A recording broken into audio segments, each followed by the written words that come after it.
Welcome back, everybody, to Mortdog Madness Reckoning! That's right, I'm DoA. I'm back with Mortdog himself, and you know what? Today is the finals. I'm hyped. We got 8 great players gonna fight it out for a pretty sick prize pool, and we're learning a lot about the Set 5 PvE. Mort, as we go into today, I want 2 things from you. First of all, how you doing? Second of all, what do you think we're gonna see today? I'm doing good. I'm doing good. It was a good morning. Ready to see the results of this and, get ready for our live launch. So that's going to be fun. What do I expect to see today? A lot of Zerots, probably. I think the power was shown off yesterday. I think we'll see a lot of Draconic. But I also want to see if anyone figures out, some of the late game strategies that can beat it. Maybe a very powered up Kale, for example, with that ridiculous damage output she's got. So we'll see if that comes into play. But yeah, I also want to see, it also could be a thing where it starts to fail because everyone's contesting it. So I want to see how that plays out as well. So some cool things there, but that's what I'm looking forward to. You and I were kind of theory crafting a little bit before the broadcast, like what people could maybe do to take on the Draconic comp that was so stompy, so dominant in day number 1. But we'll see. We'll get more into that in the games, I think. Let's check out a format that we're going to see today. It's a format that you're all fairly familiar with, I would imagine. At this point out there in the TFT sphere, we've got 8 players who survived from day number 1. They're going to play 5 games today, and it's going to be straight up a matter of getting the most points. Who has the best results over the course of those 5 games is going to be the champion. But everybody who makes the top 8 gets a piece of that $5,000 prize pool, which, of course, Mort was so generous in partially contributing to. There, I got the sentence. I did it. 2,000 for first place, as you can do 5,000 overall, and it's just great to give the players a little bit of something to fight for, huh? Yeah, and what's nice is everyone who made it through day 1 at least gets a piece of the puzzle, or a piece of the prize pool, if you will. And so that's always nice. But again, you see the jump there from 8th, which is like $100. It's a nice small payout, to first place, which is 2,000. Like, that's a pretty big difference here. And so every decision here is going to matter. Even just first to second is double the amount. And so hopefully everyone plays to the full potential today. I have no doubt that's exactly what we're going to see. There are top 8 on the left. KC61 are set 3 champion from a few months ago, more than a few months ago now. Solo Gasong, I'm So Fresh, Soju, Emily Wang, Kyun, Grand Vice, and Kurum X round out the pack. A lot of notable names not making it through to day number 2. The most notable, perhaps, is our 2-time Mortdog Madness champion, Aegon. Didn't quite get to the second day today, but the set's very new. People have played this, played PvE at varying amounts so far, so there's a lot being figured out yet. This is a very much kind of a fun, experience things, discover things tournament, isn't it? Yeah, and I think when you have such a loaded lobby of 16 really good players, there's always going to be, 8 that didn't quite make it that day, and it's always going to, feel a little rough. But, again, you look at this lobby beforehand, and I'm not sure you could have predicted this top 8 beforehand. So we'll have to wait and see. But yeah, like you said, it's definitely a matter of who's been playing PvE the most, who came in hot. Solo Gasang and KC Double sure seemed like they knew what was going on and knew what was strong. Mm-hmm. But now everyone's had a day to adapt, and we'll see if that adaptation changes how they play. That's right. So, as we've said, a lot of us are still kind of learning about Set 5, learning the traits, all the new items, of course, with the shadow item mechanic coming on. But luckily, Mobalytics, one of our sponsors, has your back. You can type Set 5 into chat to go to their landing page that has all the information about the new champions, abilities, the traits, the items, everything you want to know about Set 5. Because it's not just the shadow items. There's some regular items. We don't have Ludens anymore. Now we have Archangel staff. So there's even some changes to the regular items you might have been used to previously. There's also Builder, which takes you to their site that lets you drag and drop different champions onto the board, build your own comps, kind of experiment with how you can combine traits. And I find that to be very useful, Mort, in terms of just sitting there theory crafting and be like, what can I actually fit in level 6, level 7? I think it's most valuable for kind of planning out your sort of journey through the game as a whole, which is kind of an important part of being good at TFT, isn't it? Yeah, I think one of the big things is it kind of gives you a picture of what your end game comp is going to be, so you can start to try to slowly transition into it. Oftentimes I find, even myself, where it's like, what's the best way to transition here at this point? And I don't have a clear vision of that end game state. Having that to kind of help you of okay, I really want to look for, the rel so that I get these 2 traits. That can be really valuable there. Yeah, sometimes too when you get into the situation where a champion has like three traits, I find like I always Yep. forget that one of those traits is there. For instance, like Rise for a long time, it took me for some reason it took me a few days to like readily remember that he's Forgotten, as well as Abomination Mystic, because those other Yep. two traits tend to be the ones you kind of focus on with Rise as you go through the game. But then you're like, oh yeah, he's Forgotten as well, so you can include him in some of those comps if you're looking for like six Forgotten or something, if you want to complete that stretch trait that we saw Aegon do when he played the Vayne 3 reroll build. So something to keep in mind. It's nice to use the builder for that kind of thing. Right now, we're just kind of waiting for the players to get set in the lobby before we get into our first game of the day. But, since we got a little bit of time here, Mort, I'll ask you to make some predictions. I know it's very hard to predict, but you know what? I've spent 10 years being told to make predictions. You have to do some too. So who do you think is going to come out on top today? It's funny. Before the tournament started today, I said a KC double was my long shot. Okay. This was before yesterday, and what was funny is after game 1 and 2, I was worried that my prediction was going to go very poorly because he had a really rough game 1 and 2, and then proceeded to get 3 first places. So, so I'm sticking with that prediction. See if that can continue to play out. So. I think that's certainly reasonable. We're going to start things out in game number 1 with Emily Wang, who's gotten the belt start, which actually makes into a lot of good items these days. But, KC Double, I just want to jump back and talk about him a little bit more, too, in that he was one of the players that got a win with a comp that wasn't Aphelios or Draconic. He actually got a win with a Yasuo 3 comp that made use of the new Shadow Jeweled Gauntlet. So he's been one of the players playing a little bit more of a variety of comps, too, than I think we've seen from some of the other competitors. Yeah, for sure. And that's one of the reasons why he was my kind of initial prediction, is even all the way back in his Galaxies win, he was playing some of the slightly less S tier comps, but he was playing them so well and so uncontested that led to his victory. And so I was kind of expecting to see, because again, we talked about yesterday how he wasn't a huge fan of Chosen, but now that we're sort of back out of Chosen and into more standard TFT, how well he can pilot in that kind of meta. And so that was kind of my expectation, is that he would do very well. Yep, certainly did yesterday after he got started. Okay, there we go. Nice. So I don't think you mind at all holding that belt on the Aatrox as a little bit of a tank early on. In fact, Emily might be seriously considering dropping the Redemption. New Redemption, I think, is one of the best early game items we have right now. It's changed to do sort of an area of effect heal and reduce the damage that you take from area of effect abilities. So I feel like it's a great item now because I feel like it's got a lot of usefulness both in the early game and the late game. Yeah, agreed. It is a very powerful item here. I also think Aatrox 2 is one of the best starts you can get with the 2 Legionnaire. You're getting a ton of healing from that Legionnaire proc. It's interesting because she has a Warmogs here, which as of a week ago was the best item to put on Aatrox because his heal used to be percent based.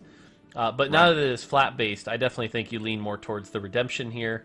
The Warmogs not quite as good, although it's interesting if you could get somehow a Warmogs and a Redemption. Redemption is percent based, and so that could be very valuable as well. But instead, choosing to go with the 2 Spellweaver for backline. I like the Victor here also. It'll provide some extra shielding, which can be really good in the early game. But Kuromex going to Static Shiv Ziggs. I love this build. Yeah, I've been seeing players do more and more of this, actually, as I've been watching some streams where you'll put the Static Shiv on Ziggs early, because you can see it does a lot of damage. It lets Ziggs cast a little bit quicker, and when you get that Hellion buff in there, you get the attack speed anyway. So Ziggs definitely one of the better users of that, I think, in the game right now. Yeah, Ziggs has a 0.85 base attack speed, which is really high for a 1-star champion. So makes really good use of the attack speed. The fact that the Shiv shreds the MR gives him the ability to make his bombs even bigger. So you've got high base attack speed, high MR shred, and big bombs. That can be a very powerful trait. And then, if you can hit that 5 Hellion high roll early, that can top it all off. And so, interestingly enough, though, despite just facing Kuromex, who is playing Hellion, pivots into Hellion herself with the blue buff Ziggs. Okay, this can definitely work too as far as getting a lot of Ziggs bombs out at least. You don't get the MR shred that you mentioned earlier with the Static Shiv, but you get probably a few more spells getting casted throughout a round. So it is, we've talked about this yesterday a little bit too, where it does feel like Hellions is one of the better early game compositions if you can get it online with a couple items on the Ziggs or a couple AD items on the Kled. but you have to be ready to transition. You really can't take Hellions to the late game. So I think that's where a lot of people go wrong with it, is they play it too long. You always have to have an escape plan when you're doing the Hellion early game, don't you? Yeah, Hellion basically only wins if you manage to 3-star everything, like the Kennen, the Ziggs, and the Lulu, for example. But as we saw, it's already partially contested here, so that's not going to be likely. What's interesting about Emily's comp here is that she's got the 1-star Ziggs. She hasn't hit the 2-star. And I think she has a lot of frontline, right? She has the 2-star Aatrox. She has Hellion, which generates more frontline for itself. The thing she's going to lose to is a Kha'Zix. Kha'Zix early on that poor Ziggs on the backline would be pretty much the only thing she's going to struggle with. Anything else, I think she'll be in a pretty good spot here. And getting baited by the Lulu, I think, a little bit here also, because this is looking like a now 5 Hellion when you have that Lulu early. But again, how long do you run that? How long do you keep that going? And I think knowing that Kurumix was also in the same lane, I think the answer should be not long. Right. Yeah, you can, like you said, you can use it to maybe go through like Krugs in this state. Maybe if you hit the Ziggs too, you can go a little bit longer. Looking like Soligasang has that last Whisper on the Yasuo already. And with the sustain from the 2-star Vlad and the 2-star Aatrox, this is going to be Emily Wang's, another loss for Emily Wang, unfortunately here. But she'll still have a decent amount of HP after this. But it's a pretty even lobby so far. Only Soligasang and Kurumix sitting at 100 HP right now. Yeah, Soligasang had a really strong board there with 2 Nightbringer from the Vlad and the Yasuo, as well as 2 Legionnaire to get those heals for both the Yasuo and the Aatrox. Yasuo not making as good of use of it, but still gets the attack speed, and then had those items to just get through any early game tanking. So yeah, it felt like a really strong board to start with. Speaking of boards that are kind of on the opposite end of that spectrum, we have Soju down at the bottom at 80 HP at the moment. Building up a little bit of gold. You can see he's got at least 10 banked. He's got a good amount of items sitting there. But you're going to need something a little bit stronger than 2 Knight and a Ziggs 2 with no item to get some wins. So we'll see what he goes for now. Finds a Yasuo with a glove on the carousel. So you've got, what, Legionnaire option, I suppose, here. Yeah, going to sell it. I wonder what he's going for. I think when you look at these items, you see a Last Whisper and an Infinity Edge, as well as possibly then a Shadow, the Risk Thirster, your favorite item. And so I think you're looking for like a Callista 2 to act as your item holder for these items, to then transition it on to an Aphelios or a Draven. And so the fact that he already has 5 out of the 6 items he's looking for, I think at this point he's intentionally trying to sort of Lost Streak, build up Econ, so that he can hit that level 7 spike sooner, hit that later, and power up, as well as guarantee that he gets the items he needs.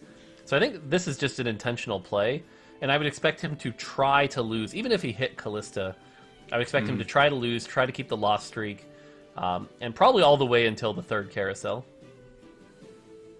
Yeah, the dangerous part is losing in a way that makes you lose a ton of HP. He's taking some pretty big losses right now, so we'll see if he can maybe find a way to stabilize. Hey, there you go.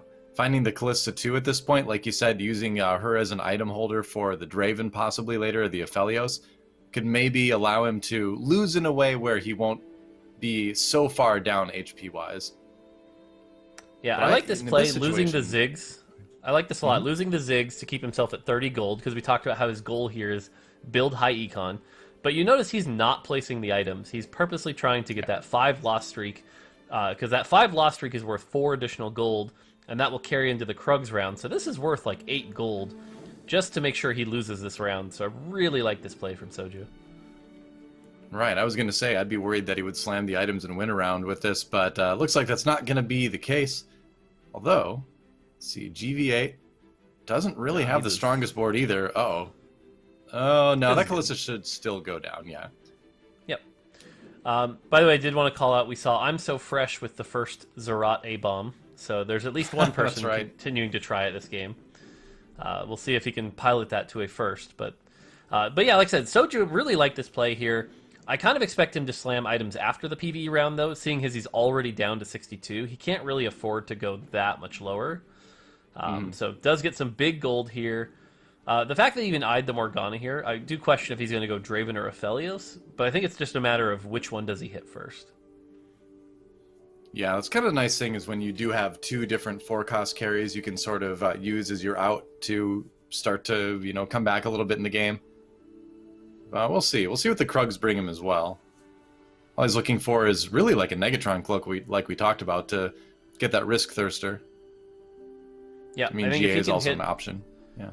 I think if he can hit the Risk Thirster, that's what he really wants.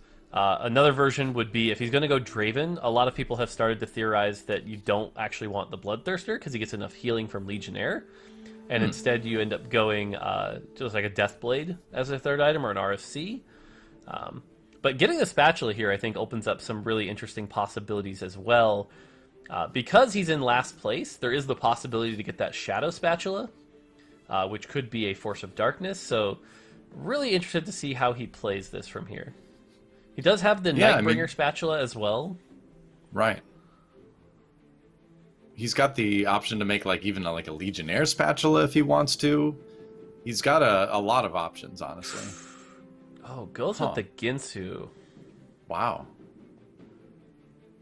Don't agree with that play. Yeah. I feel like this says Aphelios now, you know? It certainly leans more towards Aphelios. Draven's going to be a little more fragile here. I do like... going the Shadow IE gives it a lot more damage, but the Shadow IE also really screams Draven, because you'll need the Legionnaire to heal the damage from the IE. Yeah. But, again, we'll also have to wait and see if he can get that cloak, or, you know, what else happens here. But, again, he does have that the Nightbringer Spatula already sitting there ready to go. And so that makes me think that, you know, like you said, it's definitely leaning more in the Aphelios side. Yeah, it's interesting to see him slam the Shadow Infinity Edge. I feel like a lot of players, especially yesterday, we saw lean more towards the Risk Thirster than the Shadow Infinity Edge too. Goes for the Deathblade. Wow. So no healing at all, really. Interesting. So if he does go Duskbringer and he does go the Aphelios route, that Aphelios is going to be very fragile. The positive there is if he can transition into full Nightbringer, even though the Aphelios will hurt himself with the Cursed Infinity Edge, or the Shadow Infinity Edge, the nice thing is the shield from Nightbringer will allow him to stay alive longer, and there is a bit of strategy there of, like, getting yourself low enough to proc yourself Nightbringer, so that you get that 40 to 50% damage boost. So that can work. And I at least admire trying some of these different item combinations here, but as we've seen in the late game with all the... Wow, that was a big crit. Yeah. Holy moly. Yep, that's I mean, that's the Callista Spear, right? It can get huge. Yeah. 10,000 damage from a 1-cost carry with those items. In particular, Callista is one of those % AD champions, and so getting the Deathblade with that many stacks on that skill is going to make that thing hit like a truck. Yeah, at least it'll hopefully help him stabilize a little bit, as he does have 2 wins in a row, so it's starting to go in the right direction anyway. Yeah, for sure. Again, I like his position here, though, because even if he wins this round, he's still very likely to get first pick off the carousel. So this is the carousel where you might start to see some 4 costs, you might see a Shadow Spatula. So I think he's in a really good position here. Definitely seems like he's turned it around. Let's check out what Solo Gasang is up to. He's got the early Jax, actually. So trying to utilize that with this 3 Skirmisher buff, and then he's got the 3 redeemed to keep some of his other frontliners just a little bit more healthy. But this Jax already at this point in the game might be a little bit scary. That said, Solo Gasang down at 72 HP, so does need to sort of have a bit of a turnaround starting here. He's lost it was interesting is we've seen Jax be a very powerful carry with 3 or 6 Skirmisher, especially in this stage of the game, stage 3, stage 4.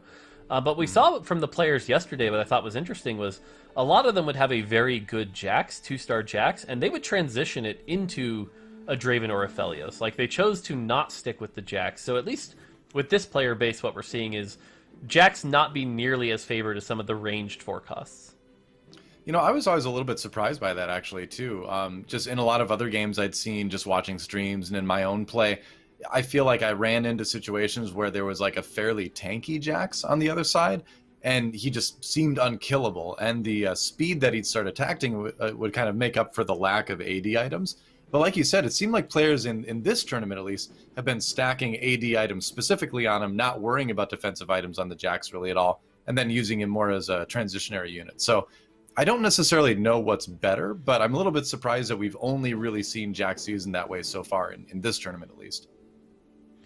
Yeah, and what's interesting here is Solo Gasong choosing to go for the level 7 at 3-5 play. I do this a bit on stream, but this is definitely not the favored play that a lot of our, higher ranked players do.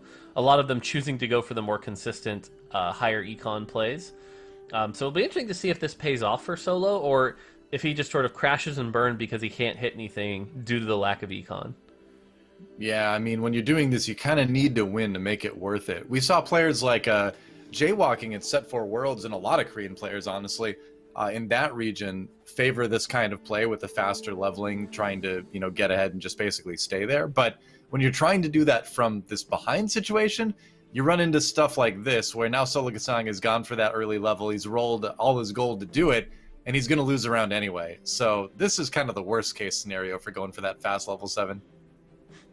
Yeah, it's sort of interesting, by the way, that Lux topped his damage meter that fight, because he has an he has the Last Whisper on the Lux. And Lux does do a good amount of damage. After she casts her shield, her next auto attack does even more damage. So there is a bit of power behind that. But I'm not sure why you hold the Lux here as opposed to putting that item on, say, Jax. So right, we'll have to see what happens here. Could you do something silly theoretically, like go like Runin's IE or something? Like, could you just go like Runin's IE on Lux, and then would she hit multiple people with that? That works on just regular Runin's, right? No, unfortunately it does not. It's not an on hit. It's your next attack. Oh, it's on attack. Okay. Yeah. I see. Okay. Never mind. I'm still gonna try it anyway, but never mind. So you can see on the other side of the board here, I'm So Fresh has what was definitely the popular comp yesterday with the 2 Zarats on his Abomination units.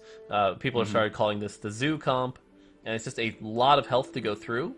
But the thing that was making it really strong was actually the Zyra behind it. And right now, I'm So Fresh does not have a very good Zyra. There's no Zyra items. It's a Zyra 1. And so it is not turned on yet. So we'll have to see if he can start getting those eggs and getting that going. Because if not, I could easily see this falling off despite it being clearly sort of the favored comp right now. Yeah, totally. The Zizarot portals are useful, but you definitely need the Zyra, or we did see the Ashe carry work as well. So there's a couple different ways you can do it, but the Zerat portals are only kind of one piece of the puzzle. Looks like we have some forgotten stuff, just kind of checking out. Ooh, Assassin comp with the Nocturne carry. Is that what I saw? All right.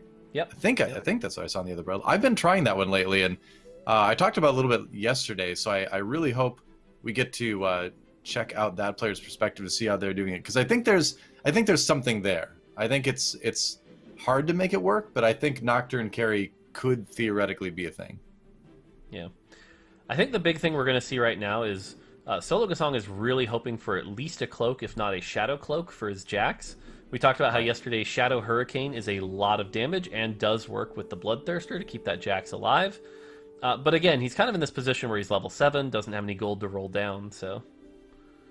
Yeah, that's the trouble, is that you kind of count on winning after that early level 7 to get your gold back up again, and that has not quite happened as much as he'd hoped yet. But we're going to move on, check out Kuramex. Meanwhile, we see another Yasuo 2 picked up by KC Double on the right side there, so I wonder if he's going for that Yasuo 3 comp that worked out for him well yesterday. But this round for Kuram here, got the big Mordekaiser, got the Ziggs doing a good amount of damage. Not going to be attacking quite as fast without the Hellion buff, but this still looks like a pretty decent comp. Mordekaiser is, I think, like one of the scariest units in the entire game right now. This comp from Kuramex is really interesting. He is just kind of running a mishmash of everything. Right. Like, he's got the Ziggs, which is a threat, although he put Cursed Jewel Gauntlet on it, which is a little interesting. He's got a Brand, which does really good sustained damage. He's got the Locket to keep his front line alive, the 2 Nightbringer for the shields. I think this is going to end up on Brand. This is just a fascinating comp that's really strong and showing the strength of playing like strongest board in the mid game. What'll be really interesting to see is what does he transition this into? Because like you look at those Ziggs items and you think I need a sword to get a Gunblade to maybe go Vel'Koz, but the rest of his board is not screaming Vel'Koz, you know. So it's like, is this a Karma comp? What is he doing? Like, the fact he's saving the Sorakas makes me think he's looking for Karma. But this could be a lot of different directions. It's certainly possible, but I think you kind of said it already, right? Where Kuram's just got himself in a position where he's got a lot of good items. He's got some strong units. Ooh, that Zephyr on the Mordekaiser, though, might be a bit of a problem. It's an 8-second Zephyr because that's a Shadow Zephyr on the other side. So Mord's going to basically have to 1v6 here. It's possible, but nope, not quite this time. That was that Assassin build, too, that we talked about. But Shadow Zephyr, pretty strong unit at the moment. You do give the person you Zephyred more damage when they come down, but by the time they come down, it's usually too late anyway. So I think it's just an always great item to build right now. Yeah, for sure. It's definitely a lot of good. I've actually found it to be very good on hitting the frontliner. If you can hit their super-powered frontliner, it takes it out of the equation for 8 seconds. By the way, the Assassin player looks to be Soju, who we talked about this yesterday briefly. He's running his Assassin Soraka comp. It worked. We've seen success with it. It's been a little bit of a meme, but it's also been pretty good. So I kind of want to see it do well. But that said, he's still down in 8th, so we'll see what happens with it. But yeah, this comp here from Kuram, I mean, you could just try to keep doing things to augment the Mordekaiser. I mean, he's fine with just a defensive item and one offensive item and just a lot of good stuff around him to make him tankier. But we'll see. Yeah, the fascinating thing is here, he went the 4 Nightbringer, which is a very good comp, although it's starting to fall off at about this point. He's still got that Ziggs damage. Although, again, that Cursed Jewel Gauntlet on Ziggs is going to kill him very quickly. So I'm really curious to see what he transitions into, and I think what we're going to see is 4-5, I expect to see a level to 8 roll down. And the thing is, there isn't a lot of really good AP carries in the Nightbringer side of things. So really want to see how he transitions this, and this could be one of those things where if you don't nail that transition, this ends up becoming like a 6th or a 7th. But if he has something in mind that we're just not thinking of other than like the Karma, does this turn into, you know, a 1st? Exactly. He ended up playing against a GV8 skirmisher board that had that GA on the Lee Sin, so that's going to slow your attack speed as well, which is going to make it even harder for Mordekaiser to carry, because I think he's got the lowest base attack speed in the game right now, if I've got that right. So that's going to make him just... He still hits like a truck, but he's going to hit like a truck that goes by like once an hour, you know? Yeah. Yeah, Mordekaiser has a 0.5% base attack speed. It is the lowest in the game, but the idea was that he hits very hard. His base AD is also the highest we've ever printed by a massive margin, 130. Yeah. So he is a strong champion. Now, he got the Nightbringer Darius, which, you know, he's already running Nightbringer. That feels good. But again, Darius is all about shredding armor, and everything in his comp is screaming AP. So I really don't know where he's going with this. I'm not sure, you know, even where you would move those items once you move them off of the Ziggs as well. It's like you're saying, you know, who are you going to find that fits within this sort of synergy tree that also puts those items to use along with the armor shred that Darius is going to give you now.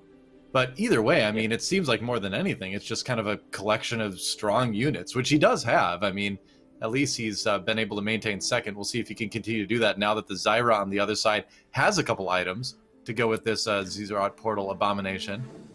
Yeah, it's a little bit tougher now. So what's interesting is, so now we have 2 players running this comp right now. I'm So Fresh and Kiyun. Kiyun's Abomination looks a little bit weaker, but has the better Zyra, whereas I'm So Fresh, who's win streaking right now, didn't have the Zyra, but had the much stronger Abomination already planned out and ready to go. So we'll see again if they contest each other, but right now, at least, I'm So Fresh seems to be doing very well with that comp.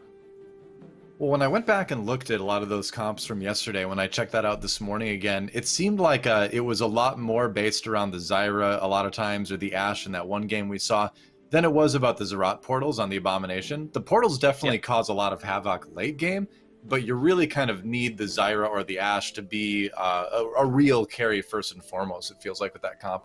So if you're looking for a direction to lean, if you're trying to play that game, lean towards the carries over the portals first, it seems like.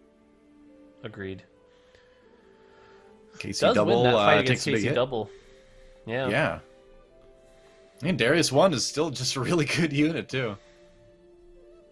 Do want to call out, though. Yeah, do want to call out that Soju did start win streaking once he got his assassins online. You'll notice he's at 42 health in win streaking. Whereas Kiyun definitely running this comp, but has fallen off a bit, sitting at 39 health. And again, we're starting to see, do the Draconic players kind of, hurt each other a bit here? Because now trying to 3-star a Zyra or 3-star an Ashe when 2 players are running it is very difficult. Well, I kind of like actually the adaptation from Soju as well, running the Nocturne focused assassin comp, because if you want to talk about things that could be a counter for a lot of Zerat portal minions, like, I mean, Nocturne with those items is just going to carve through them like some NPCs in Dynasty Warriors or something like that. They're going to just vanish immediately. So that might be one of those adaptations we were talking about seeing, is players trying out the Nocturne for that AoE damage. That's true. Big thing to call out here is Kyun is 1 Zyra away. He got that Nico's help. So if he can find that Zyra, but I think he's rolling down for it when he really shouldn't be. The odds of finding it naturally is going to be very difficult. Does hit the Heimerdinger, but as we saw yesterday, not many people are actually favoring the 5 Draconic right now. It's more the fact that you have the 3 Draconic and the Abomination. So, but yeah, again, he's so contested that I don't think he's ever going to hit the Zyra naturally. I think he's just going to want to wait to see if it comes out of an egg. That's really his only play here. And, ooh, that Karma doing a lot of damage. Yeah, no kidding. And Karma's another one of those champions that if she gets time anyway, she can take out a bunch of minions too, because she hits so many people every third attack or third cast when she starts to auto-cast. Looks like there's enough meat in front of her with that Ivern as well that the Karma should carry the day. And we saw a lot of Draconic players succeed by going to level 9 as well. And with Kyun rolling down, like you just said, it's going to be really tough for him to do that this game. So we'll see. He's kind of just hoping on finding that Zyra some way, somehow. He did just get it out of an egg, so that will be a 3-star Zyra if he wants to activate the Nico help there, so that's good. There you go. The thing to call out, by the way, Emily had the GA on Karma. I really like that itemization. If Karma by chance gets bit, by something like the Scion or an Assassin, getting the GA so that you'll come back is really good. Doesn't use it on Zyra, uses it on Volibear. Wow. That's a bold play. Huh. Yeah, I mean, Volibear, obviously has that huge crowd control, right? But he doesn't really have a ton of carry damage. As you can see, you get a big knockup, but you don't do a ton of damage. But he's just kind of hoping to buy his army time, I suppose, for Scion to get in there, for Zyra to get a couple casts off. And it's going to work against KC Double, at least this time.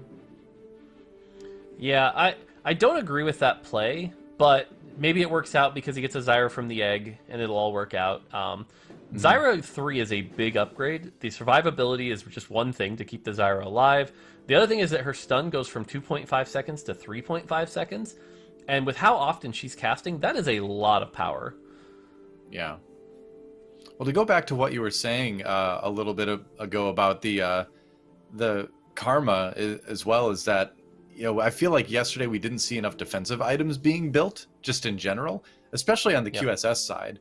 So when that Zyra is in there, getting that long 3-star CC, if there's a QSS on the other side, that kind of gets negated. I feel like we need to see more players building that item specifically to handle these Draconic comps. So I'll have to keep an eye out for that as well. I really like this itemization from GV8 here. The Assassin Jax.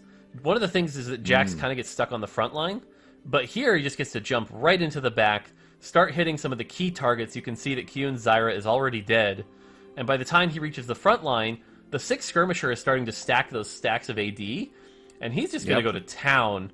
Plus he gets the extra critical strike from being an assassin. That's a really cool version of Jax that I'm happy to see. Yeah, that is great. And I think we're definitely seeing what we were kind of guessing is people coming today with a plan to handle the Draconic builds. And, part of what makes a build really strong sometimes in these tournament metas is just people not being familiar playing against it. I mean, when we have the longer, like 2-week tournaments or 3-day or 4-day tournaments sometimes, there'll be a lot of situations where one comp will dominate on one day and then just be non-existent on the next day, So while I think Draconic is still definitely going to be strong today, we're already seeing indications that it may not be quite as dominant as we saw it be yesterday. Yeah, we'll have to see. I do like this item pickup as well from GV8. This is the Shadow Shroud. This is probably one of the hardest items to use, but if you use it, it's incredibly powerful because it shrouds both you allies and the enemies, including the wearer. So you have to figure out a wearer who can use it that doesn't mind getting shrouded. but it is a more powerful mono reave than the base Shroud. So when you hit, like you'll notice here, that Mordekaiser, the Diana, they're getting a big mono reduction, slowing down the fight for them. And that is a lot of power when positioned correctly. Things like the Zyra first cast can be really key. And so it is a very powerful item, but with a big drawback. Mort didn't even get to cast, which is huge. Krum definitely losing that round partially because of that. But like you said, I believe it's, what, 65%, I think, for the Shadow Shroud? Yep. And that is, as you can see, when it hits something like Mort, who has that slow attack speed that we talked about earlier, he didn't even get to cast. So if you can use it well, like you're saying, it can be strong. And that was a good demonstration of it from GVA right there. GVA, second place. We'll see what he can do with it. I'm So Fresh, meanwhile, in first. Here's a Force Spellweaver version of the Draconic comp, which we did see someone, I'm trying to remember if it was I'm So Fresh yesterday, but we saw somebody else running Force Spellweaver as well with the help of a Spellweaver spatula item or two. Yeah, he's got one here. Yesterday it was two. Again, though, the thing we called out here is that this is still a 2-star Zyra. It will hit very hard, but it does not have any of the mana generation items we saw that were popular, such as the Shroud, or sorry, the blue buff, or the the sword item. So yeah, it's going to be very slow to cast, and so I don't think he's quite as strong as we've seen this comp be. Yeah. I'm just watching this Nocturne to see if it's going to carve through things as we kind of expected it to. Looks like it is so far, for sure. Yep, definitely. And as you can see, those Zerat minions not going to do a whole lot against something like that. And I like this adaptation. The other thing is we talked earlier about the danger of using that Shadow Infinity Edge doing damage to yourself. Well, Nocturne just heals a lot of that up naturally just through his abilities. So he's a perfect user for it. Yeah, Nocturne is a great user of that item with the built-in healing, as he's called out here. But yeah, this just feels like sort of a less polished version of what we saw yesterday. Because he even has the Spear of Shojin, the Shadow version, but it's on an A-bomb, which means when that Scion spawns, it's losing 33% of its high base AD. That also just feels like not great positioning. He fixes it this round, but again, I imagine that Spear should be, or the Spear of Shojin should be on Zyra, but then he has a Zyra who's very AP based, so it's just kind of like a rough version of the comp that's not going to be nearly as strong.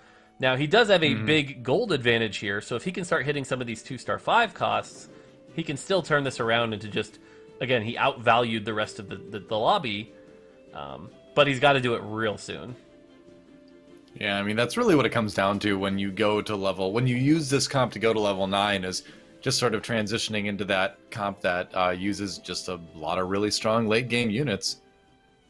We'll see. He did hit the Vel'Koz too, but no items for it. Once it casts, it'll do damage with the Force Spellweaver, of course, but it'll take a long time to get there, and that's dangerous.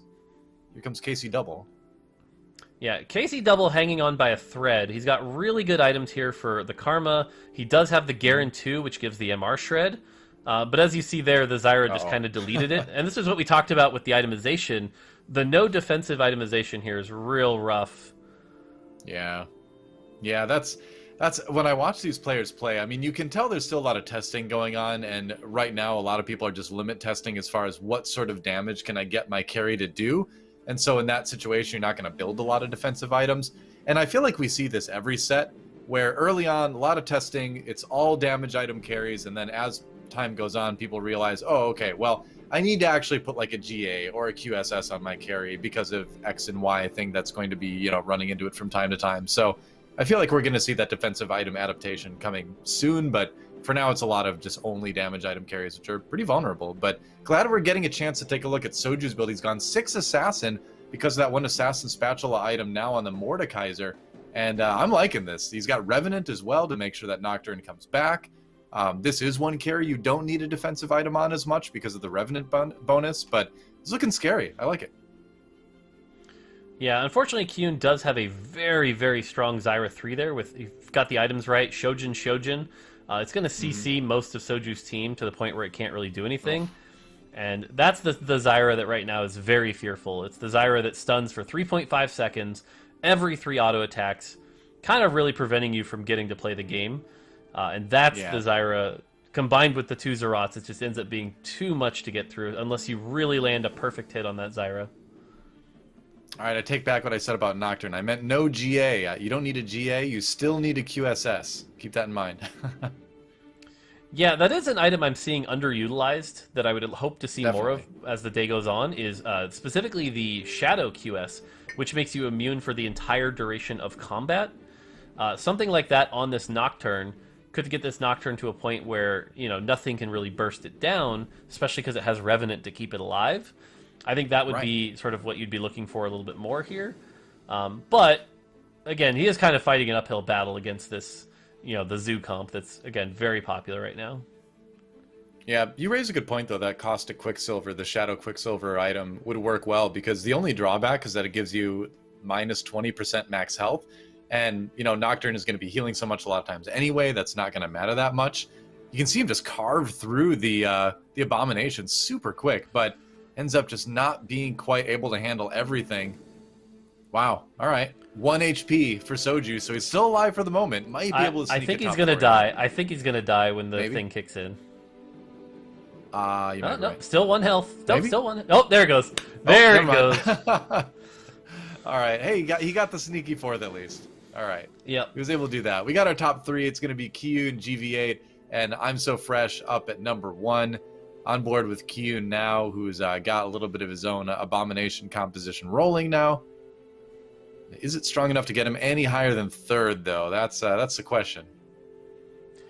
Yeah, I feel like what's going to happen here is when the two Zerat players face each other, one of them's going to knock each other out, and GV8 will swing in with just quite a 2nd place. So that should feel pretty good.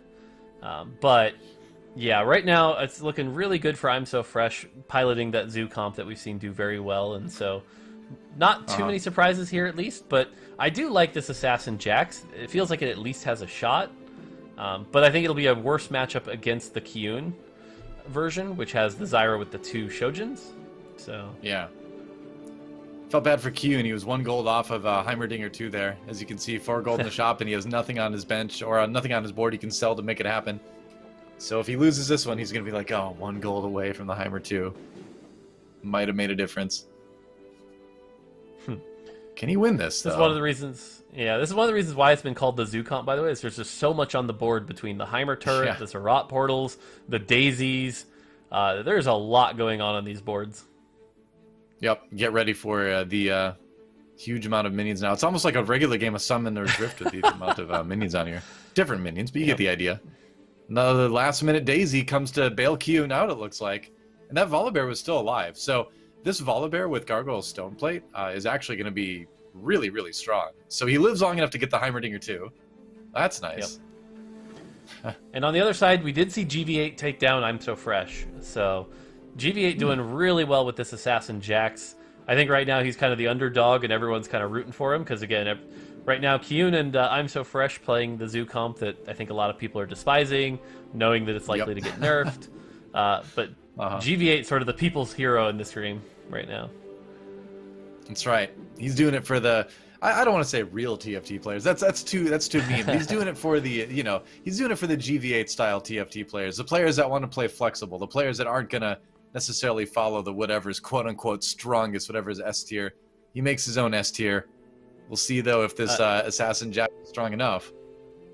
GV8 did get a really good Zephyr on the Zyra to start the battle off, buying himself a lot of time avoiding all those Zyra stuns.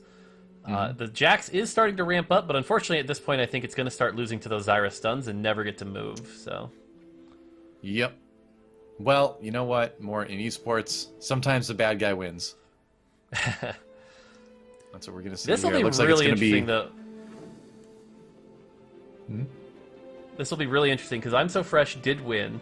So now we're in the situation where we could see a double kill. We could see, a turn of fortunes if a matchup goes bad. A Zephyr placement could really make or break this. So this is going to come down to the really close wire here.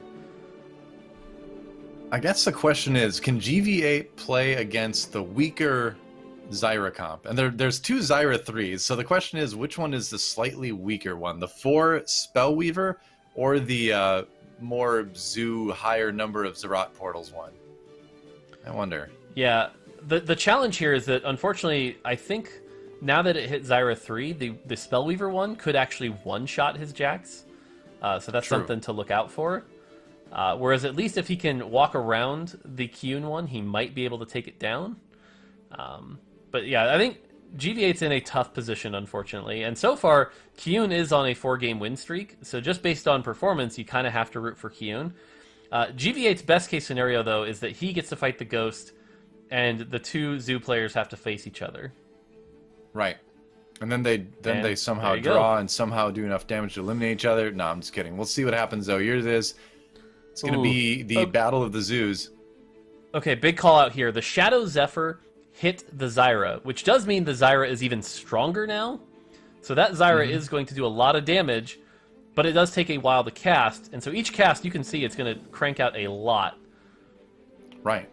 The Zyras weren't across from each other, though, so they're going to get to do a lot to the opposite boards. Oh, and that one narrowly misses, and Kyun actually does get the first kill on the Zyra, and I think he's done it. Yep, Kyun won the lobby. And like we saw, this is the Zyra we're more expecting, the double Shojin, a lot of CC, Zyra 3. This is coming out to be the sort of top comp. And right now, we see first and second both playing Zoo. Clearly the strong comp to play today.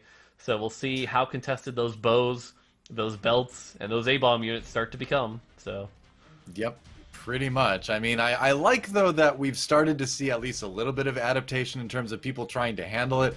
I like the idea behind the Nocturne, but again, like, build a QSS. Build a QSS on your unit, guys. There's so much CC out there. There's so much long CC, actually. You need to make sure your champion can attack through it. So my big takeaway from yesterday and now game one again today is build a QSS on your carry. Please. Yeah, the Zyra 3 doing the 3.5 second stun to everything she hits is very strong. And when you're running Draconic, the odds of hitting it are pretty high, as we saw both players were able to hit it, which is every Zyra out of the pool, because the eggs usually keep giving you those Draconic units. So definitely something that people are going to struggle to deal with, I think, for the rest of the day. But hopefully we can see at least something come out of it that maybe tops it, or again, just start holding some of those belts and bows so that, they aren't quite as popular, and we'll see. But definitely some tough things ahead, and yeah, we'll see how it plays out the rest of the day. Pretty much, yeah. I mean, for me, it's like, again, like this is a PBE tournament, right? So we're playing the game in an unfinished state, essentially, right? This is basically just getting a preview of some of the fun things we could see in Set 5 once it goes live. And obviously, you don't need to tell us. Like, we know that there's obviously going to be balance changes after this, and there's been a lot of balance changes. Like, you're doing changes every day on the PBE, right? So the state of the game, as far as what's strong and what's a little bit weaker, changes on a daily basis on PBE, and it's only by virtue of it being a weekend right now that there wasn't a change between yesterday and today. So this is just kind of what you get when you do fun things like have a tournament on the PBE, but we get to look at a lot of other fun stuff coming up too. But let's take a look at that winning comp again. Thanks to Mobalytics for bringing us a great sort of venue to show the comps off. If you want to go and mess around with this type of screen yourself, you can type !builder in chat to go and access that. Otherwise, !set5 will take you to their site that gives you all the info about the traits, the champions, the items, and all that kind of stuff. I kind of talked over all of that because we've seen this comp a few times already, Mort. But anything specific on this particular one you want to shout out that you might think is kind of different from the other ones we've seen? I think this is one of the first uses we've seen of the Shadow Zephyr. That's the only thing I really want to call out, is that Shadow Zephyr being that 8-second stun can really buy you a lot of time, where it's basically instead of a 9v9, it's now an 8v9. So that made a pretty big difference, allowed his comp to avoid some key Zyra casts, and possibly won him the fight. So I think that's sort of the only big call out that I think from this one. Yeah, we talked about it in the match too. I think it really is one of the best items to make on the shadow side of things. It's one of those items where, yeah, once a champion comes down, they're going to be stronger, but they're up there for so long that you can a lot of times win a fight before they really get back down to do anything. You mentioned using it on a frontliner, and I think it's one of those items that can be very flexible, and that you can look at some board and be like, all right, well, there's a 2-star Darius with a bunch of items that I want to handle on this board. Then I got to move it to the back line to handle maybe like, a Zyra on a different board or something. So as long as you have it on someone like, an Ivern per se, or something you can just move around between the front and the back of the board and be very mobile about where you target that Zephyr, I think it's going to do a lot of good. Agreed. Yeah. On to the scores, I think. That's right. Let's take a look at the scores for the lobbies here. For, well, the lobby, the single lobby. Kyun getting the #1 spot. I'm So Fresh at #2. GV8 and Soju rounding out our top 4. And it's going to be Kermex, Double 61, Song, and Emily Wang bot 4. But it's only the beginning of the day. We still have 4 games to go. Remember, the winner is going to be determined today by the player that gets the most points overall. We're not going to be racing for first or anything today.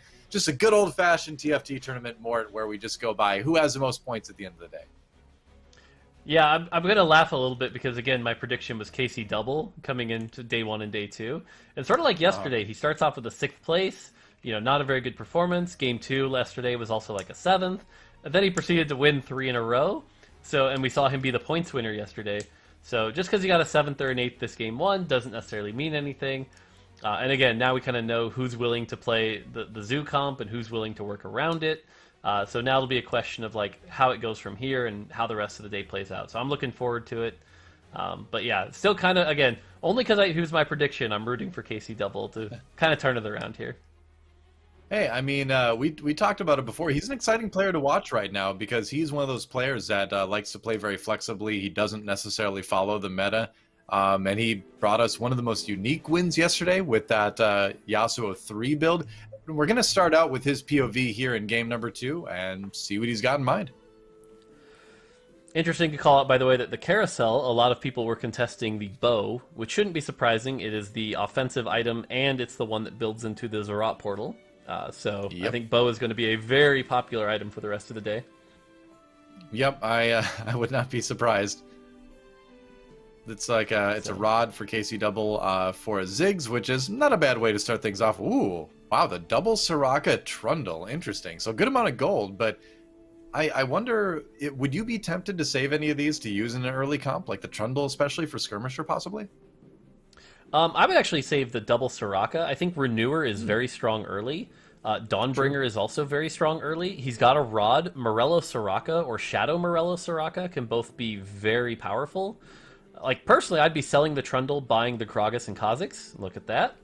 And again, I think Soraka is a very powerful carry all the way up to stage 4, interestingly enough. So I'd be looking at that avenue here.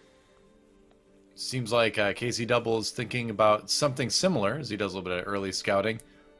The early scouting is kind of pivoted back to what it was before set 4, where I feel like before set 4 you'd be looking for 2 stars, but mostly you'd be looking at the item components that were dropped to give you an idea about what your opponents might be thinking about going into. Whereas in set 4 it was a lot of, all right, who hit the early chosen, and how do I need to play around that if I'm thinking about, can my board win streak or loss streak? So it's interesting to kind of feel that shift in how you do that early game scouting as a player here in set 5.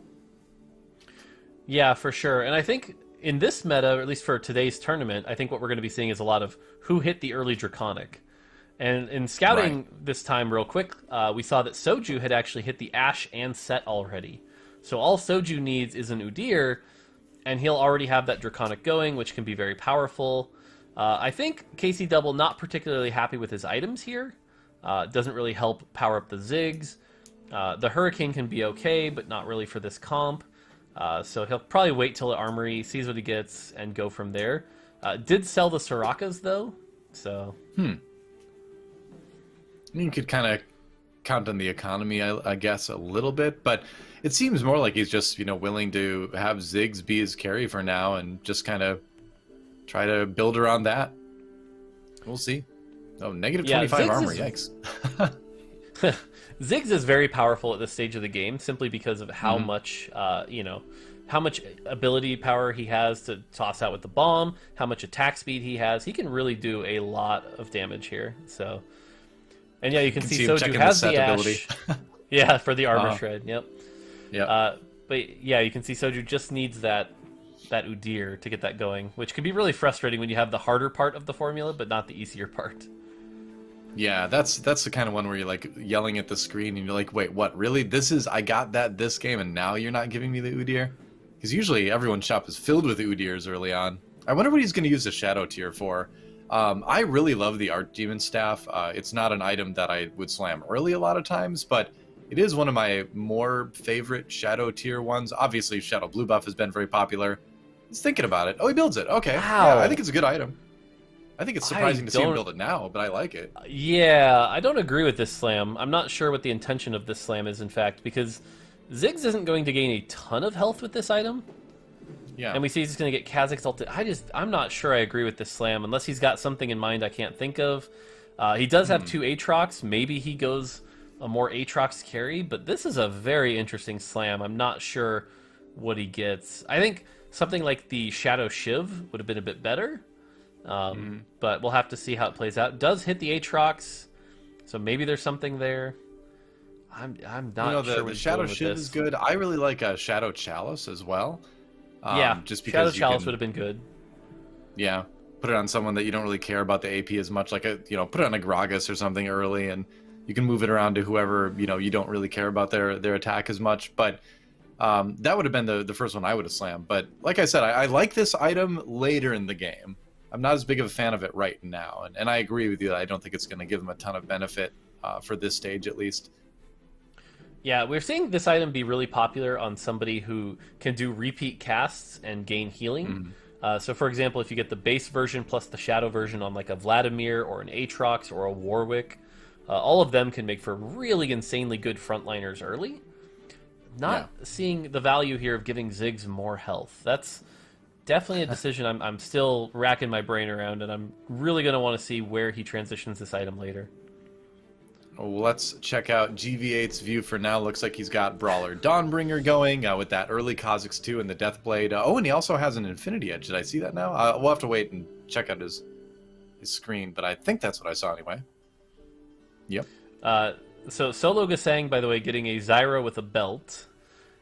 So that could be a Morello. Right. Again, and we have to keep an eye on the bows and belts because that's the meta, at least for this tournament, and so it'll be interesting to watch. But yeah, that is a very powerful 1-star Kha'Zix that GV8 has on his board.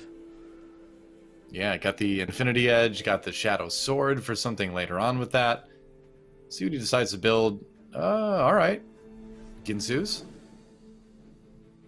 So when I look at this, again, we talked about this with the last game and ended up being a little wrong, but this is, again, very much the Jax Draven. This could be Jax, this could be Draven, this could be Aphelios, keeping sort of those options open. He has the Udyr here, has the sets, so he's kind of looking for that third Draconic. Can also go into the Skirmisher or pivot these items when he hits one of those late game carries, using Draconic to hopefully get some advantage for his econ. So I think for the people rooting against the people rooting against the Zoo comp, at least it doesn't look like GV8 is going to be playing that style anytime soon. Yeah, I suppose you wouldn't really put these particular... I mean, you could put these particular AD items on Ashe, but it wouldn't be as good as something like a Hurricane or something like that. Looks like he's going to lose to Emily here. I liked what he did with his board in terms of just putting a couple extra 1-star brawlers out there, because rather than fit in traits just for the sake of traits when those champions are going to be weak 1-stars, you might as well just put in another brawler or two and get that extra effective HP to try to give Udyr time to burn things down. So it probably prevented him from taking a worse loss, at least. I like that that kind of thing. Yeah. Early Vel'Koz, but not the items for it. That said, it's still a second Spell Weaver, and if it casts at this stage in the game, it'll do good damage. Yeah, the fact that it even has a Shadow Sword here as opposed to a normal sword kind of makes it rough, because at least he could have thought about transitioning that into like a Gunblade, for example. But I think he definitely runs this until he hits something a little stronger, because once that thing casts, it will still do a lot of damage at this stage in the game. Oh yeah. If it even needs to cast at this point.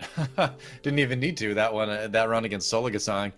But you're right about the Shadow Sword too. The Hextech, the Gunblade, the Shadow Gunblade version heals your allies instead of the wielder, so it's not as good for just making whoever's holding it into a carry. But it is an item I really want to do more experimentation with, just doing a lot of healing of your other parts of your board, but I haven't had a chance to do that yet. Have you tried that and had any success with it?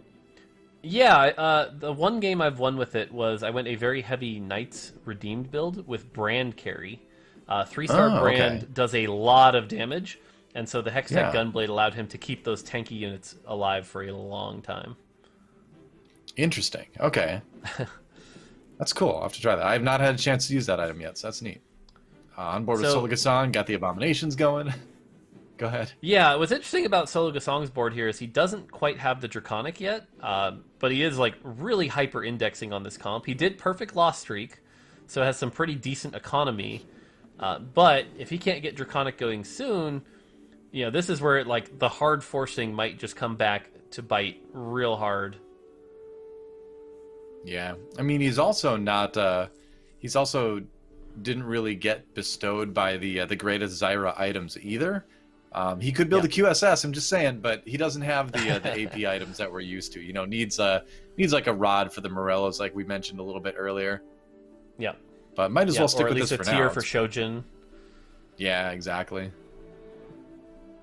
Yeah, so again, this is I think what we're going to see is like how hard can you really force this comp? If Solo Gasang manages to top 4 this game, I think that'll be an even more clear sign that this comp is you know, ridiculously strong with everyone in the lobby trying to go for it.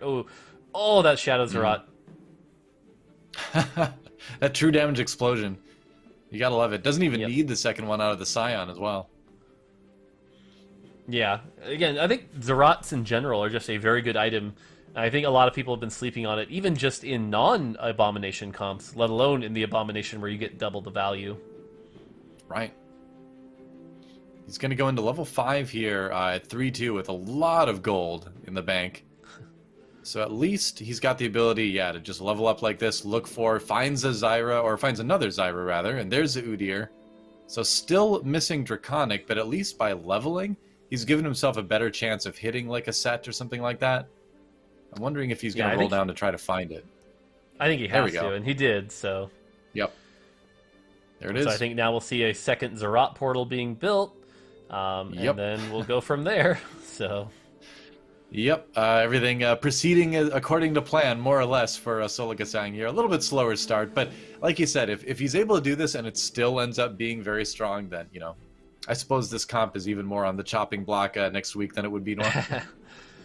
I can officially confirm for our viewers this comp is on the chopping block. So, but you know, that's one of the things about having it on PB is it's good to find these things before it goes live and really sort of taints the ladder and the race to challenger and stuff like that. So, yeah, exactly. Yep, that's kind of the whole point.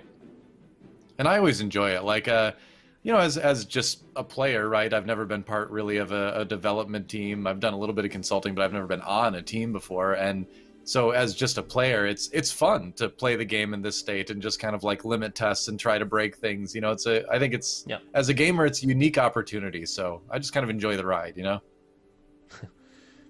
And you can see Kyun kind of just staring at it in frustration, even though he just played it last game. So. Yep. Draconic giveth, Draconic taketh away. Yep. I do like this, though, that Kyun has the 2-star Morgana already. Getting that 2-star 3 cost this early always feels pretty good. Using it as the Coven leader, trying to figure out who he wants to be his Coven leader with good positioning, is one item away from the Shadow GA, which can also be really good here. So that's a really strong solo frontline carry here, if he can just get a sword. Yeah. Yeah, you do get that half or 50% less attack speed with the Shadow GA after your unit comes back, but they come back with 80% HP. So with a Morgana, you probably still are going to get a cast off in the front line. That said, it looks like I'm So Fresh contesting this, but that Vlad didn't get the cast off, and so that will be another win for Kyun.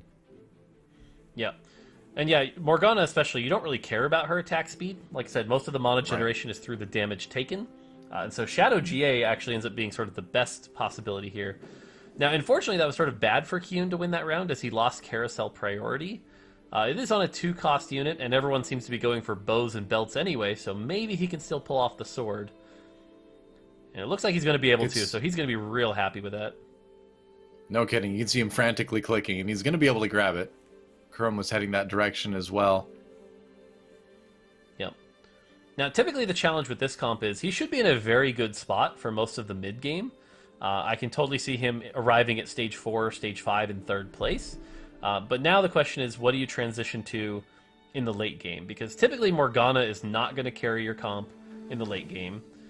So you need something that's going to do a lot more damage and can be a lot more valuable. And Thieves' Gloves isn't really going to tell you exactly what to play either. So what sort of Coven leader are you considering? Or are you just prepping for like a full Nightbringer build with the Aphelios, for example? Yeah, I mean, item-wise, he's got a couple components, I suppose, that could work with that, but I love playing around with Coven and making various champions into the Coven leader. I love Coven Mordekaiser is a Coven leader I've won games with. I know this is bad, but I'm going to say it anyway. It's Syndra is also a Coven leader that I've won games with, but they were very, very silly games, and I don't recommend it to anyone unless you want to have a fun one and not really try. But you can do a lot of fun stuff with Coven. It's such a big ability power boost that a lot of champions benefit really well from it and can become very scary. Yeah, sort of the obvious one we've seen do really well is the blue buff Lysandra as the Coven leader. But for a more random one, if you want to try it, is Coven leader Ivern, because he will continually summon daisies and get those key knockups, which will lock people in place.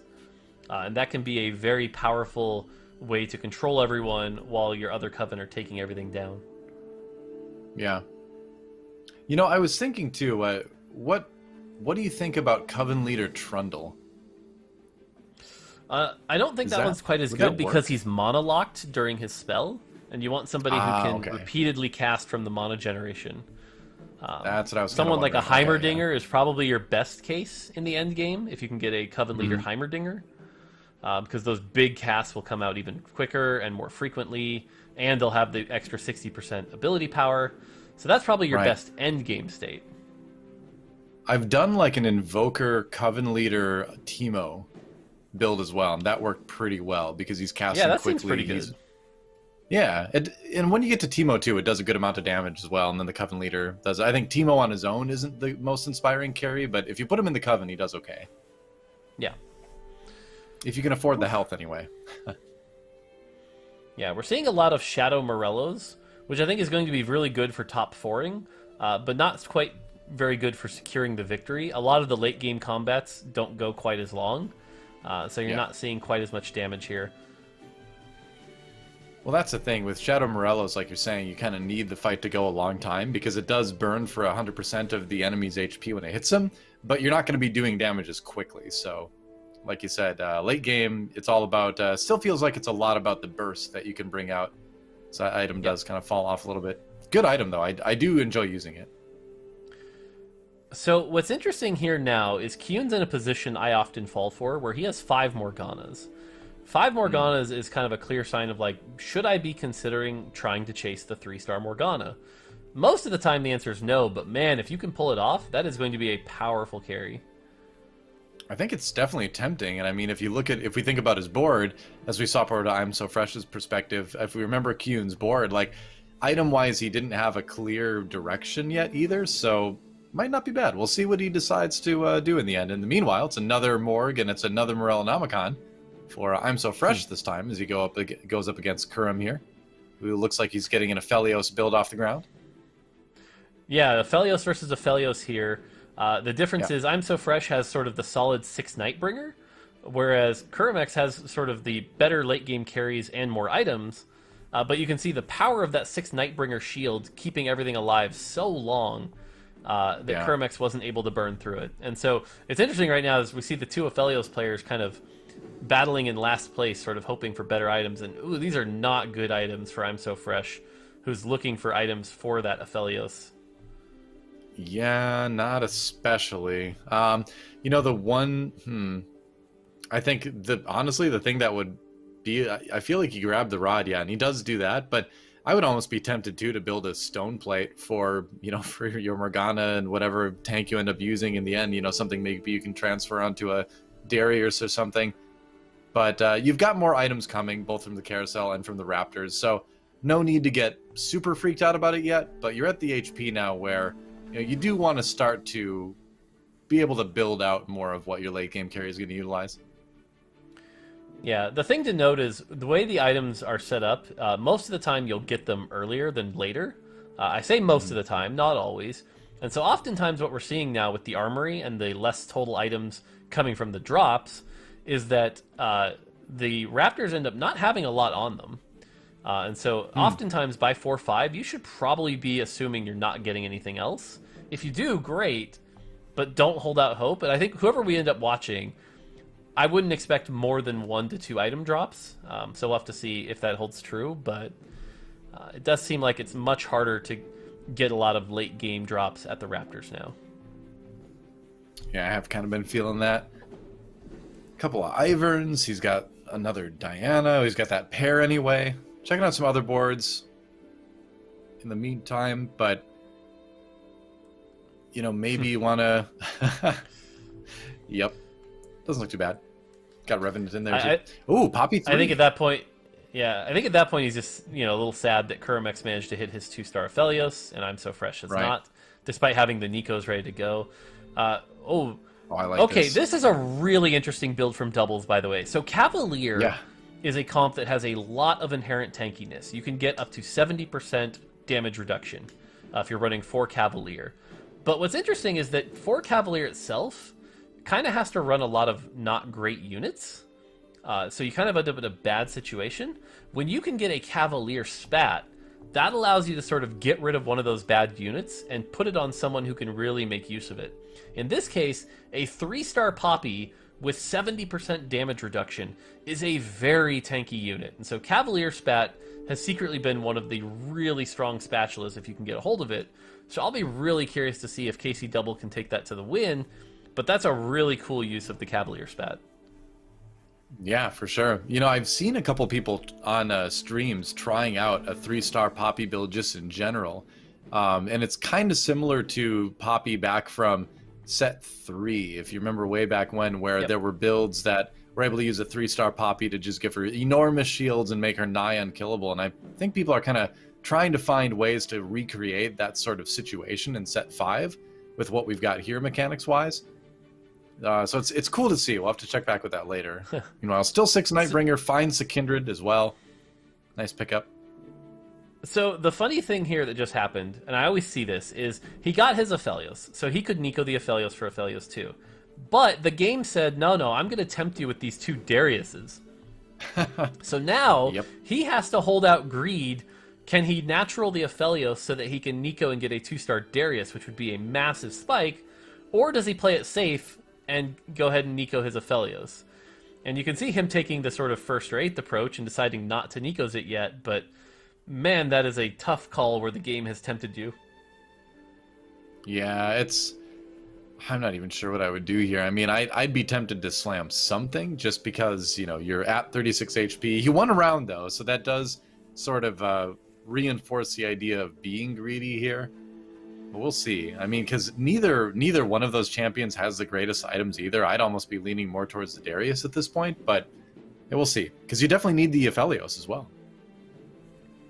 Yeah, like I said, the fact that Aphelios and Darius work so well together, you get the armor shred from the Darius, can put it in a really good spot here. I think he's just going to keep rolling down. He did get the Kindred also, and we see KC Double. Remember how we talked about how Hellion needs to hit those 3 stars? He's got 3 of those 3 stars. He does need, I think, the Kennen, and he's not really going for it, so I think he's still going to be struggling a bit here, but I do like how tanky that Poppy is. Yeah, I mean, the Poppy, especially with the Shadow Stone Plate, it's going to be generating a lot of health as well. Okay, so we talked about this a bit, how earlier on he slammed the Shadow Archangels, and we were kind of questioning that. But now he has the base Archangels, and when you have both of them together, that can be really good, because not only are you stacking the health, but you're stacking the ability power, and late game you just become this monster, and so Ziggs is going to actually output a ton of damage here. This is kind of a really cool build and a really cool variation on the Hellion, so I'm really happy to see this with KC Double.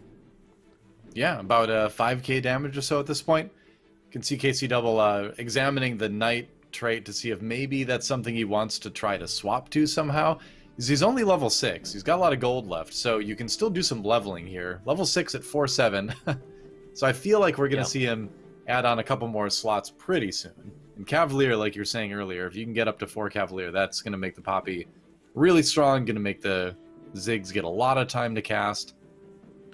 So definitely my expectation here is that Thresh becomes Nautilus, and then you get a Rel in there at level 7, so now you're running the 3 Cavalier, 2 Ironclad. You know that Ziggs is your carry, so you're just kind of protecting that. Bloodthirster here probably goes on the Kled. And that's kind of what you're looking for to really spike this up. For now, he's going to put in Spellweaver, but you can see he kind of gives up on the, chasing any of the Thresh 3 or anything like that. But that would be sort of my expectation on what he hits here. Yeah, totally agree.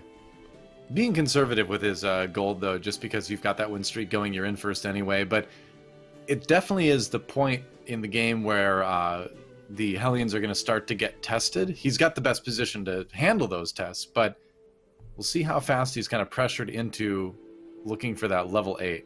Going up against Kurum now, trying to make that Nightbringer comp work, and he's got that Aphelios too. It's going to be pretty scary.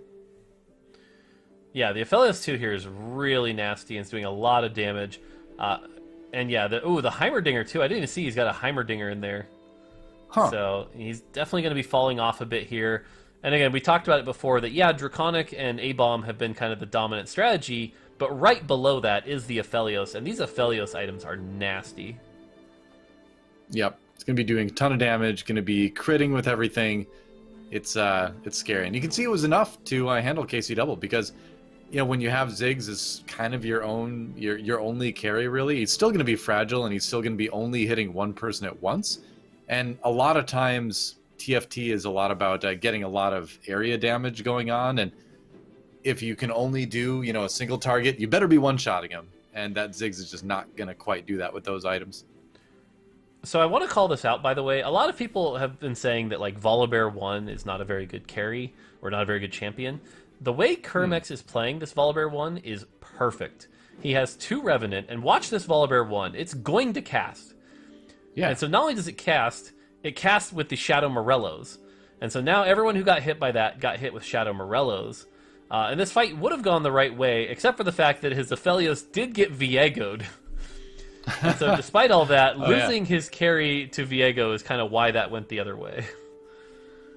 The longer the game goes on, or the longer people get to spend time with set 5, I think the more we're going to see Viego worked into a bunch of different builds, not just ones with Assassins or Forgotten, Because if you can position him well, even a 1-star Viego can do exactly what we just saw and steal a crucial carry, or just steal some good utility champ like a Lux or something, and turn the tide there. I've won a game where I just put in a Viego at the very last moment and just put it across from some utility champs on the other side, and he was able to steal 2 of them in the final fight. And he's like low-key a very good late-game utility champ to throw in.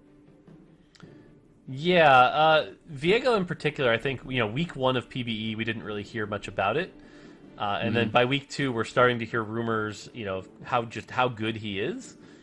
And so now that we start to approach, I think, when it goes live, I think people will realize just how good he is. Now, again, we were just talking about Volibear last time. Now without Revenant, I think this is actually not very good. Hopefully he can get the cast off, but now it's a lot less guaranteed. Right. Thankfully, he does get the cast off here. But again, I think you do always want to be running 2 Revenant if you're going to run that Volibear 1. Because Volibear 1 may die midair in his leap, but Revenant keeps him alive and lets him finish that spell cast. And so now that he got that Shadow Morello on the back line, I think he should be able to win.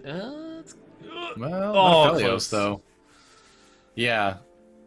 Pretty close, but unfortunately his Aphelios wasn't able to quite carry it all in the end. And, Shadow Morellos takes a long time to burn everything down. It does burn you down for 100% of your health, but it takes a while to get there. And so you still end up having to do a lot of other damage to augment that. Everyone's rushing for the Rage Blade. Can't quite get it. Oh, no, he did. Kurum did manage to grab that Rage Blade. Huh. Wow. I feel like we caster cursed Kermex a little bit here because he was in first. And we were talking about how strong his Aphelios was, and now he's sitting in 6th on a decline. So hopefully he can turn that around, but feels a bit like we highlighted him at the wrong time for him. Pretty typical. Yep. And I know you're starting to get used to it. Heimerdinger 2 in the shop for Emily Wang here as we shift over to her POV. What do you do, though? I don't feel like there's a world where you would ever sell the Aphelios to make it happen. I think you've got enough HP where you can just do another round, see what happens, maybe lock, and then go for it there. Sells the Ash. Oh. All right, then. I agree with you. I think there's a hard choice, though. Aphelios 2 is a big spike here. I think that was a very difficult decision. Oh, and now we get to see KC Double on the other side running many more of the Cavaliers now, so he has 4 Cavalier. Still that really interesting Ziggs build. But, oh, that Heimer ult. Yep. Heimerdinger's going to be able to do some huge damage at this point. But that said, the Cavaliers have so much damage reduction, maybe they can just simply survive it, you know? It's kind of seeming that way. It does seem that way. And that Ziggs is slowly regenerating his health back. Yep. Poppy getting some healing, but not as much anymore, and that shield's not keeping her up. And now it's all on the Kled. Kled and Ziggs. Yep. that was the Hellion experience. That was the Hellion experience right there, of just being slowly swarmed down by a horde of Yordles. Yep, exactly. I love it. I think it's a great trait, and it's cool to see it work late game. I still feel like that Ziggs could be stronger, or there could be something else besides that, but you know, it seems like the later the game goes, the Kled becomes more of a carry, but you can definitely see how this is how this can work, you know? It's cool to see a good example of the comp being played. Yeah, for sure. Now, interestingly enough, this game we talked about, you know, we have to keep talking about the Zoo comp. Solo Gasang is the one running it, and not dominating the lobby quite like you'd expect him to. But, oh, no. Oh, looking at the Viego here, kind of got tossed around a bit, and then chased the Diana, and got his spell interrupted. Yep. So, whew. I mean, that's the thing with the Viego, is that you got to make sure that he's able to get the entire cast off and not get interrupted. That said, he's been able to convert a couple people, it looks like. No, not quite. But that was a close fight. I mean, again, QSS, put it on the Viego. He gets his cast off then. He converts people. Yeah. Interestingly enough, this lobby seems to have turned into which version of the Aphelios comp can do well, because it seems like every fight we're seeing Aphelios versus Aphelios, and I almost wonder at this point if they're all out of the pool, because Emily's not able to 2-star hers, but we're seeing them all over the place. Soju out in 8th, definitely not going to be happy with that performance. I'm So Fresh sitting in 1st has kind of come back, and it's got to feel really good about that, considering he got 2nd last game. Right. Well, we were talking earlier, too, about Solo Gasang and about him getting that a little bit later Draconic Abomination start, and would he be able to do well after that? And, you know, it's a close lobby. It's a very close lobby, but he's still in 2nd at the moment, so clearly the answer is still yes there, that he's doing okay. But that said, a couple bad rounds, and he could go out in, like, 6th or something still, so time will tell. Yeah, that's been the thing so far, is, like, the lobby's so close. When I called that out, he was in, like, 5th. But you know, now he's in 2nd, because this is a really close lobby, and you can see some of the frustration Emily's feeling right now, really looking for that Aphelios, but I think it's just too contested and has been kind of consumed at this point. Yeah, I suppose now you kind of want to do whatever you can to make sure the Heimerdinger gets his cast off. Going up against Solo Gasang, another Heimerdinger too on the other side there with the Thieves' Gloves this time, but Solo Gasang's Draconic comp coming together.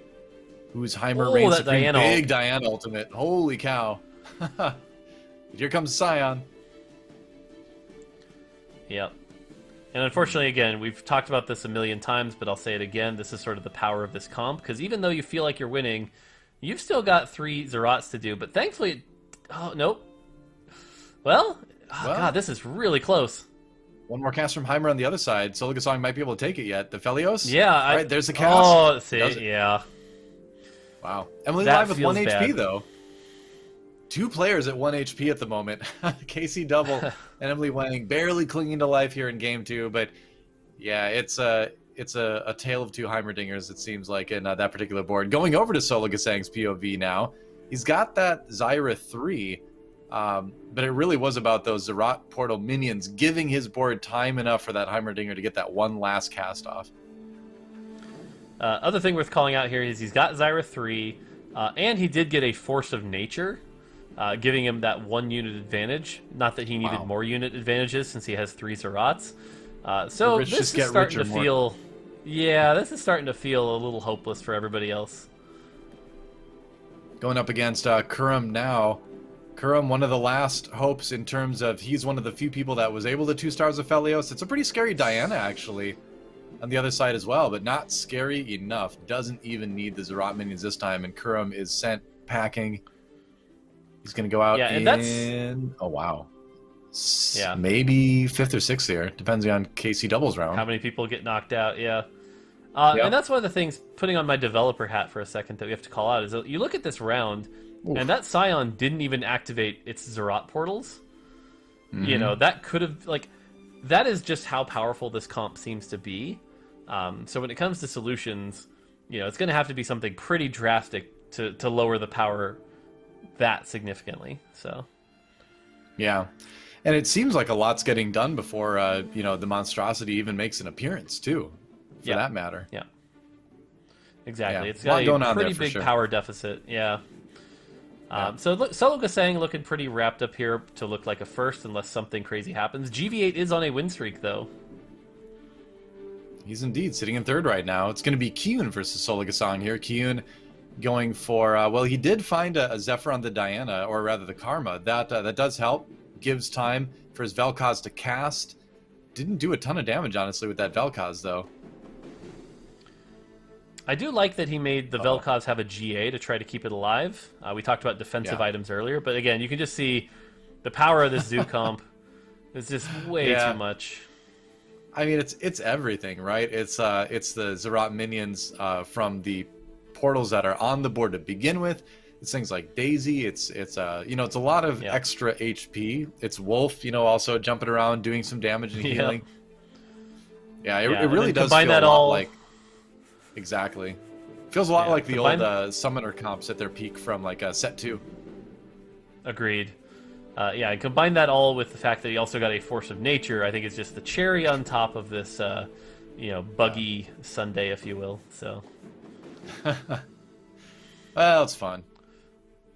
I'm enjoying it at least. Let's see what he decides. Where would you put this Shojin's? There's a couple different options. Obviously, the Rise provides a lot of crowd control. Chance for a kill too. Maybe the Ivern benefits from that too. I wonder. I think in this case, I put it on the Kindred specifically to get the earlier proc of that ability, just to keep even more things alive. I think that Kindred proc does some pretty good stuff. I think the second choice would be the Ashe, just to get even more CC out there. And I think one of the reasons people are focusing on Zyra over Ashe is that the Ashe stun, you know, it impacts something and stuns those units. The Zyra ability keeps going through and hits the entire line. So Zyra just ending up a lot more powerful than I think even Ashe. So yeah, for sure. We've definitely seen the Zyra version of this comp perform better than the double Ashe kill version. That's the end of the game. Yep, another double kill, another win for Solo Gasang, another win for Draconic Abomination. Here we are again. I wonder what sort of deep analysis we'll have to say about our comp board in a little bit. We just kind of copy paste one from each game, I think, at this point. Yeah, you know, is it the same one? Is it different? We'll have to see. But I mean, we talked about this. There's a Zephyr on this one, yeah. We talked about it actually early in the game, and I do want to call out that, like, at the very beginning on stage 3-1, Solo Gasang was sitting in last place. He didn't have any Draconic. He was sitting on, you know, force the A-bomb, force the Zerat, and I made the statement that, you know, if he can still turn this around, that kind of shows how powerful this comp is. Well, not only did he turn it around, but he boosted it off to the moon. And so again, I think if there were ever any doubts left about how powerful this Zoo comp is, I think those are gone. I think it's very clear just how strong this is. So I've got great news. Our winning comp board is ready to check out. You ready, Mort? Let's look at it. Wow, that's something. But hey, big difference here. We've got a Kindred able to be fit in, or at least an extra unit at some point because of that Force of Nature. So, you know, like you said in the game, the rich get richer. It's just a strong comp. What can you say? And shout out to Mobalytics for giving us this great way to show it off to you. Of course, exclamation point builder lets you access this exact thing and go and try testing out your own builds, matching synergies and things. Exclamation point set 5 will give you all the information about the traits, the items, anything you want to know about the new set incoming here live pretty soon. Let's check out the scores from that lobby and revisit that one. Of course, we did see Solo Gasang win in our second game. It was Grand Vice in second place. Overall, it looks like Kyun number 1 at 16 points, but it's pretty close. We could still see a lot of movement, couldn't we, Mort? yeah, at this point, I think it still feels pretty clear. There seems to be a sort of a top half, bottom half right now, but we are only 2 games in. I think next game Yeah. is really where the lobby starts to spread itself out. You know, if Kiyun or I'm So Fresh comes away with a first, it's going to start to feel pretty scary. Whereas, like, if KC Double can do what he did yesterday, or Soju can turn it around, I think we'll see some more interesting stuff here. So it'll be really interesting to see where it goes from here. But next game, I think, is sort of the make or break for a lot of these players. Yeah, for sure. Well, we're going to take a quick break, and when we come back, we will see if some of those players towards the bottom of the rankings can get things back on track or not, and what comp will try to take on the challenger, the final boss, Draconica Bomb comp, when we get back. Don't go anywhere. Mortdog Madness Reckoning will return in just a few.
Welcome back to Mortdog Madness Reckoning. I am DoA. With me is Mort, and we have seen 2 games so far today. Game 3 this is really the reckoning game, I think, in that there needs to be a reckoning for the bottom 4 players in our lobby right now to be able to have a chance to make a run at the top 4. And you know, Mort, when we look at the players near the bottom of the standings at the moment, we have players like Casey Double, players like Emily Wang, who had kind of rough starts, I feel like, yesterday too, but both were able to come back, get back in the game, and make it to today. So we could still see a lot of movement between players in this the roster. Yeah, for sure. Like we said, yesterday Casey Double had 2 rough starts, ended up going 3 first and becoming the point leader. If something like that happens today, that can still happen. And there are 5 games, which is, things can still turn. But again, this is kind of the break point, right? If Kyun or somebody at the top takes away a first, at that point, all of a sudden, they become the clear favorite. And if you're sitting in 5th or 6th or 7th, you're looking at like kind of a hopeless climb that's out of your control because it requires Kyun to like basically get 8th place. So this is kind of the game that really steers the directions.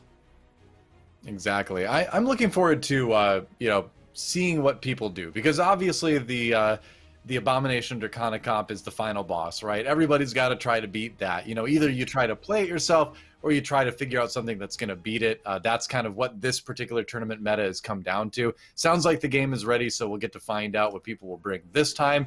I wonder, Aphelios seems good for 2nd places, 3rd places, but if you really want to win, which we know some of these players are going to, players like Soju, what new stuff are you going to try to bring out more, do you think? Yeah, at this point, there's really 2 options, right? Is like you come up with something new, try something really out of the blue, like Knights with a Kale carry that can survive until Kale ascends, or you get frustrated and you say, well, if you can't beat him, you join him, you take a bow off the carousel, hope you get a belt, and go from there, and start doing some Moldiver dances for some luck. Fun known fact, if you do that emote, you get +1 on your rolls. So Soju using that to his advantage. That's not true, by the way. Little known fact. We'll just clip that in a very specific way and then hold it against you for the rest of the time. That's kind of how it works on the internet. I don't know if you're familiar, but yep. I always feel bad for the Moldiver too, because like the shovel hits him in the head, and this stage of the Moldiver does not wear any helmet or anything, so that's dangerous right there, Yeah.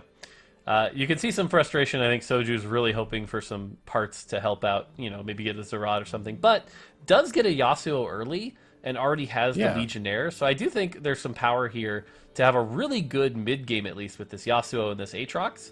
We'll have to see if he decides to utilize that, but getting a Yasuo this early is never bad, especially if you have a bow. You can get a 2nd bow, get that RFC going, keep him safe. Gragas 2 is a really strong frontline. This is not a bad start.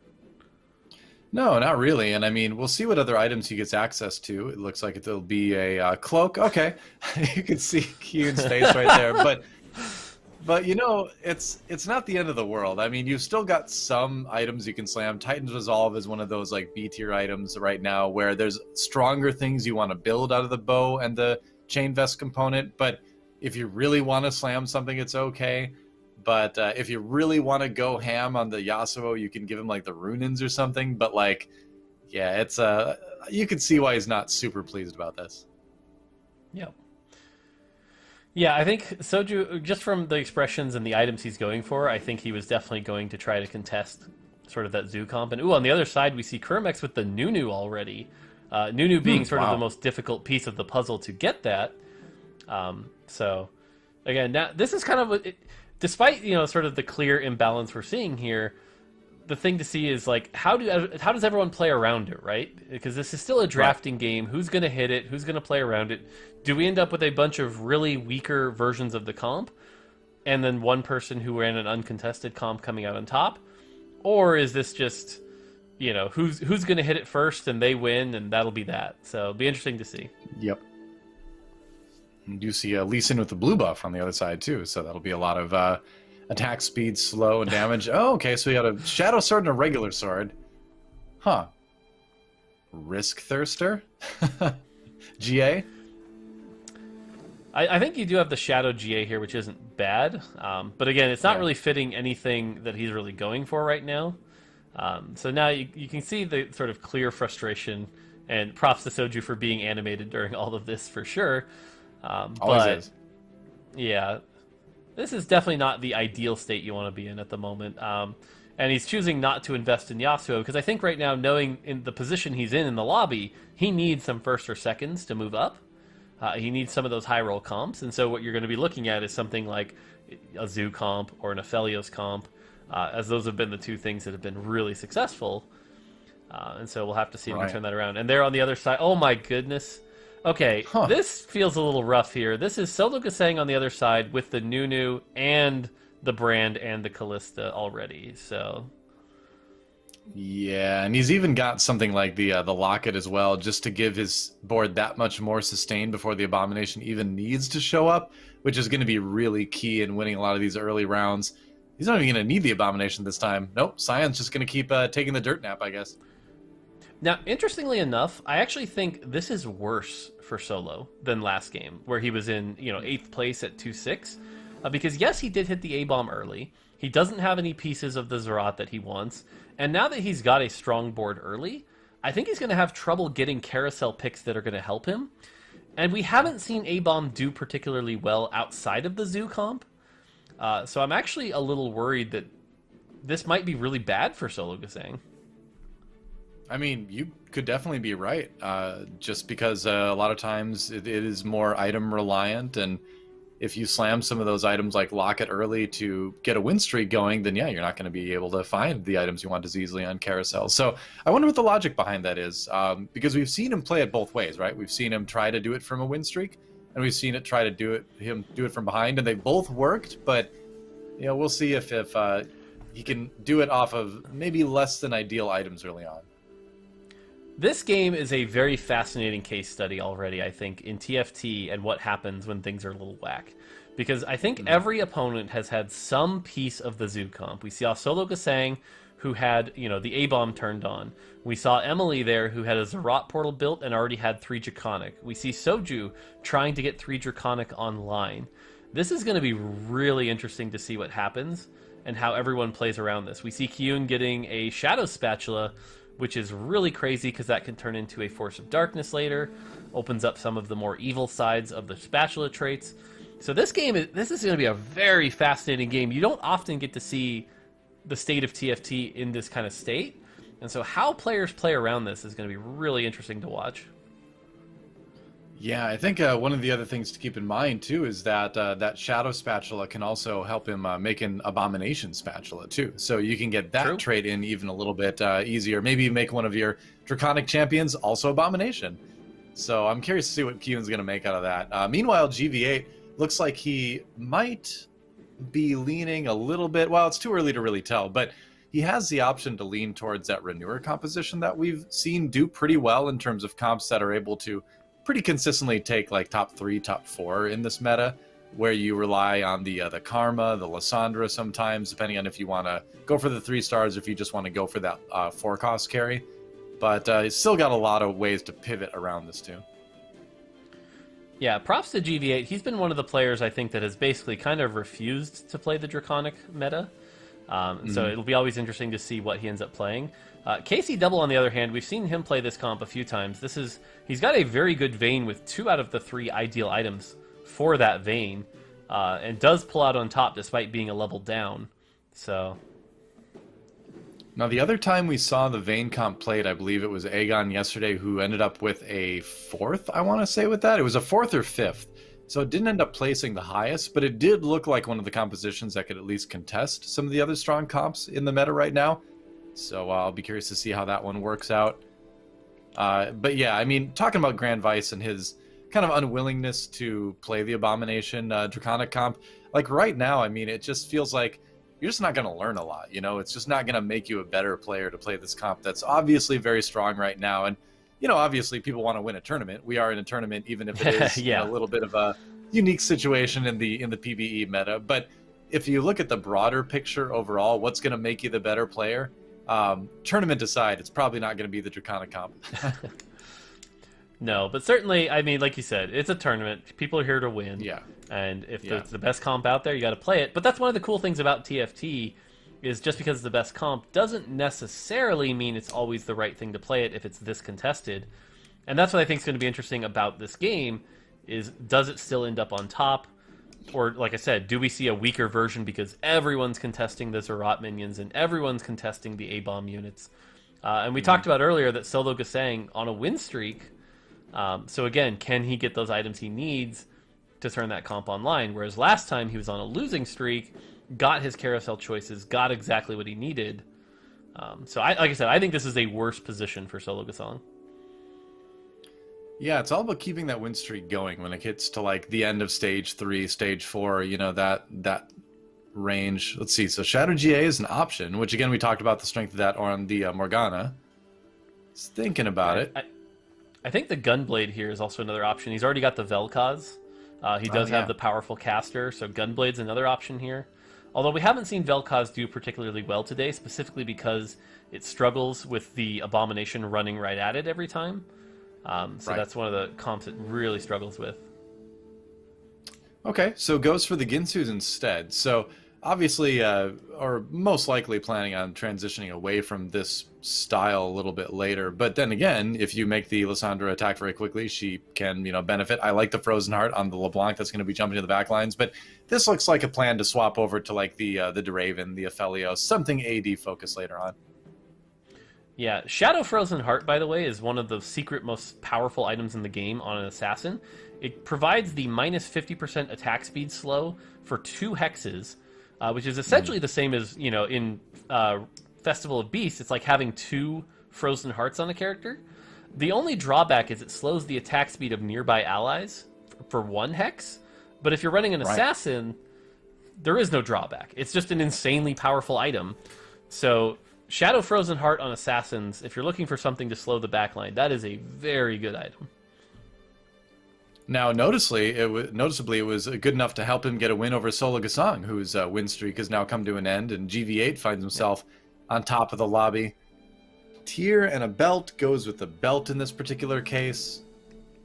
Let's see what that ends up being a little bit later. The scary thing for poor GV8 there is his economy is kind of in shambles. He has like 10 gold already at level 6, so he really needs to win streak to try to build up some of that economy back up. Yeah, KC Double's POV is what we're going to take right now. Playing that Vayne comp that we talked about a little bit earlier, and he's still on level 5 at the moment. Didn't go to 6 from what we could see there, so maybe thinking about trying to roll for that Vayne, but he only had 5 of them, so it's in that spot where it's like you've got great items, but it's a little bit awkward. But I think you kind of continue to go for it here anyway. You've got an okay board. What do you think? I think 5 is like literally the line. I think if he had 4 right now, I would give it up. I think with 5, you keep going.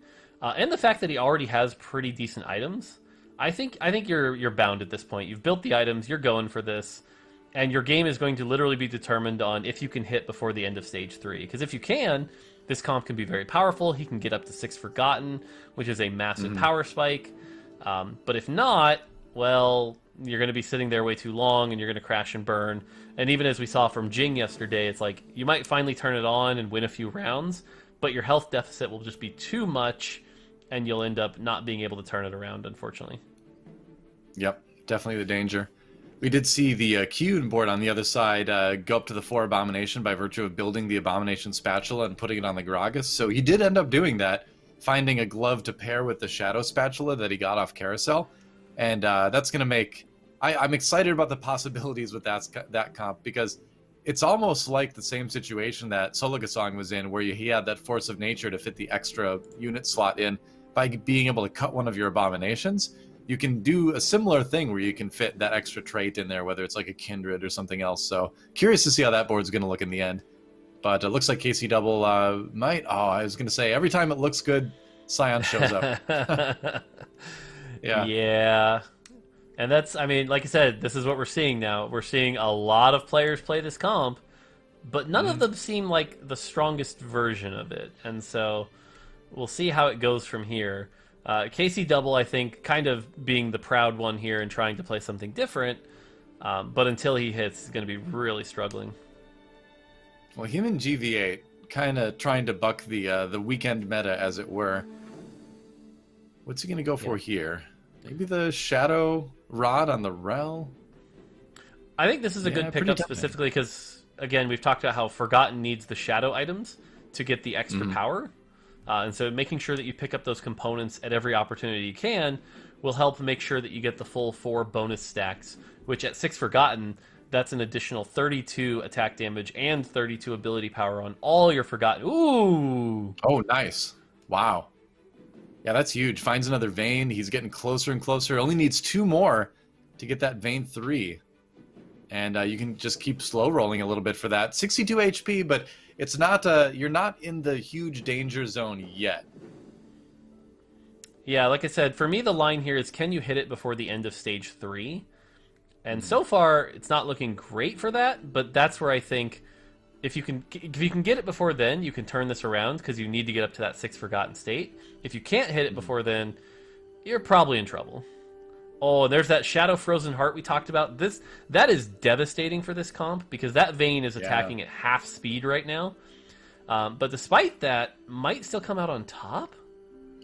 Depends on where this Lysandra shot goes. All right, we're into the Warwick. Did you get one more? Oh, that was really close. And GV8 takes his first loss in a while. Yeah, that's unfortunate for GV8 because he really needed to keep that win streak going, but hasn't been able to turn that around. Yeah.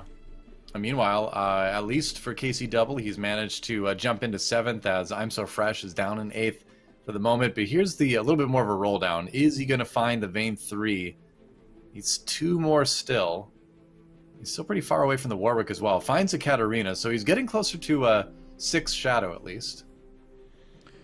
Yeah, I think at this point he has the 6 Forgotten. He can go Victor right. for 4, Hecarim for 5, and Katarina for 6. But the big thing is, if he levels up, the odds of seeing that vein are going to go down significantly, and he really wants that vein. Yeah. Might see one last roll down to try to find it after this round against Sologasang. And Sologasang, of course, has the Abomination going. Here comes Right, Scion. but as we talked about, this is the thing I'm worried about, though, because Sologasang has no pieces of any Zerat whatsoever. And we have not seen A-Bomb do well without Zerats. He doesn't have Draconic. So I actually am very interested to see how Solo pans out here, but I would not be betting on this comp. Yeah, he's got to find something different at this point. It's probably time to pivot. Ooh, how about that roll, though? All right. Sells the Gragas to get the Hecarim in. He knows he's going to make the transition to 6 Forgotten anyway, it seems like. Frees up a little bit of space with the Warwick 2.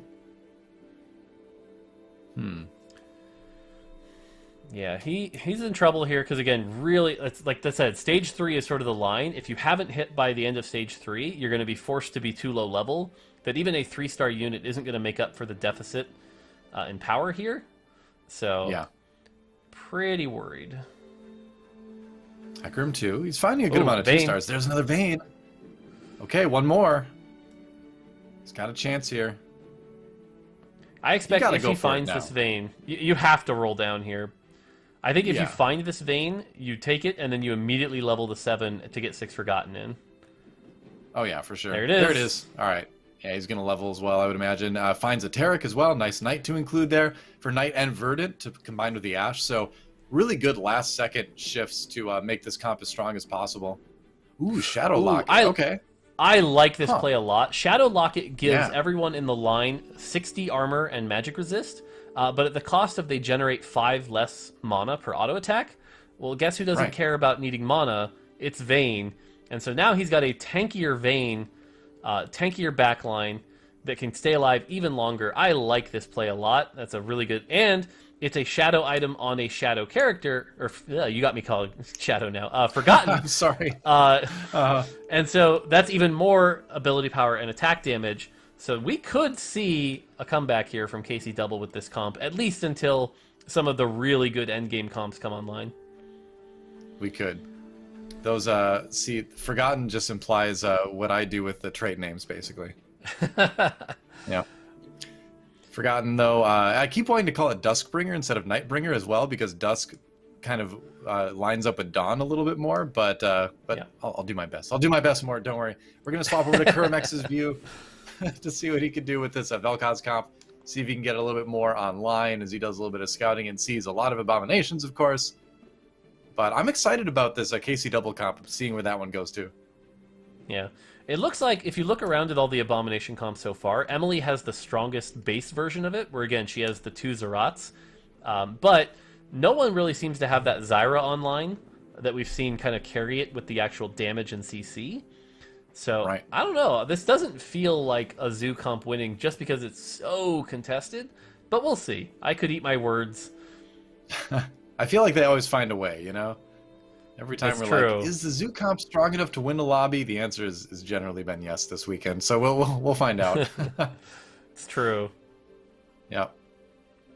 Good shot from the Vel'Koz, and I think it's important to keep the Vel'Koz on the other side of the map from the or the opposite side from the Scion, so he doesn't just run into it, and that gives you time at least to burn it down. Can he handle these minions? Though I think with the Zyra ultimate coming out, he'll probably get time to get that Vel'Koz cast off. It's gonna be really close. It's gonna be Oh. yeah. Yeah, I feel it. Yep. Yeah, that's certainly how fighting against that comp feels. You're like, I should be winning this game, and I lose, and it's frustrating. I think I hear you. You know, I think we hear you on that one. Yeah, we all feel it. We all feel it, Kurum. Yeah. Wow, there's a 5 Abomination in there now too. With I think Yoon managed to put 5 Abomination together because he had the spatula. He got that stretch goal in there, and he's on a win streak too. So maybe Kiyun with yet another version of this build that we haven't seen yet today will be able to take the lobby, but we'll see. I would be happy to see that, to be honest, because the 5 Abomination was sort of meant to be, you know, Scion is your powerhouse. You're actually playing around him, not just putting Zarats on him. So if that ended up being a really good comp, that would actually be really cool to see and be really healthy, putting things like AD items on that Abomination. But so far from what we've seen, that has not been the case. Anytime you do that, Scion just kind of dies a little too quickly. So we'll have to see if that actually ends up being the case. Now KC Double did get the win over Kurum here, as you can see with that Vayne 3 board. But the thing is, like, until Kurum finds that Vel'Koz 2, he's probably just not going to be winning a whole lot of rounds. Those are strong items for the Vel'Koz, but you really need the 2-star before it starts to kill people in one cast, which you kind of need to do. Agreed. Ooh, Viego with a Shadow Chain Vest on him. That is a nice pickup for I'm So Fresh there. Yeah, if you can get that with a Shadow GA, because typically the best Viego is like blue buff QS Shadow GA, so that you can jump back there, steal things quickly, not get CC'd and interrupted, and then if you die, come back and keep on doing it. So that could be a potential late game out for I'm So Fresh. Yeah, Viego is such a great unit too, because if you have that QSS on him, even if he doesn't end up converting the unit, he essentially stuns it for like the duration of the cast, right? So you still get this long CC leading up to the conversion, so it's pretty good. Now, this is a really key moment here. We talked about this before, that Solo Gasang had the early Abomination, didn't have the Draconic, didn't have the Zerat portals, and so at least we're seeing him do what you kind of expect in this situation, which is that comp's not going to get you to the end game in that state, so he's pivoting out of it, choosing to go with the blue buff Karma, which is a very strong champion for sure, but now he also is going to really need to 2-star that, otherwise he's just going to fall off here. But I do agree with this play of getting out of the Abomination, not playing that same comp if you didn't hit all the pieces. Yeah. But yeah, he's generally feeling pretty weak at this state. Yep, I would say so. Abomination, though, doing a good amount of damage. Can he take on the Jax? Nope, not quite. Question for you, because I actually don't know the answer to this. Does the Abomination benefit from traits like Ironclad and Mystic? It does. It does. Okay. I figured Interestingly probably did, enough, though, 100%. so do the Zerat minions. Oh. Uh-oh. That's interesting. So yes, right. Spawning those 3,000 health bugs who then also gain 90 armor or 80 MR. Yeah, they can do that too, so. Fun. All right. Well, does get a second Karma here, so one more Karma to get this going. Also has the Heimerdinger, which is nice if you wanted to run the Renewer version of this. Or let's say you somehow hit 2-star the Heimerdinger before you 2-star the Karma. That can work. But generally what we're seeing here is a much closer lobby. The fact that everyone is still above 40 health at this point, we don't see that often. This is a much closer lobby. Yeah, it is interesting because it means everyone's been kind of beating everybody for the most part, and the losses haven't been that bad for the HP to still be this high. Oh, it's on this Vayne now, but nope, that Vayne's not going to be able to quite do it. And I wonder about this Vayne build a little bit because what Forgotten gives you is a lot of damage stats, right? It doesn't give you a ton of tankiness. So my question with the Forgotten builds is, how do you build a strong front line to go along with this? And that I feel like we haven't seen done super well yet by anyone. Yeah, for sure. I think it's one of the more difficult parts of Forgotten. It is why I liked his Shadow Locket. The Shadow Locket can give them some inherent tankiness. But I agree with you. That is one of the big weaknesses of the 6 Forgotten comp right now, is there's just not a huge, strong front line. I think your best bet is something like Rel plus Hecarim. Hecarim can be pretty tanky, getting that Cavalier, and then using the Rel to give your team the shields. Pop in one more Ironclad if you can, and that's probably your sort of front line, something like a Nautilus. But generally agree that that's pretty late game focused and can be very difficult to hit. So, and yeah, in fact, you can see here the 3 Ironclad that Solo Gasong is trying to run. Yeah, one of the things I like about set 5 is the prevalence of team-wide defensive buffs, right?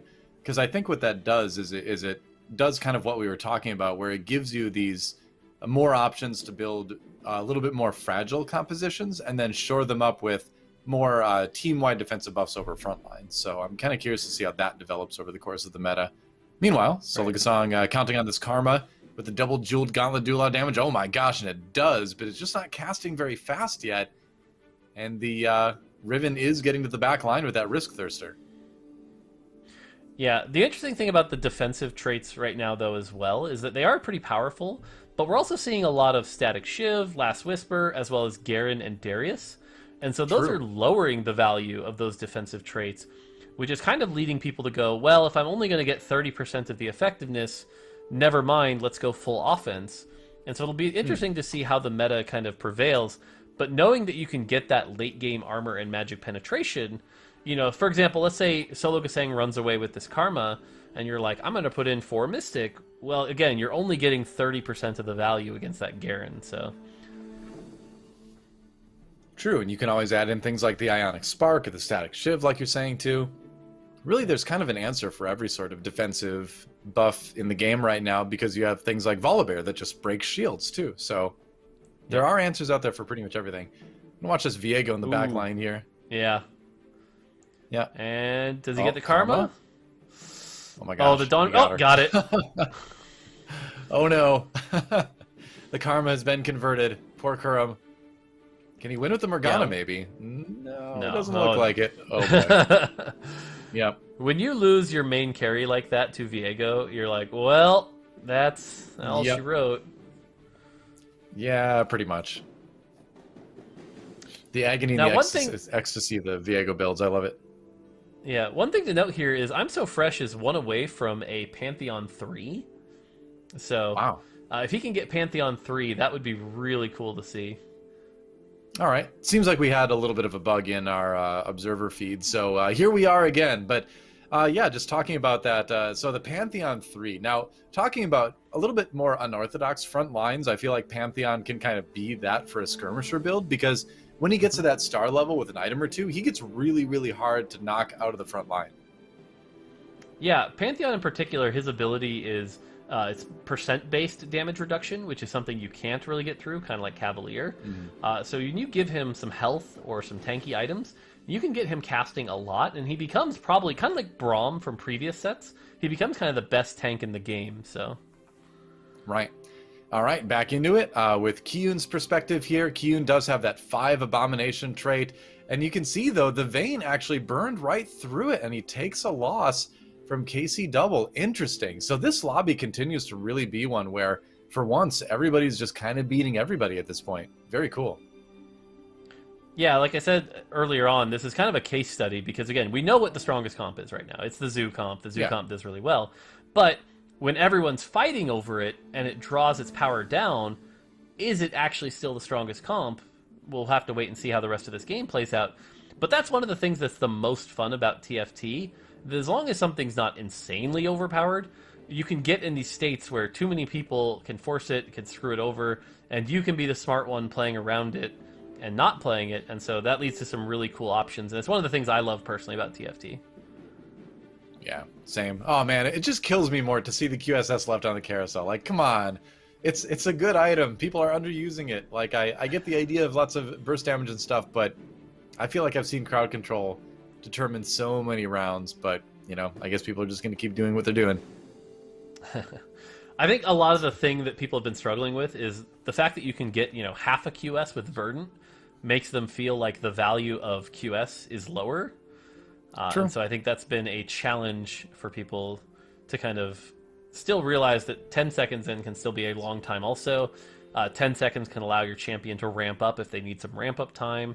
For example, blue buff QS Karma can help you ramp up quicker without getting CC'd by like this Zyra. Because, for example, there goes a big hit. She's not ramping up right now, Yep. Takes longer to cast for sure. Scion 4 comes through. And another Zyra ultimate kind of shuts down that Karma again as well. And like Verdant is good, but it feels like when you can get Verdant 2 in specifically, there's not a lot of crowd control that's going to hit you during that 4-second window. So I almost wonder if Verdant 2 isn't a little bit of a bait sometimes, in that like Taric and Ashe are both good units to just have in, but I feel like I don't get a whole lot of benefit from that buff at the state in the game where you find them in. It feels like maybe very late game it gets better, but I could be totally off on that. What do you think? Do you agree? Disagree? Like I said, I think Verdant is really only useful for teching it against really key things like Diana. Sure. That's going to cast really quickly. I don't think... People are right now sort of treating it as a general, like, I should always run Verdant, and I don't think that's quite the power level that it's at right now. Agreed. Yeah. Because, a lot of times, a lot of that CC normally comes out after that window, but like you said, against things like the Diana that comes out quicker, it's going to be useful. Yep. I'm just kind of watching the Scion starting to wreck everybody, but the Aphelios from GV8. So I like this build with GV8 here. He still only has Aphelios 1, but the key thing, again, we talked about this, was the Assassin with the Dark Frozen Heart, the Shadow Frozen Heart, slowed down that backline enough to give the Aphelios time to ramp up. And again, no one's building QS, so that means those Shadow Frozen Hearts are going to do a lot of damage. Slowing everything down. That's a lot of power, so I really like this build.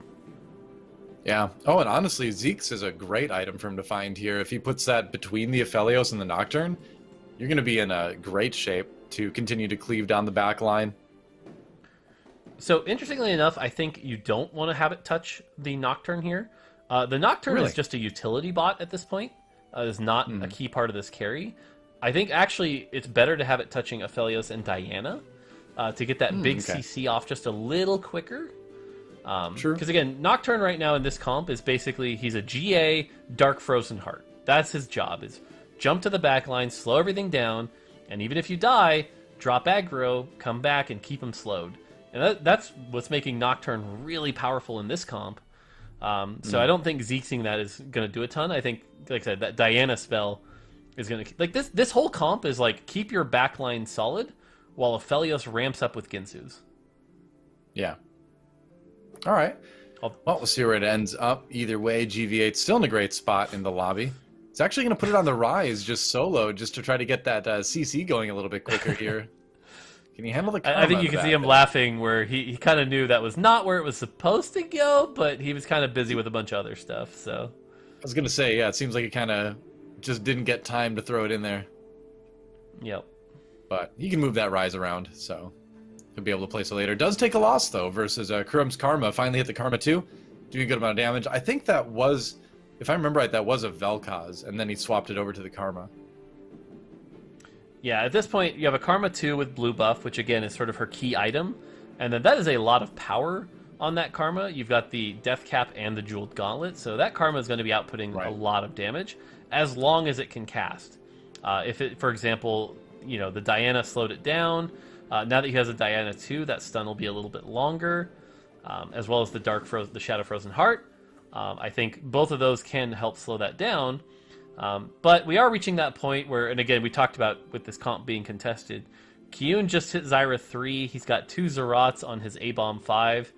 I think Kyun is going to make this a three-peat, unfortunately.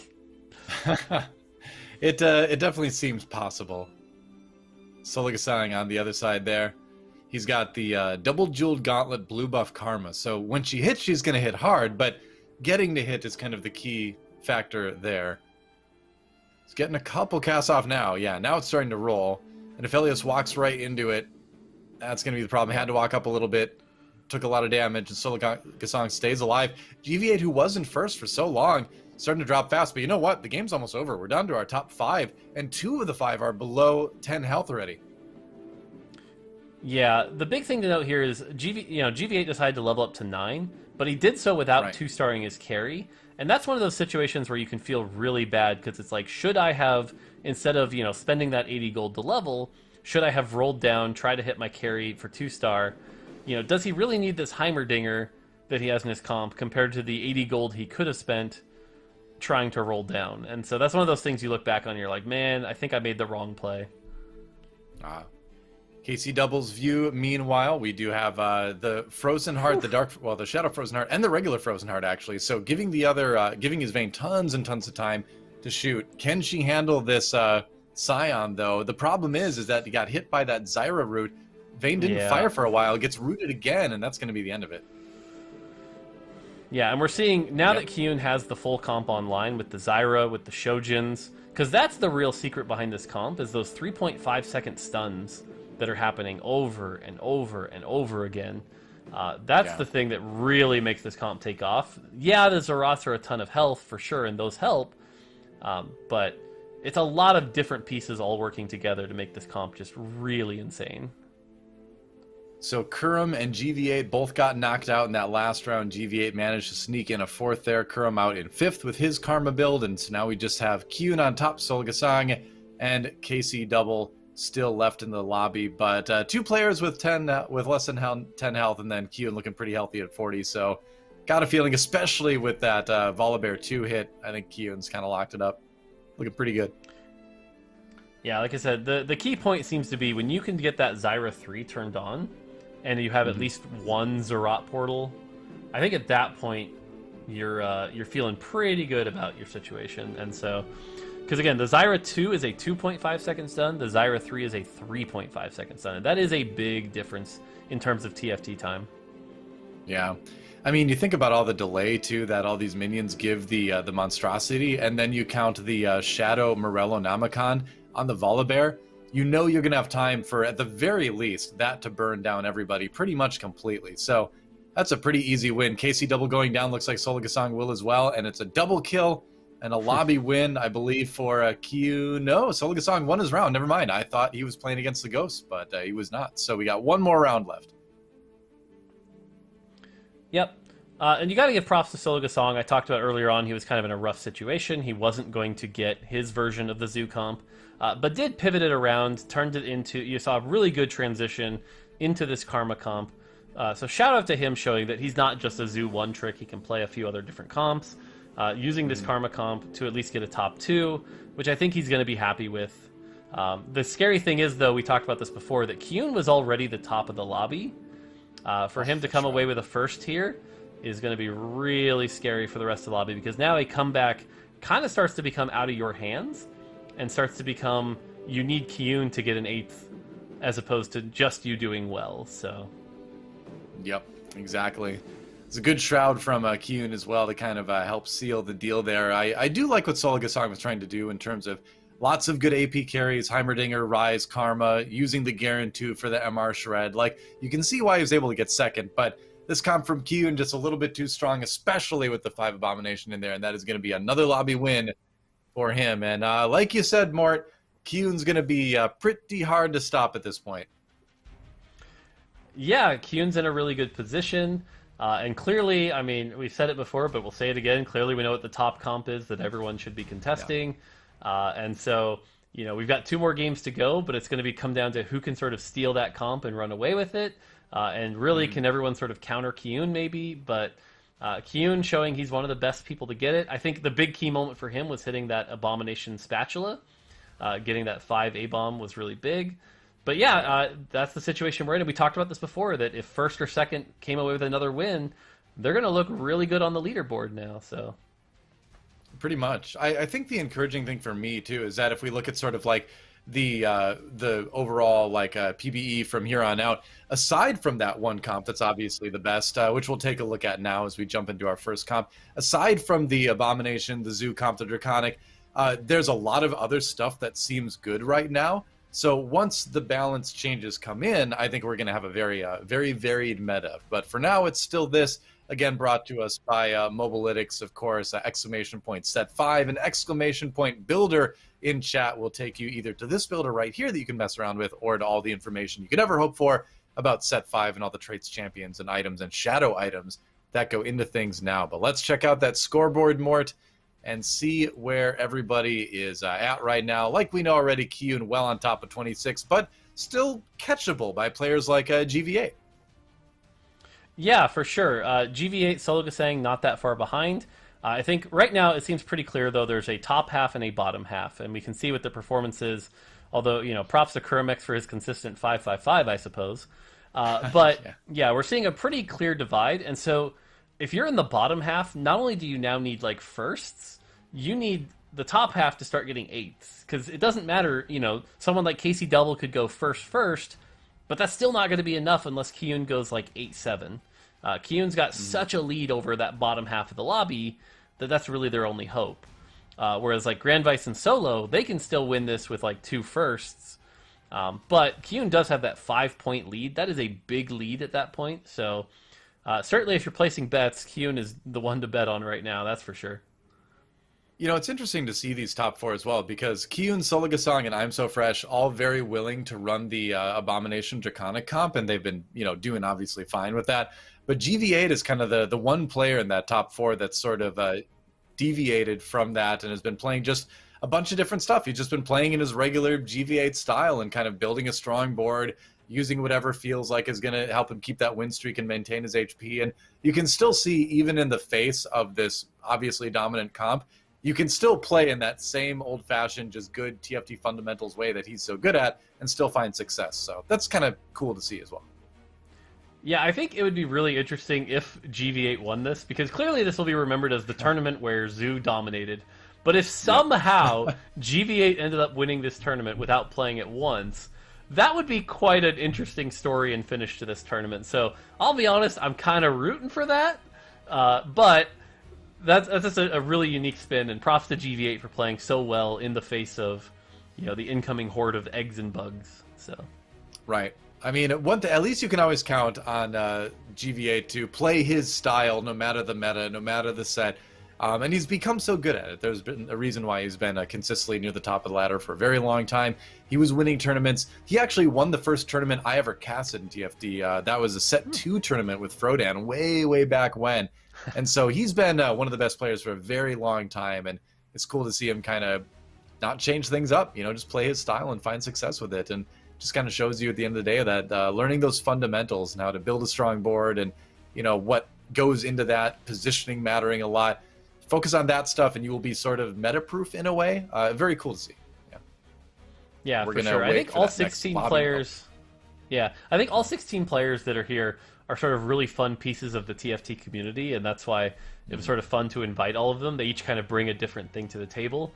In GV8's case, you see sort of a consistent streamer, willing to play a lot of different comps, willing to interact with his chat in really fun ways, also does well in competitive, but more recently has also been doing sort of like a side casting that's been a lot of fun to watch for people as well, bringing his own spin on sort of like the world's experience. And so, again, all these 16 players are really cool parts of the community, and so hopefully, they each get a little bit of highlight. But yeah, GV8's a lot of fun to watch.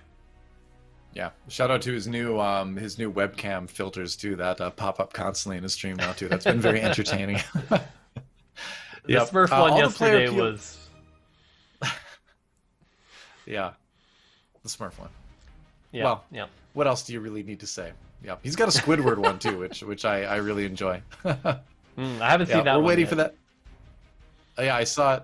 It came out at a not so great moment in one of his games yesterday, so maybe you just have to wait for him to do poorly. I don't know how it's all calculated, how they bring those up. But We've got our next lobby ready to go. We're going to jump on board with Emily Wang as we get things started out. Emily's been struggling a bit today. It's been a tough day for her. She had a rough start yesterday, but ended up doing very well in the second half of the day. But now today has been a little bit more of a struggle. Does manage to get the bow off the carousel, so a win there at least.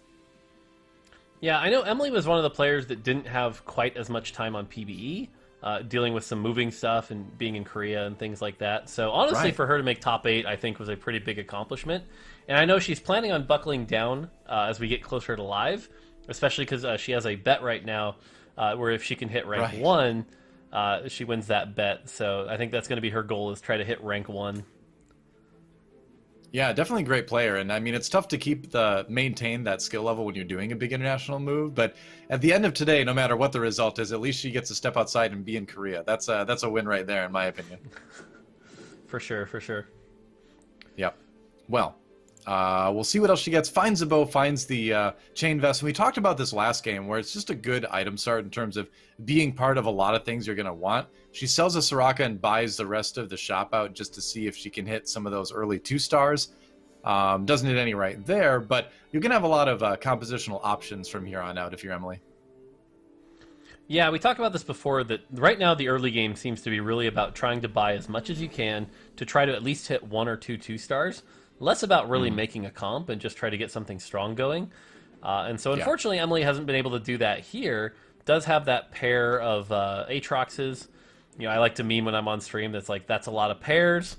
But does get at least the 3 Hellion, which is a, you know, at least a strong base start that can win a few lobbies. And ooh, gets the Ziggs here. All right. Yeah, I mean, honestly, if you think about what's going to make a strong board, like the tricky part now is that you don't have enough gold if you sell the 3 on your bench to go to level 4 and put the Aatrox in, which would be the strongest board, just having a 2-star Aatrox and 3 Hellions. So this is going to be a little bit weaker than I think she would prefer, but at least she's got the 2-star Ziggs in there. The problem is you just don't have any items to really use at this point, so I'd be still looking at probably lost streaking for a little while. So I think the play here that I would have done is actually sell the Kennen plus the Kha'Zix and the Warwick and go 2 Legionnaire. That way you get all your 2 stars in. True. That's a good point. Yeah. Going to get run over a little bit by the Hellions on the other side, it looks like, from GV8, who also had the Hellion start. Yeah, the big difference here, though, is that while he had the Hellion start, he had leveled up. So the level 4 gives him 8 units. He ran 2 1-star Kennens. It turns out 8 is greater than 6, so GV8 is going to win that fight. 2 Kennens worth of crowd control, too, is pretty devastating early on. Ooh, Shadow Tier and another bow. So 2 good components and kind of 2 different directions you can sort of choose, I feel like, here. You know, do you want to go more of an AP side? Do you want to go more of an AD side? She grabs the tier, and we'll have to see a little bit later about what gets built. So Casey Double did this earlier, and I'm a big proponent of this as well. I think right here, you slam that Shadow Shiv on the Ziggs. The Ziggs has the 0.85 attack speed. You're getting the magic resist shred. You're doing a lot of damage there, which is really good. I think you slam that, but we'll have to see if she believes in that. Not a lot of people believe in that because it is kind of a late game. It's not a perfect late game item, but I really think that's the right call here. I think it almost feels like it's a bit of a holdover too from set 4, where Shiv was an item that never really saw a huge amount of popularity aside from a couple fringe cases. So that I'm sure that mindset kind of affects people a little bit in set 5 as well. But I agree. I think it would be something that would definitely make her board considerably stronger right now, going up against KC Double, who has the Shadow Ginsus on his Ziggs. And is this Ziggs going to be this? It's like a half Ziggs. No, not quite enough. Hey, Shiv would have won that. What can you say? Yeah. Although at this point, now that she's lost 2 in a row, I think at this point she's looking for these like best case losses. So right. Yeah. Well, it's kind of like what we were saying earlier, where with this board, you're kind of thinking towards loss streaking anyway, and it looks like that's the direction she's chosen to go for the moment anyway. Yeah. One of the other interesting things to talk about here is, like, clearly we can look at endgame balance and we can talk about the state it's in, and obviously there's, you know, the Zoo, Aphelios, and things like that. But one of the things that the new Hyper Roll mode has put under a microscope is the early game balance. Because early game, when everyone is sort of at the same level, that balance can matter a lot here. And something we've started to see here a lot in these lobbies is the power of early game Ziggs.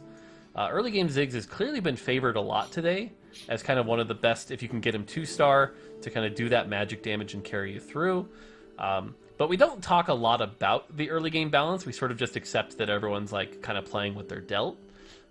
And so it's been interesting to see what is powerful early, you know, things like the Hellion, the Warwick 2, the Callista. Callista's another good one with items that can do a ton of AD damage. And that's a side that, again, we don't see the community talk about as much, but it's very interesting to think about. I think one of the strengths that Set 5 has going for it right now is that you do have a lot of options as far as early game carries and strong early game boards. You've just got a number of AD ones in terms of the Callista, the Kled, that kind of thing. And then AP, like you mentioned with the Ziggs, you could go with the Victor is another very strong early one. So there's not a lot of times, and I played a lot of Hyper Roll as well, but there's not a lot of times in that mode or in the regular mode where I feel like I just can't put together any sort of early game board that's, you know, going to get me at least a unit kill or two on the other side. Ooh, somebody's going for the Draconic comp again as we look at Soju's board.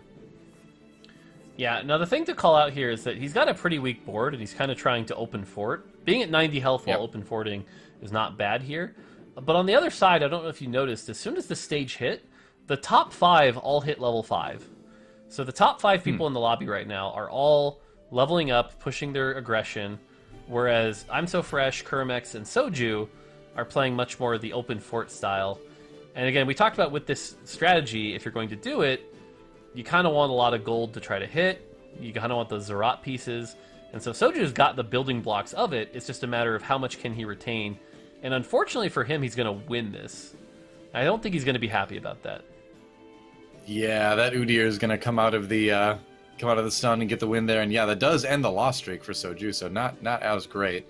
You do kind of dodge the danger, I suppose, in this particular case of if you're one of the few boards that doesn't take that earlier level, you put yourself in a position where you're going to be taking more HP damage than the rest of the lobby in some rounds. So there's like an element of danger there too, but it looks like he's going to just try to build the strongest board he can now that he's got the win and put in Skirmisher there and see if he can maybe even streak for one round into Krugs, I guess. I think if he is going to streak, though, he should be at least, you know, this is one of those times where I think you do have to slam an item. And, you know, as much as Zerat, we talk about Zerat being really powerful in the Zoo comp, I think it's actually just a generally powerful item. I think he should be slamming it here. Yeah, I'd agree. If you're going to slam something, that seems like the one that's going to use the least valuable components at the moment and also give you the most return. And slamming it on the Trundle is a good idea since you want to have it on someone you can remove it from later on. Yep. Another thing worth calling out, by the way, is this is a change that went in pretty recently into the PBE, is that Zerat used to scale with star level last set. So the higher your star level, the more powerful the Zerat is. Now it just scales with time. And so it is okay to put it on a 1-star champion. You get just as powerful of a Zerat minion. And sure enough, we see here that Zerat minion is why he won that fight. So I'm glad he slammed it. Definitely had me a little nervous at how late he was slamming it, but it was definitely the right play. Yeah. I actually really like that change too, because it's oftentimes you felt really restricted as far as who you built that item on because you wanted that higher star level. So now not having to worry about that lets you bounce the item around a lot more between different people throughout the game and just makes it more of a smooth item to implement, it feels like. Yeah, for sure. And it allows us to not deal with the situation where, like, not only do you have a early 3-star 1 cost, but you have a 3,000 HP Zerat minion that then comes out of that 3-star 1 cost. So. Yeah, exactly. So we've got the Abomination. Oh, he sells the Ash. All right. So saying, you know what? Not going Draconic. He wanted the interest instead. You know, he finds another Ash right away. So he could jump right back on that train.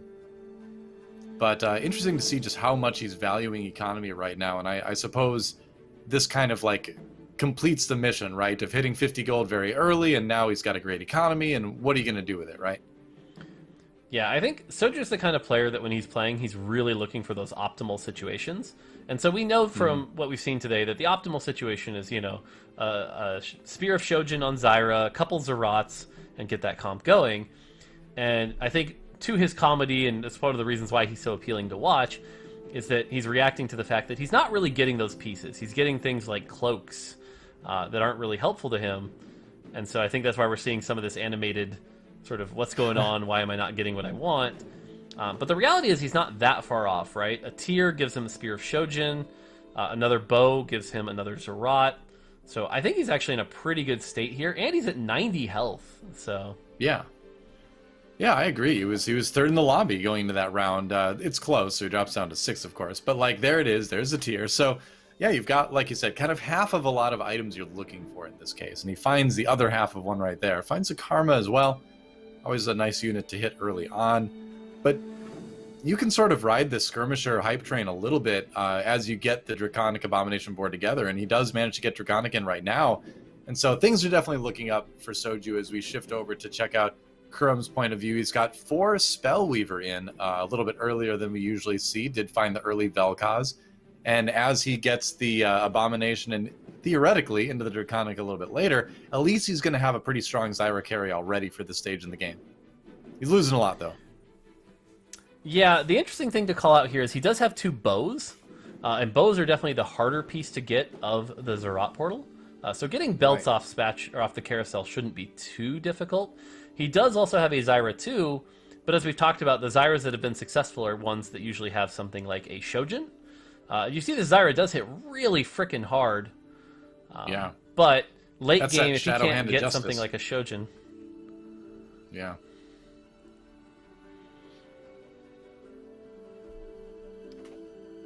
Yep. I suppose that's something to think about. Yeah. I love casting with a delay. Isn't it fun?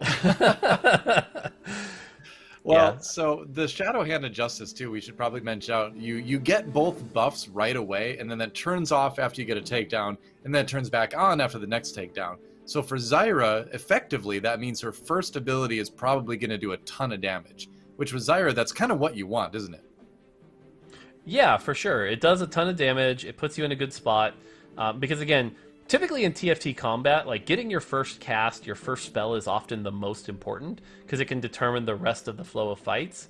Fights are kind of like an act of dominoes, right? Where like one thing causes another thing, causes another thing. And so having a big domino at the start of the fight, like you see there, that Zyra spell just one-shot some of the backline of Solo Gasong, that can really matter. And so, yeah, being in that situation feels pretty good. Definitely does. Solo Gasong takes one of his first losses of the game. If not, maybe that was his first loss of the game. I think he was on a win streak up until that point. That's big. Yep. Taking a loss from the 8th place player there. Yep. Shows the power of this Abomination. And again, even without the Zerat portals, Abomination is still just a chunk of health early that does really well in the early game. Yeah, for sure. Now Kurum gets this opportunity to find a belt, and the thing is there's a belt on a forecast. So not only do you get the belt, but you get the most amount of gold you could possibly get from that carousel too. So things are working out pretty much as well as possible right now for Kurum as far as taking this comp into a place where you can like get safely into the later stages of the game. Yep. Now what's interesting is that Kurum doesn't have the Draconic half of it, whereas we saw on Soju's board, I believe he had the Draconic, but I wasn't sure if he hit the A-bomb yet. But the two of them are kind of holding hands on this comp.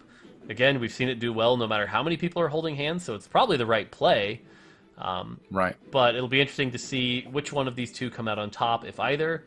Soju just hit the Ash 2. So meanwhile, we have GV8, who, as we've talked about, has basically avoided that comp like the plague. So.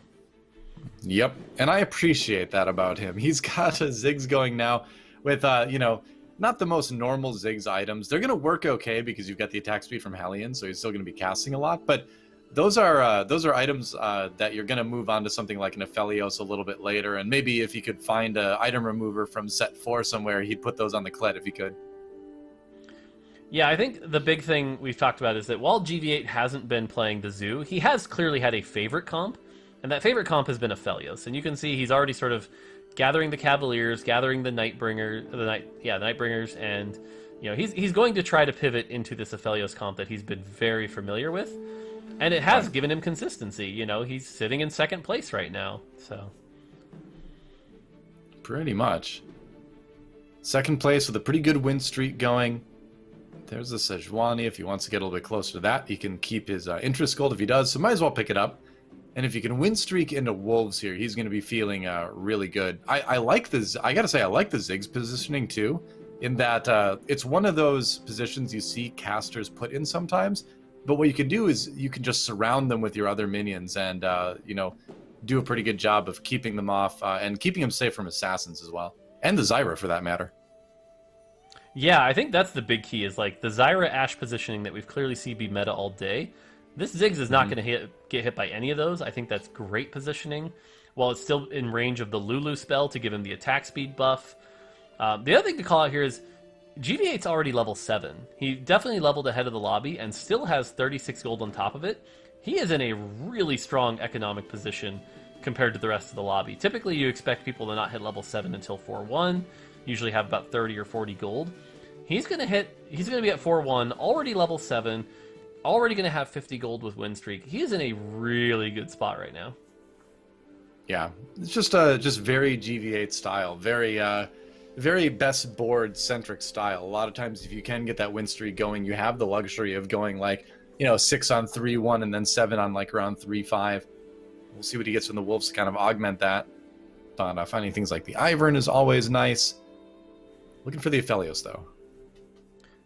I think the thing to call out here, too, is at least right now, he's willing to give up a gold interest. Because, again, he knows the power of hitting some of these 2-stars and trying to level up his comp. Whereas most players, I think, would pass on a lot of this stuff and really just sit right at 50 gold. Does kind of change his mind to hit that 50, but at least considering it and holding on to things like the Ivern. So now he has the interesting decision of, do you try to hit level 8? Or do you roll down now to try to hit that Aphelios? And so I'll be curious to see which one he does.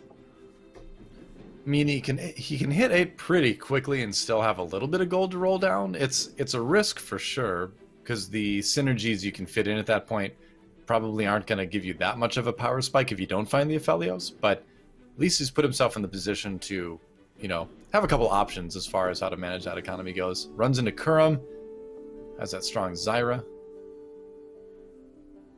Now, unfortunately, it looks like because the Lulu moved positions, yeah, the Ziggs is still going to get hit by the Zyra ult here and almost kills it and doesn't really have enough AD to keep it alive. Definitely putting up a pretty good fight, but there's no way he wins this. Yeah, the Ziggs doing a lot of damage to himself too, as well as healing. But I almost wonder if now we're moving back into a situation where you want to put your carries in the back center, you know, and then just try to position left or right around various assassins coming in, or just simply, you know, block them in with a bunch of other ones, kind of almost like you used to do with Star Guardian Sorcerer back in the day, where the Syndra, the carry for that comp, ended up in the back center in a lot of cases. Yeah, the challenge from what I've seen is that the corners end up getting hit by things like Thresh, Ashe, Zyra. The back center ends up getting hit by things like Volibear. And then the close sides, like where GV8 has his Ziggs, end up getting hit by things like the Sejuani, the Lee Sin, the Pantheon. So there isn't really one clear, like, best position, so much as there is you have to position around everyone else in the lobby. So... Right. At the end of the day, it's always going to take a lot of scouting and a lot of looking at who you've played recently, who you have the highest likelihood of playing, and kind of adjusting based on that. It's going to be the Draven, actually, which we saw the Jack swapped out a moment ago. The Draven is in. He's got 4 Nightbringer, and he does have 2 Legionnaire to get a little bit of that buff going. Draven, definitely one of the best Legionnaire trait users, but is it going to be strong enough to cleave through these units? One more Ash Arrow might say no, and it doesn't even need to have that. Yeah, it was close, but still going to take a loss there. The challenge for Draven is actually the highest DPS carry in the game, and definitely the best front-to-back carry in the game. But right now, unfortunately, especially in a meta where it's Ashe and Zyra and Aphelios dominant, being front-to-back is not particularly helpful. You need some backline access, you need a way to stop those Ashe and Zyras, and, you know, Aphelios is from doing their work, their karmas. And right now, Draven just can't quite get back there in time compared to the other carries. So that's why Draven, I think, has sort of fallen out of favor compared to some of their other champions. And the same is true of Mordekaiser. Mordekaiser also has to get through the front line before he can get to the back line, leading to them sort of being less favored compared to those DPS carries that can hit both the front and the back. KC Double doing a little bit of scouting during his round right now as well. playing against Kyun's board, and as soon as that Scion shows up again, it gets very difficult for Draven. He does manage to take it down, though, and we do have a win here, actually, against Kyun. So KC Double not quite dead yet, but 37 HP before Raptors is not an ideal place to be in. Yep. Interestingly enough, I think in this game, Soju, Kyun, and Kurimex are currently all running a form of the Zoo comp. So we'll have to see which one comes out on top, if any. But that seems to be the current situation. Oh, wow. Shadow Spatula on an Aphelios.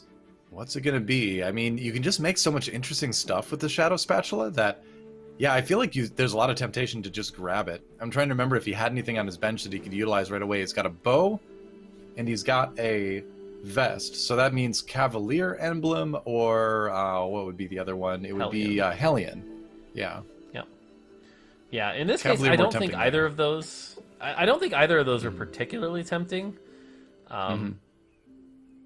So I actually don't agree with this pickup here. I think this was kind of a mistake. I get the appeal of the Shadow Spatula, but this late in the game, knowing that you're probably not going to get another component off of Raptors, maybe one if you're lucky, I think this was a greedy play. Being in the position you're in, you're kind of playing spoiler a bit, maybe stopping somebody else from getting an A-bomb spat, but otherwise, this isn't really going to help him spike in any meaningful way. Right. And some other options, I mean, I guess he could go for a Nightbringer Spatula and be able to swap something out to, move in a unit that he would rather have in. But I am curious, maybe, too, there's the chance if he gets another Spatula, he can go that Force of Darkness that we talked about. Take a big risk. Why not? You're low HP anyway, Yeah, and all of your analysis is spot on, and I think those are all the options he should be considering. And if this were Stage 3 Carousel with an Armory and Wolves coming up, I would totally agree. But again, the fact it's the Stage 4 Carousel makes me go, right. The odds of getting anything else at this point are so low, that's why I think you avoid it at this point. That's interesting, because that's something I keep forgetting right now, is that because of the way that items are distributed now, you just don't get as much from the Raptors as you used to. It's going to take me a while to sort of get used to that, but yeah, you're absolutely right. It's less likely now. Meanwhile, over on Soligasong's board, 5 Dawnbringer, he gets in 3 Forgotten with the Viego, and he's got the Assassin synergy going between the 2 Forgotten Assassins, Katarina and Viego. I'd love to see some items go over onto the Viego to try to put that to better use. And he's going to do it. Oh, cool. I wanted to see this. Yeah, I do wonder if Viego is just an item holder for the Karma, but this is a really cool version. Again, we talked about how best items are basically these 2 plus QS. Right. So this is about as strong of a 1-star Viego as you can get. And he's going to steal a heavily important Zerat minion. Yep. You can steal Daisy, you can steal Zerat minions. As you can see, he stole the baby dragon. It's fun watching a Viego go to work. And he can build the QSS. It's just one half is on his Nidalee and one half is on his Gragas right now, so it's a little bit awkward.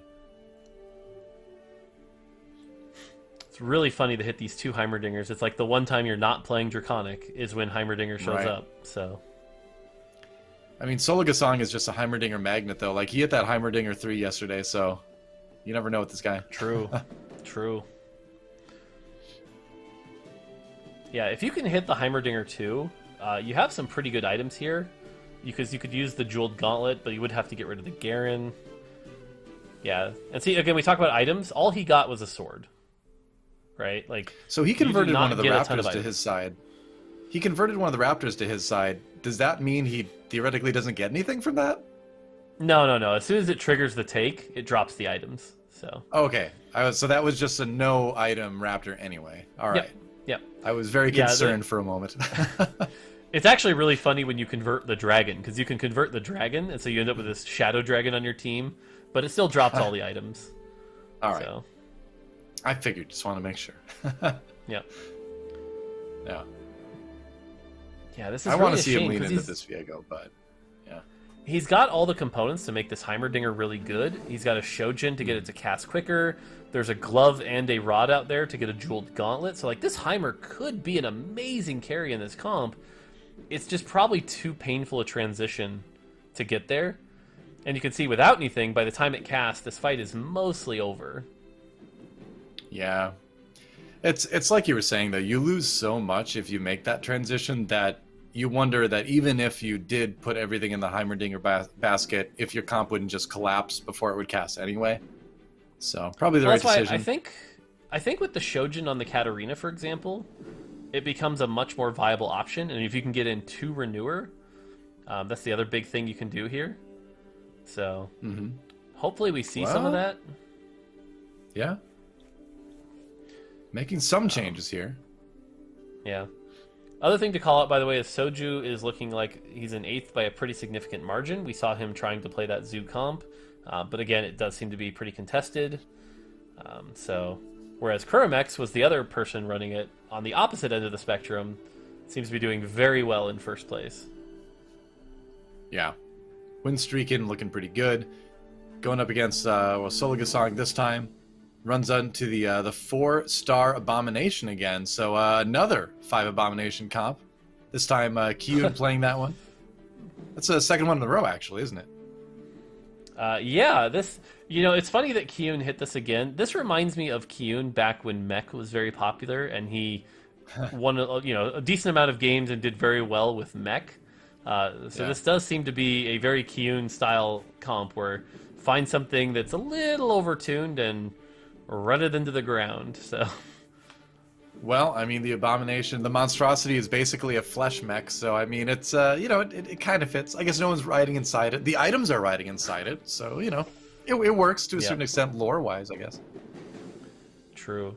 Now, if Emily can hit this 2-star Kale, that would be at least a shot. She's got a decent front line here. I would actually be looking to try to get this front line to be as delayed as possible. Find some Volibears, get an Ironclad in, and just really try to delay these fights as long as possible so that this Kale can take off. In set 4, there was a talk, Mismatched Socks talked a lot about front-loading your Kale or back-loading your Kale, back when you could kind of do a lot of damage up front with it, or you could create delays and get your Kale time to ramp up with things like Rage Blade and stuff like that. Definitely ramped up that time, but now we're in a meta where this Kale is always going to need time. You're always going to want to try to backload the comp to give Kale time to ramp up, because you can see what kind of damage happens when you do. Yeah, it's interesting. I believe I was watching Kurimex's meta video, and he kind of talked about something that a lot of players haven't really figured out yet, is that Kayla is actually a really good AD carry in her front half. She's got decent attack speed, can synergize really well with AD items, and after her first Ascension, starts doing bonus true damage, and after her second Ascension, starts doing AoE true damage. So you can actually get away with front-loading a Kale, and it can work really well. Once you hit the 4th Ascension, that's obviously sort of the win condition. And you and I talked about this before the show, that if you can get a Ascension 4 Kale with a Gunblade, the amount of damage you'll be doing will be enough to kind of keep your Kale alive. I think if this Shiv were a Gunblade, this Kale could actually beat some of the Zoo comps we've been seeing. And the Volibear is actually the big pickup here, giving the 2 Revenant to keep her front line alive even longer with the stall from the... This is really good for Emily. Yeah, finding the Kale too is just huge with that 5% chance. It was unlikely, but she did it. Now the question is this front line going to hold up long enough for the Kale to ascend? There's a big knockup from the Volibear on the other side. Kale's almost there though. I think the big mistake here was grouping up. Being in a situation where you're grouped up like this, it's good against assassins, but it's going to be, it's going to put your Kale in too much of a situation where any residual CC, like the Volibear, is just going to slow you down. Yep. No, I totally agree. It's. Oh, go ahead. On the other side, we do see GV8 getting the Aphelios we talked about earlier, and how much he's been favoring that Aphelios. So he's got to feel at least pretty decent about that. But the thing everyone has to be looking at right now is Kyun in 6th place right now. I think everyone really wants to put the kibosh... Oh, and hitting the 3-star Ash, that's going to be rough. Because you really want Kyun to get a 6th here if you have any chance of actually anyone but him winning the tournament.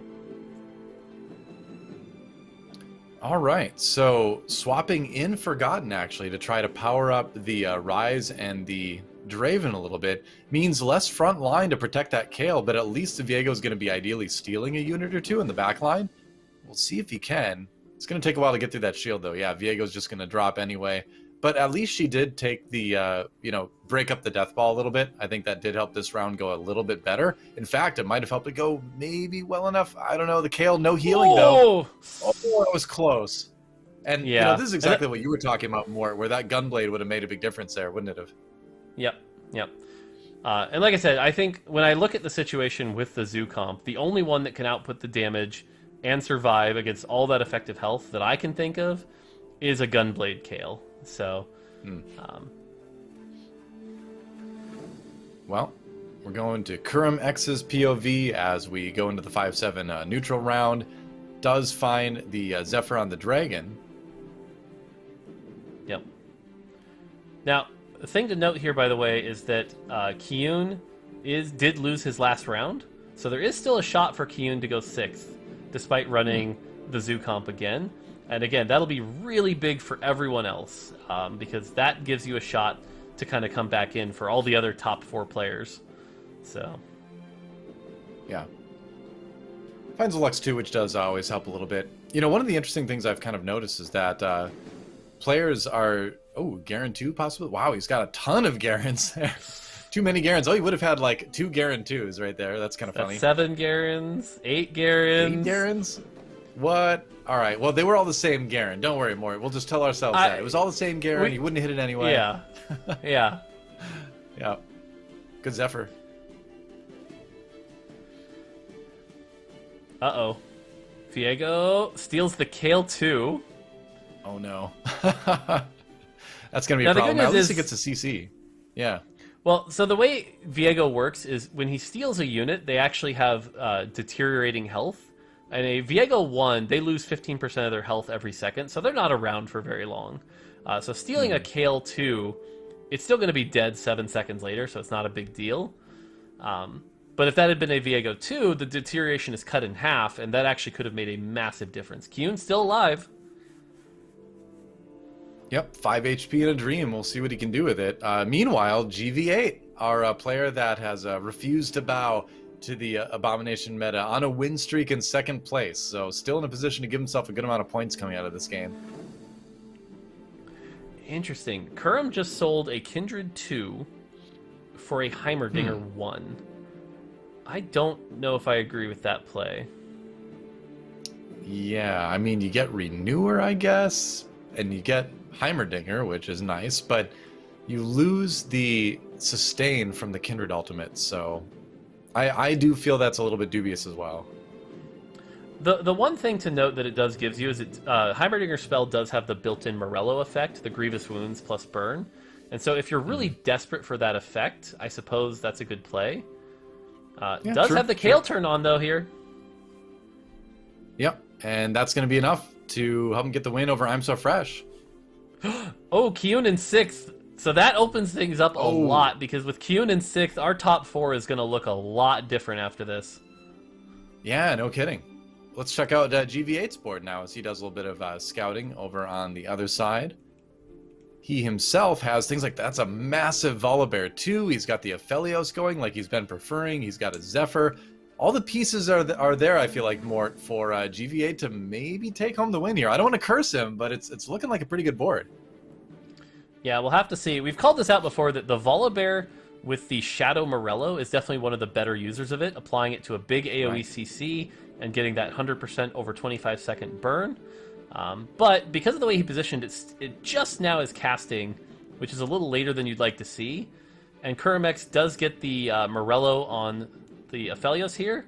And so, yeah, unfortunately, this is going to go Kurumex's way. Always have to... I feel like putting Aphelios on the left side here, knowing that everyone's playing Zoo, is a bit of a mistake.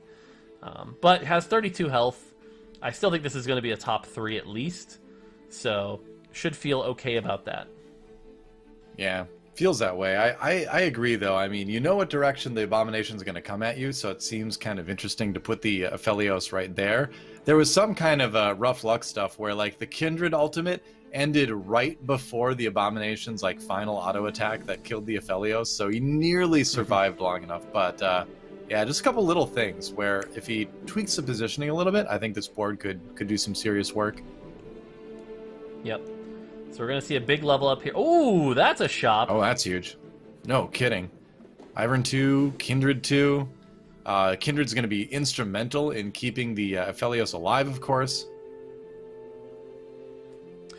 It's interesting. You look at both I'm So Fresh and Grandvice's Aphelios positioning, and they're doing in the third row positioning to try to avoid some of the Zyra ults and things like that.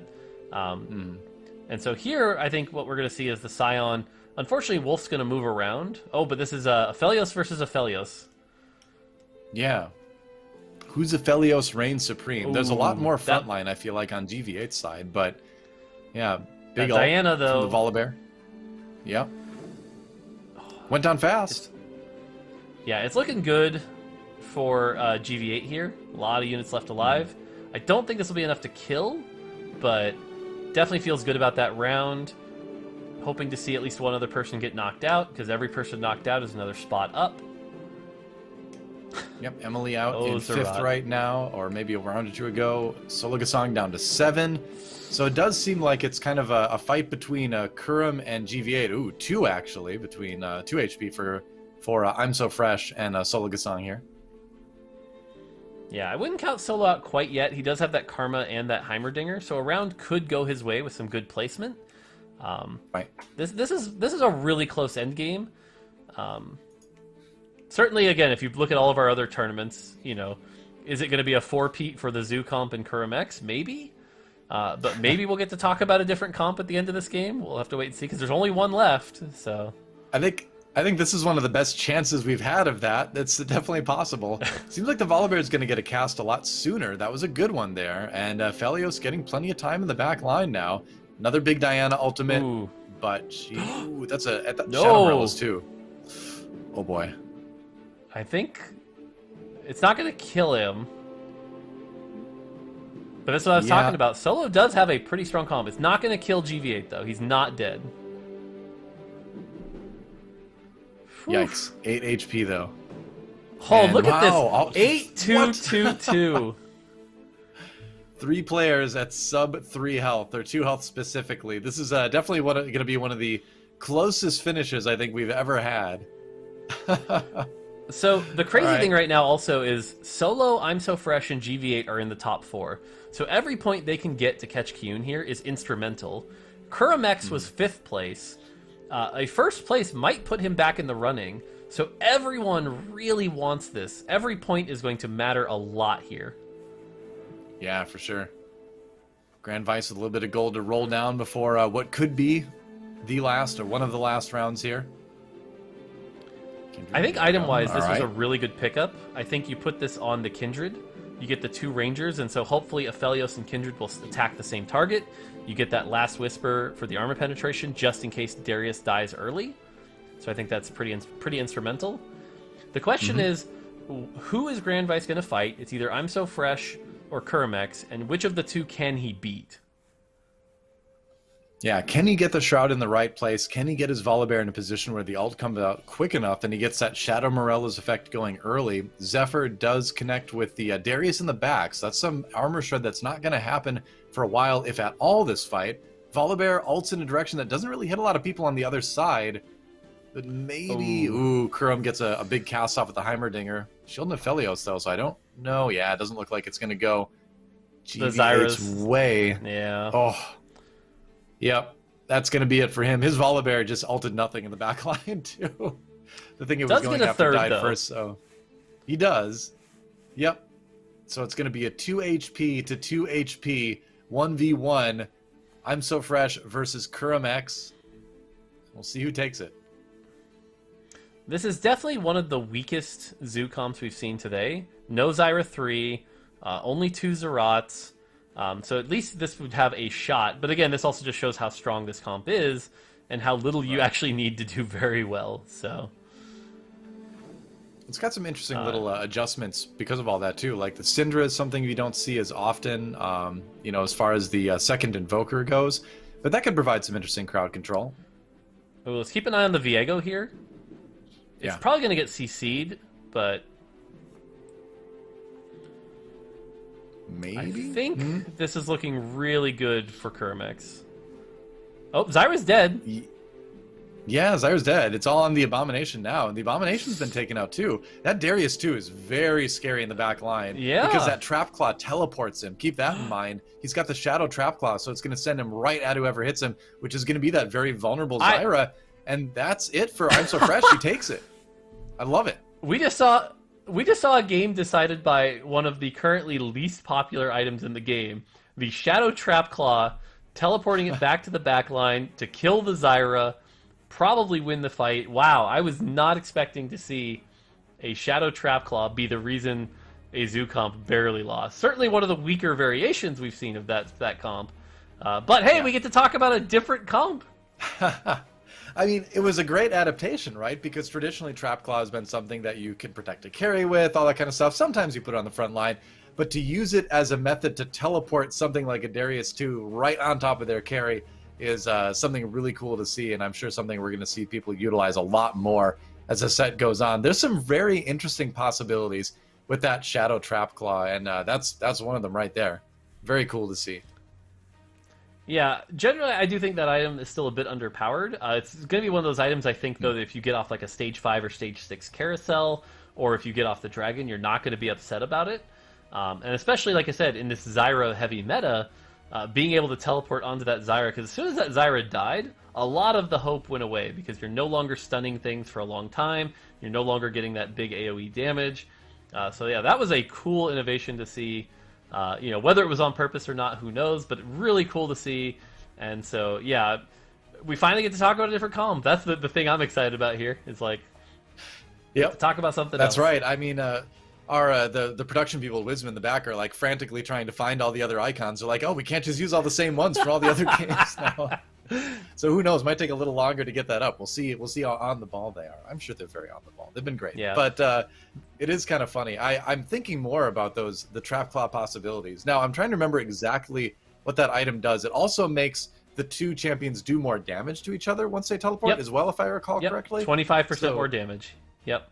Right. So that's something where if it's an AD carry or if it's an AD melee champion versus a caster, definitely going to favor the melee champion there in a lot of cases, because he's just going to wail on the caster before they get the spell off. Here's the comp in question, 6 Nightbringer. What else do you want to shout out about this one, Mort?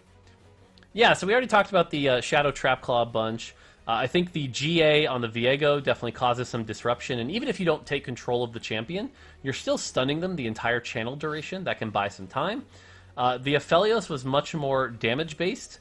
Even with the Hodge, if you don't have the healing, you're doing a lot of damage. But the other thing is, we keep calling this out, is that the Diana with the Frozen Heart, that is another really powerful champion of just throwing in that backline disruption with that CC. And so in the end, all of this combined with 6 Nightbringer, where all your Nightbringers are doing 40 to 50% more damage, they get a giant shield that keeps them alive, you can output a ton of damage. But yeah, the real key moment was the Darius teleporting back to the Zyra, killing the Zyra early, because not a lot of comps have been able to get back and destroy that Zyra. So that was, I think, the big key moment here. Right. Shout out to Mobalytics as well for giving us the cool builder interface to make this kind of graphic with. Exclamation point builder lets you mess around with it. Exclamation point set 5 lets you go to their site and check out all the info for the incoming Reckoning set. Let's take a look at our stats overall after 4 games. 1 more to go, Mort, and here is how things break down. The cutoff is I'm So Fresh in 4th, but things moved around a little bit after that game, didn't it? Yeah, we talked about this, that Kyun getting 6th really opened things back up, and so now we're in the situation where the top 4 all have a shot of winning. Kermex technically does, but it would require kind of the stars to align. Unfortunately for KC Double, my prediction, sorry for the caster curse, and Soju and Emily, they're all pretty much out at this point, though battling for a slightly higher prize pool if they can pull that off. I think Emily will certainly rub it in Soju's face if she can overtake Soju and put him in 8th. But really, we've got to look at this top 4. This top 4, Kyun, Grand Vice, Solo Gasong, and I'm So Fresh. They're the ones that every point is going to matter here, and this is close. It is close between those 4. Yeah, I love it. It really is going to come down to the last game, and we get that storyline too of kind of GV8 versus the meta. He's performed so consistently in the face of the strong Abomination Draconic comp that if he can just have one more solid finish and the top doesn't do quite as well, he could still take it. So a lot of excitement to come. Don't go anywhere. We're going to take a quick break, and when we come back, the final game of Mortdog Madness Reckoning. It's going to be close. I guarantee it. We'll be right back.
We are back here at Mortdog Madness Reckoning. I am DoA. With me is Mort. And you know what? We got one more game to go. It has all come down to this. And the standings are very, very close. I have no idea who's going to win more.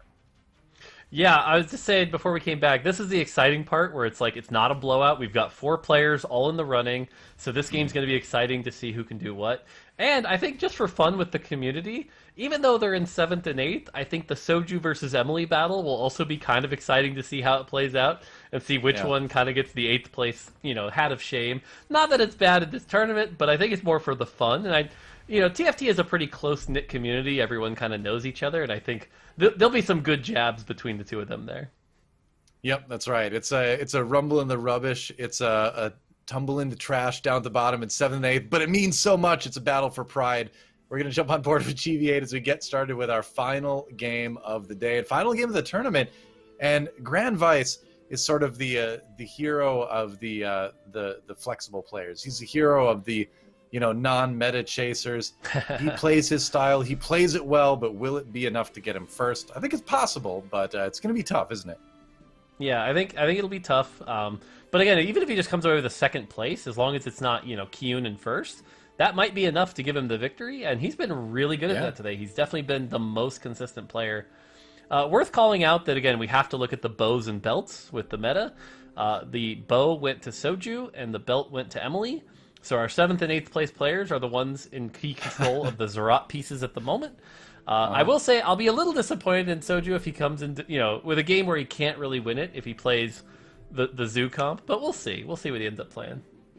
I mean, I'm not going to make any predictions at this point. Who knows? But the funny thing is, with the swords being so popular, GV8 has been very happy with, or the bows rather being so popular. GV8 has been happy taking the sword because he ends up using a composition in the Aphelios a lot of times that utilizes this. So I think that's one of the things that's allowed him to place so highly every game is that he's able to seek out those items that aren't as contested and more consistently build the items he's looking for.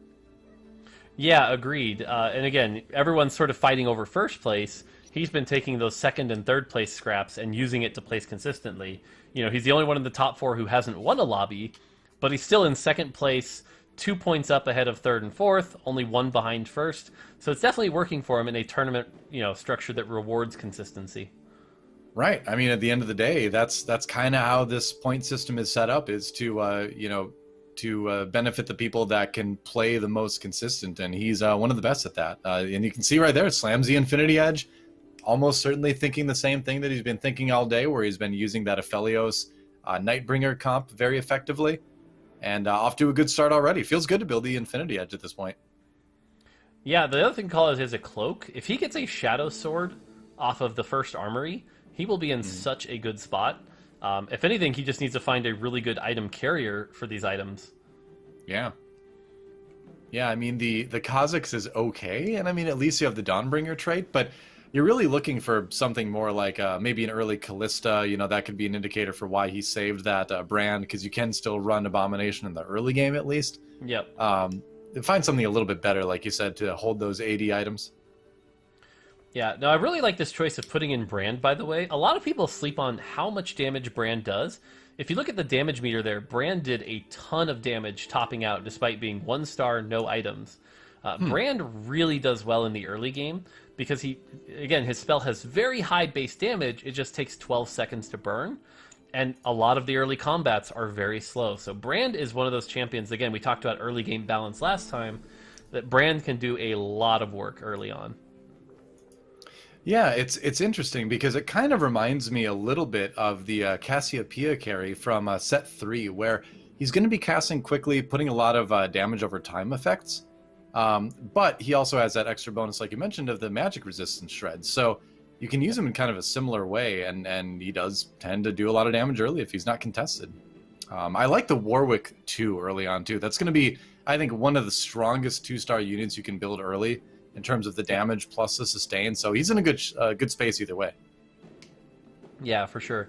Okay, so I was just talking about beforehand, what is Soju going to play this game? Well, before the tournament started, Soju claimed he was going to be playing Vayne every game, and so this game, we're already seeing him build those Vayne items. So we'll have to see if he can pilot that comp. But I also know in a lot of his warm-up games, He was hitting pretty much 8th place with this because he wouldn't quite hit it. So we'll see which version of Soju shows up this game. The first or 8th, yeah. Let's check out KC Double's perspective here. Hellion Cavalier, and that's an early Hecarim too. So he doesn't have a lot of strength in terms of items at the moment, but he's been able to, despite being on a 2-loss streak, at least save a little bit of HP. But I think he's just going to be kind of waiting and greeting the items out and seeing what he can find. Yeah, what's interesting? There's a couple interesting things here about KC Double. First off, we saw this a lot on both regionals and worlds, where like a good day 1 performance didn't necessarily equate a good day 2 performance, and so unfortunately that's been the case with KC Double here. Is he's out of contention for the first place spot. The other thing to call out here is that Hecarim is a really weird champion this set, where you have this 2-star Hecarim early. It's going to win you games. It's going to do very well. It's very powerful. He does a lot of healing, which is very powerful early game. But it also baits you into playing some of the weaker comps right now. You think like, oh, I'll just play Forgotten Draven or Vayne Carry or Cavalier, none of which have been performing sort of at the S tier level right now. And so oftentimes it gives you this sort of sense of false security that ends up falling off, and then you end up taking a 6th and it feels really bad. At least if you're going to kind of put your eggs in the Hecarim basket early on, you need to, give him some sort of item support and, kind of build off of the fact that he's going to be hitting a lot of people with magic damage in close quarters. So like an early Morello's or some sort of early tanky item, but not building anything on him. Yeah, it definitely traps you in that position like you're talking about. That said, does find another tier. So he's got the makings of some pretty solid AP stuff. You could even build like Hand of Justice and Archangel Staff or something like that. Shojin's is an option. A lot to consider right now for KC Double.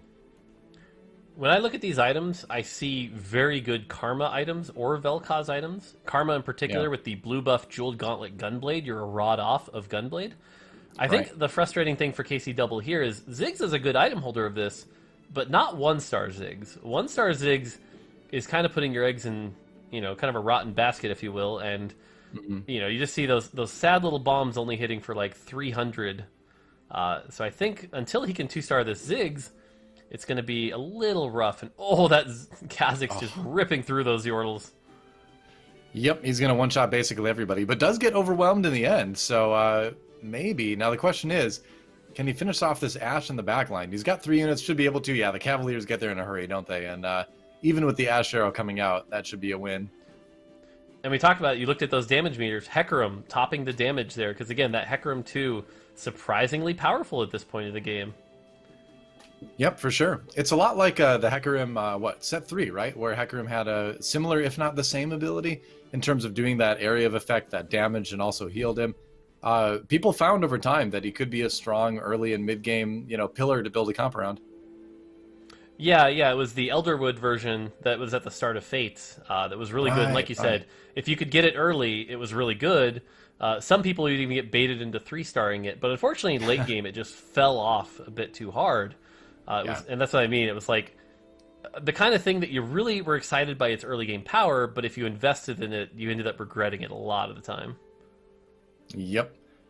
Well, Soju sticking to what he said before the tournament, where he does look like he's playing a little bit of that Vayne reroll. Only 3 Vaynes so far, though. Oh, no. And the Ziggs, along with Double the Victor, just blow it up completely. So, Soju in maybe a little bit of trouble here. Although he does still have 90 HP, so maybe I spoke too soon. Yeah, I think the big thing here for KC Double is we're getting to the point now where hitting a Ziggs 2 is going to be pretty difficult if he levels up again. So trying to find something else. Kyun, on the other hand, though, you look at Kyun's board already. 2 Zarats. He is full banking on this. 1st or 8th. Meta abuser.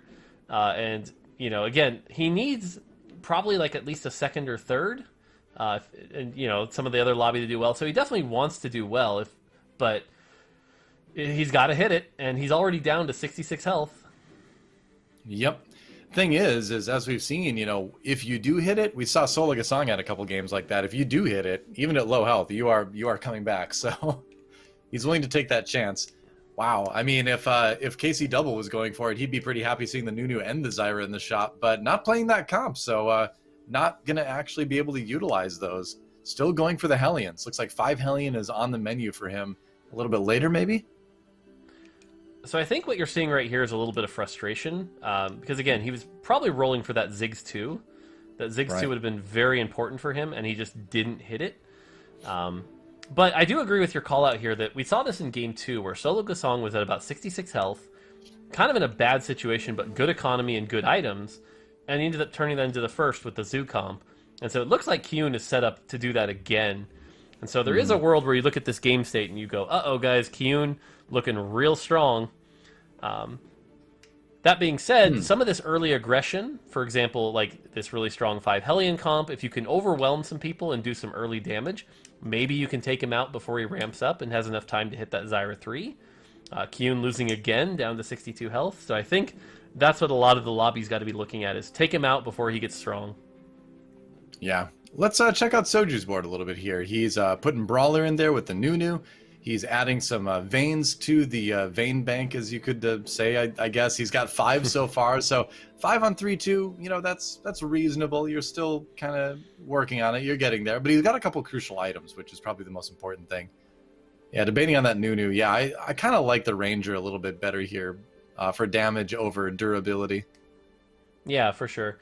And one of the things is I think you have to call out is that Soju's got a smile on his face. He knows he's kind of out of the running. So now he's kind of having fun with it. He's entertaining his viewers. I think a really good approach, really keep a positive attitude here. So, you know, not the greatest showing from him today, but at least he can leave with a smile on his face. And I really like to see that from our competitors. Yep. I mean, we know what happens with Soju when he's not having as much fun. He just starts to slowly slide farther and farther down his chair, basically. It's yep. Until just his hair in view. Yep. So he's doing okay. We can see his entire head. He's feeling fine. Agree. That the slow slouch down. Yep. The Soju slide, as it were. Yeah. So I think for perfect items for this Vayne comp, he's really just looking for a Shadow Glove. If he can get a Shadow Glove, he will be really happy. Kyun, by the way, already sub 50. So yeah. I can't help but laugh at Soju's reaction. He's like, the one time I don't play this comp, all the pieces show up. So yep. Pretty much. Finds another Warwick. I mean, yeah, he's on track. And I mean, it would be, I don't know what you would call it, if you would call it poetic justice, irony, you know, I don't know what the term would be for it if he's able to come back and make some insane magical comp and win it with this Vayne thing. But, you know, we're getting ahead of ourselves, but it would be entertaining at least. Yeah. One of the fun things about playing this comp, though, is that because you're re-rolling for the Vayne, you also often end up rolling for the Warwick. And you get to experience Warwick 3. And Warwick 3 can be a really fun champion to play. If he can get those resets with some high AP, with the 6 Forgotten. Sometimes people forget that investing an item or two on that Warwick 3 can actually make for a pretty decent secondary carry. Oh, yeah. 100%. I mean, especially if it's like a defensive item. He lives for so long because of his sustain, getting back like 80% of the damage he does with his ability and health, I believe it is. So he can live for a long time if he gets a cast off. So Soju, it looks like he is going to greed for the Shadow Gauntlet. Okay. You're committed, I guess. I'm surprised he didn't take the Vayne. Honestly, getting a sword just to have, you know, a 7th Vayne, I think would have been worth here. But he's going for it, though. It is all or nothing with him, apparently. There's another Warwick, you know, so yeah. The position he's in, I think that makes a ton of sense. It's just hits the Victor 2. Yep. That's always a nice forgotten unit to hit. He does lose Knight by taking the Thresh out, but the Victor 2 is going to give him a lot of sustain through shields, so that's a reasonable swap to make. Meanwhile, we have something that we haven't seen as much today from Emily. We've got the Lysandra carry. So not doing a reroll or anything like that, but possibly going into something else to use those items like a Karma a little bit later. But for now, trying to use a Renewer to stay in the game. So I'll be honest, the way Emily's playing right now, I really like. It's also been one of the reasons I've personally found a little frustration sometimes with this set is Emily is playing a very strong board. She's level 7. She's using the Shadow Thieves gloves to get a very powerful advantage. I really like the fact that she's at 92 health, but the problem's going to be that she's going to run into what do I have as my end game carry? And a Shadow Thieves Right. Gloves is not going to be the right items. You know, you've got a Zerat Portal, a Hodge. Nothing here screams, you know, this is my late game power spike. This is how I'm going to win. And so I can easily see Emily falling down into like a 7th place from here because there just isn't quite the late game plan you're looking for. Yeah, that does kind of seem to be the case. I mean, props for building the Shadow Thieves gloves, though. That can be a really entertaining item, but also a very risky item because you do get the 2 shadow ones. Yeah, Well, it's we'll a see what very she can do with powerful it. item. Getting Yeah. 2 full items worth of value out of 1, plus the base stats of the Thieves Gloves itself, is a lot of value. And so if you can find a champion like, say, Yasuo, who can usually make advantage of like just about anything you get, that can end up in a really good situation. And again, even Lysandra, who has some pretty good base stats, because the thing a lot of people often forget about Lysandra is she has that minus 40% AD debuff on her spell. So that Draven, for example, just lost 40% of her damage, and she goes into Wolves in 1st place with this comp. Yeah, I mean, it's looking strong. It's the real question is, like you mentioned earlier, you know, how do you take this and turn it into a comp that's not going to fall off in stage 4 and 5 and drop down? How do you maintain that lead? And so a lot of it is what she's already doing, which is leveling aggressively. We saw the level 7 at 3-5, but you got to do more. You know, if it were set 4, you'd be rolling down to try to find that higher tier chosen. In this particular set, you're trying to find forecast. Oh my gosh, and she gets a force of nature. All right, you want to know how to stay ahead? That helps a little bit. That does help a bit. Yeah. Now, the interesting thing here is I don't think you lock the Force of Nature. I think this is the incorrect play. Ooh, Force of okay. Nature is a good item, but spatula items in this set in particular open up some really cool possibilities. For Yeah. example, a Renewer Spat would get her an early Renewer 4. It can open up some cool options there. But instead, choosing to slam Force of Nature, which is definitely the safe option. But I think with the Armory 1 stage away, I feel like you should have at least waited 1 more round with the health you have to see if you get anything really crazy out of it. Yeah, I think that's something people are going to need to get in the habit of thinking of, is that you've just simply gotten more options now with the spatula than you did in the past, and that makes it maybe worth it to wait a little bit.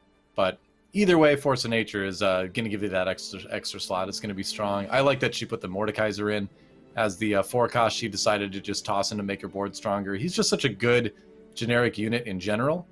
But she's going up against Kuram's Draconic Abomination board, but maybe, just maybe, can beat it. That Lysandra, 1 more cast? No. Such a strong comp to go up against. But, you know, she's still got plenty of options, and here's some more right now. Yeah, so I think the thing to call out right now is now that we're starting to hit the late game with stage 4, we really got to keep an eye on our top 4. Kyun at 35 health did win the last round, though. So Kyun's starting to come back. Solo Gasang with this Draven, but it is still a Draven 1. Not a lot of gold right now. This is not the position I'd want to see Solo Gasang in. This, to me, feels like a 6th place at best, unless you really get lucky and hit this Draven 2. This is a really rough situation. GV8, not in a bad situation. By the way, Soju hit Vayne 3. Oh, and Warwick then, 3. Yeah, ooh. And then I'm So Fresh right now is the one in the top 4 that has got to feel really comfortable about his position. 82 health, win streaking. That's the player right now that has got to be feeling really good. But, again, we've seen this many times today. Kyun at that 35 health, what is that board state? Is he going to come back from that? Because we saw it enough. Is it another Draconic A-Bomb comeback? Yeah. You know, one thing I wonder about Solo Gasang's board, too, as we look at it, is he did it at that very early Kale. And so you wonder if maybe that's something, if he can hit a few more early Kales, if he can turn into a comp that's centered around that. But I just think 4 Legionnaire in general at this point in the game is going to be so fragile that I would almost always take it out and put in like the Taric Nautilus or something like that. Get Knight in there. Make your board more durable, because 4 Legionnaire, just a bunch of 1-stars specifically, doesn't really have the sustain to last in stage 4, I think. Yeah, that's the big call out here. Is it's not so much the 4 Legionnaire, it's all the 1-stars. It's a 1-star Mordekaiser, It's a 1-star Thresh, it's a 1-star Kale. A 1-star Kale at this point in the game is not good. It's just going to die. It's never going to stack up. This is not the play you want to have a Kale in. I actually think you take the Kale out. Like you said, go down to 2 Legionnaire, get some more frontline for that Draven. But again, this is not a good situation for Solo Gasong. I would be pretty panicked at this point. Yep. Had a pretty good day yesterday with a couple wins, but looking a bit rougher today. Meanwhile, on the other side, GV8 has a pretty strong-looking Yasuo, actually. Shadow Ginsu's the Risk Thirster and IE. And he's going to be doing a lot of damage and healing a lot, too.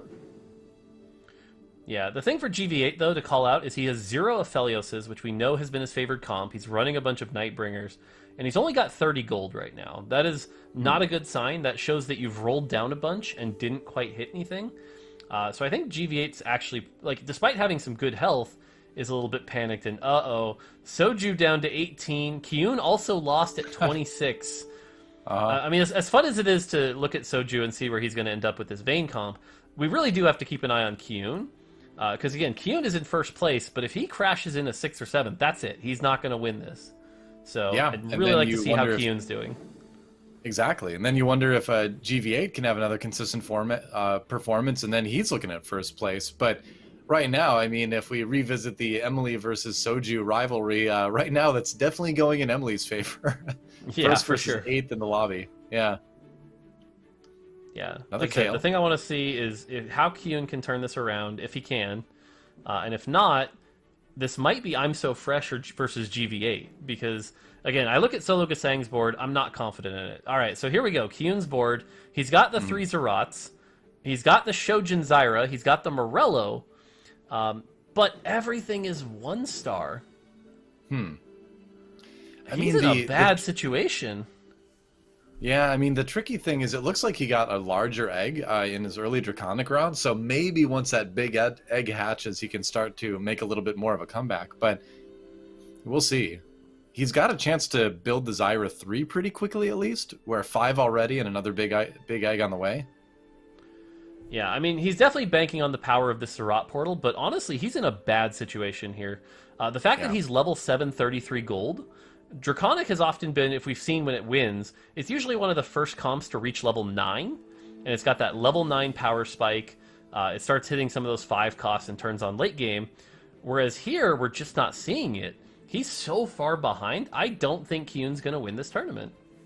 Yeah, especially when you're running into players like Kurum on the other side that had that Heimerdinger already as well. Yeah, exactly. Kurumex is basically the better version, and you can see sort of the slowness of Kyun. I think he's in a very tough spot here. The only thing he can do is basically roll down and try to get the Zyras before everyone else, but that risk is so high knowing that you're contested by Kurumex. This is a bad situation. This is this comp crashing and burning. Yep, pretty much. I mean, you're at 19 HP, though. I feel like after this round, if you lose this, which it's looking like he might, you got to do the roll down. You got to just send it. Well, the good news is he faced Soju, who seems to be the weakest in the lobby. But even that, I think Soju wins this. I mean, the funny thing is, I thought with the stun on the Vayne, well, the Warwick... Oh, he's got it. He's got it. Yeah, he needs to stay alive long enough. I think he does have it. Yep, because the Thresh is there as well. And so, wow, we finally found a board that Soju can beat. Unfortunately for Kyun, it's him. Yeah, so again, you know, to accurately call the state of the board, we talked about Solo Gasang with that 1-star Draven. That was not going to cut it. Solo Gasang is at 4 health. We talked about Kyun here. 10 health, way behind where I expect this comp to do well. You know, shows that sometimes it's not the right choice. Granted, clearly not enough, but, you know, unless he miracles a Zyra 3 here, a sword out of the box also. If he can get a sword here, that would be a really big boost. Right. Because then you'd have Shojin, Morellos, which is a pretty sick item combination for Zyra. Well... Oh, that's bad, actually. Like, the spatula is not good here. It's not what he wants. He doesn't have anything to get a Frozen Heart on the back line. This is definitely not what he wanted to see. In fact, he levels up, which I don't... Oh, God. I don't think leveling up was the right call here. You know, I'd be inclined to agree, because it feels like you just got to go for that miracle roll down to find the Zyra 3, but even if you are contested, you can be like, well, I'm rolling down before everyone else, right? But it's tough. Passes on the Nautilus too. There's a Heimerdinger, but I mean, you're just not going to get much benefit from the eggs. I mean, he doesn't even have 5 Draconic. So the one good thing about the Heimerdinger here is he can put the Renewer spat on the Zyra. So that does give him 2 Renewer, which will at least get that Zyra casting a little quicker. It's a small glimpse of hope. It's not a lot, but it's a small amount. Whoa, and the Heimerdinger plus the Zyra was able to one-shot the backline over on KC doubles side of things, and it looks like maybe a new lease on life now for Kyun. That was a big win. Yeah, like I said, the fact that Renewer now makes both the Zyra and the Heimerdinger cast quicker, because for those who don't know, Renewer gives you health regeneration, but if you're full, you get mana regeneration. And so for Heimerdinger, who has a very large mana pool, that's very valuable. And so Soju out in 8th, by the way, so looks like Emily's going to win that little bit. Oh no, Solo sang in 8th. Yeah, either way, Emily definitely winning that rivalry for this game at least. But yeah, Soju out in 7th, Solo Kasang manages to find the 8th. We're going to check in with I'm So Fresh, and I love it. I love that we're seeing a game with a Nocturne carry, and he could shift it from time to time, but this is great. 6th Assassin with the Nocturne, great Nocturne items. He's got the Shadow Zeeks, which steals attacks speed from the champions next to it, and gives it to the Nocturne. It's going to go wild.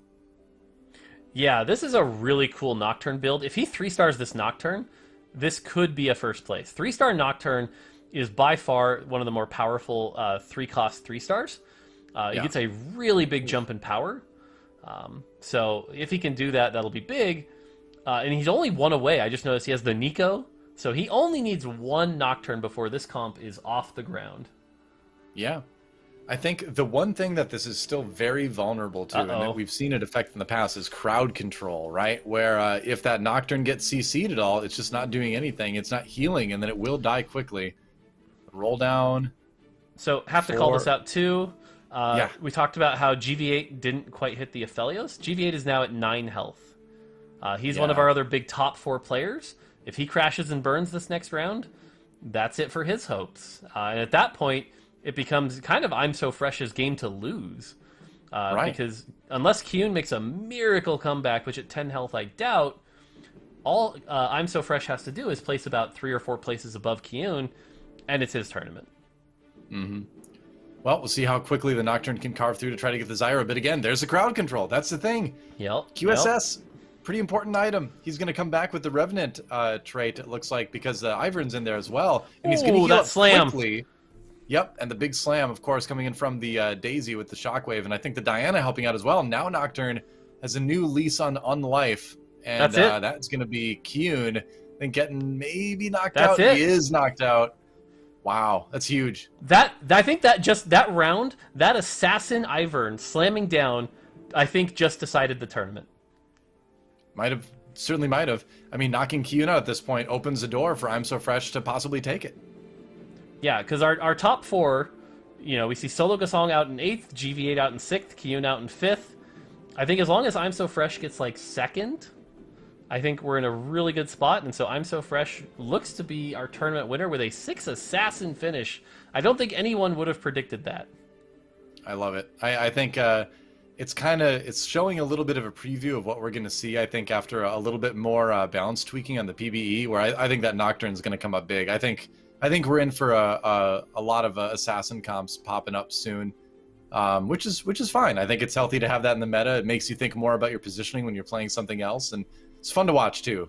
The Blender might be back, but not set 2 Blender. Maybe I shouldn't scare people, but Nocturne's around again. We'll just put it a little bit more passively. It's funny. We talked about how Kurimex was in 5th place, and he had a shot at coming back, but it required like the stars to align. If it had been Kyun as 8th instead of Solo Gasong, Kurimex could have won this tournament. He could have made a big comeback. Unfortunately, he's never going to have the points to catch up to Kyun here. But you got to admit, Kurimex is making a real good showing here and might wind up in like 2nd or 3rd. So props to him for making a solid comeback here. I think Kurimex has always been one of those players too that, like, the longer he gets to spend with a meta and with a patch, he's going to just keep improving. Like the rocket ship is going to keep going up for him the more games he plays. And I think we've seen that already in this tournament, and I think we'll probably see that as the set goes on, where he's just one of the most kind of solid, good, fundamental players out there. Yeah, it's interesting looking at this Kurimex comp. He has no trait over 2 active. This is just Mordekaiser, Ivern, Volibear, Diana, Viego, Heimerdinger. This is like the start of one of those Bill Gates comps, but it's not quite there because everything's kind of 1-star. He's still running a Zyra 2 as his primary carry. But I think that does kind of show the power of Zyra right now if you can run a Zyra 2 as your carry in this kind of comp. Yeah, I mean, at least you've got Mordekaiser there taking advantage of the things that have been softened up a little bit by the Zyra and the GA, bringing him back again so he can right away one-shot something else. But it looks like KC Double's Karma is going to be a little bit too much for him, and that's a big chunk taken out. But we're still to our top 4. KC Double, the one with the win streak now. Now, I'm a little worried because I don't know the math, and I'm not going to try to do it on my head here, but if I'm So Fresh gets 4th, I think Kiyun still takes the tournament. If he gets 3rd, I think they tie. And so, like, I think I'm So Fresh really does need to pick it up here, though. I don't think he can take it lax. This isn't necessarily locked in. But again, that's off the top of my head. Well, so what our producers just put in chat here, I'm So Fresh needs a 3rd place for a tie with Kiyun, but Kiyun would then win that tie, but a 2nd place or more wins it for him. So there's the official rundown. Yeah. So the big thing here is we're looking at I'm So Fresh's board. If he gets that knocked... Oh, there it is. Here it comes. Huge. Whew. I want to see what that board can do. I think it's good things. So, Volibear too for Kurum though. Yeah. Because again, I think at this point, after this fight, we got to switch boards to I'm So Fresh. Because at this point, we're really looking to see, like you said, if he can get 2nd or higher. Yeah, well, I mean, we get to check it out right now. Yeah, that Nocturne is going to absolutely wreck people. I mean, the healing is going to be insane, the attack speed. It's just vulnerable to that crowd control. If it's CC'd, it's not attacking. But you've got that Revenant buff to bring it back. And you can see now the Nocturne just kind of running back and forth along the front lines, inspiring the rest of the troops, I guess. And that's going to be an easy win. Kurum X out in 4th. Yep. So again, we talked about this already. If I'm So Fresh gets 3rd, Kiyun takes the tournament. If he gets 2nd or 1st, it's I'm So Fresh. And again, with this Nocturne 3, I feel like he has it in the bag. This Nocturne 3 is really powerful. As you said, as Witty likes to talk about, he's got that free GA from the Revenant. So even if he gets targeted down, he'll come back, gets to res up, gets that Bloodthirster. So this is just feeling really good. As long as it doesn't get Zephyr'd, this is such a strong finish. Yep, and if he wins it, this is going to be maybe EU seeking for a little bit of set for steals the revenge. Karma. That's big.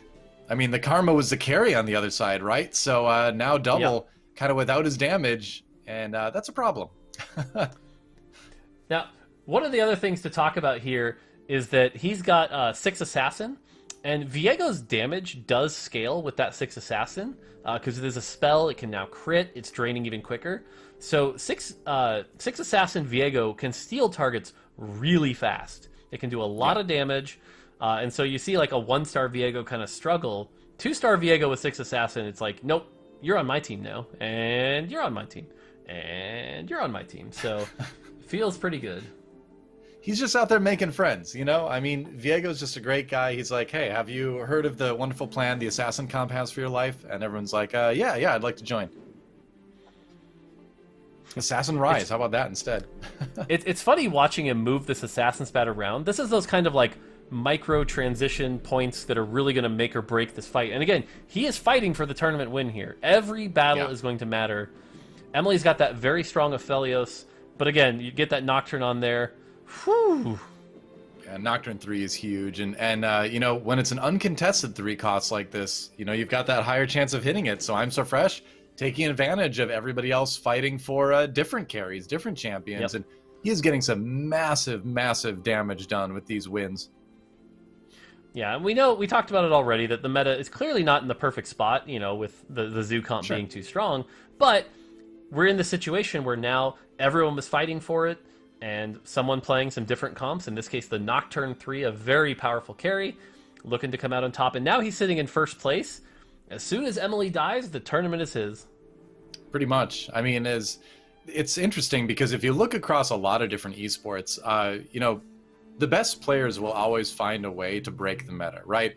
When something seems unbeatable, give it enough time and someone will find a way to take that down. And maybe we're starting to see a little bit of an indicator of that now. Hand of Justice onto Viego, so yet more damage, yet more quick conversion possibilities. So it's looking pretty good for I'm So Fresh.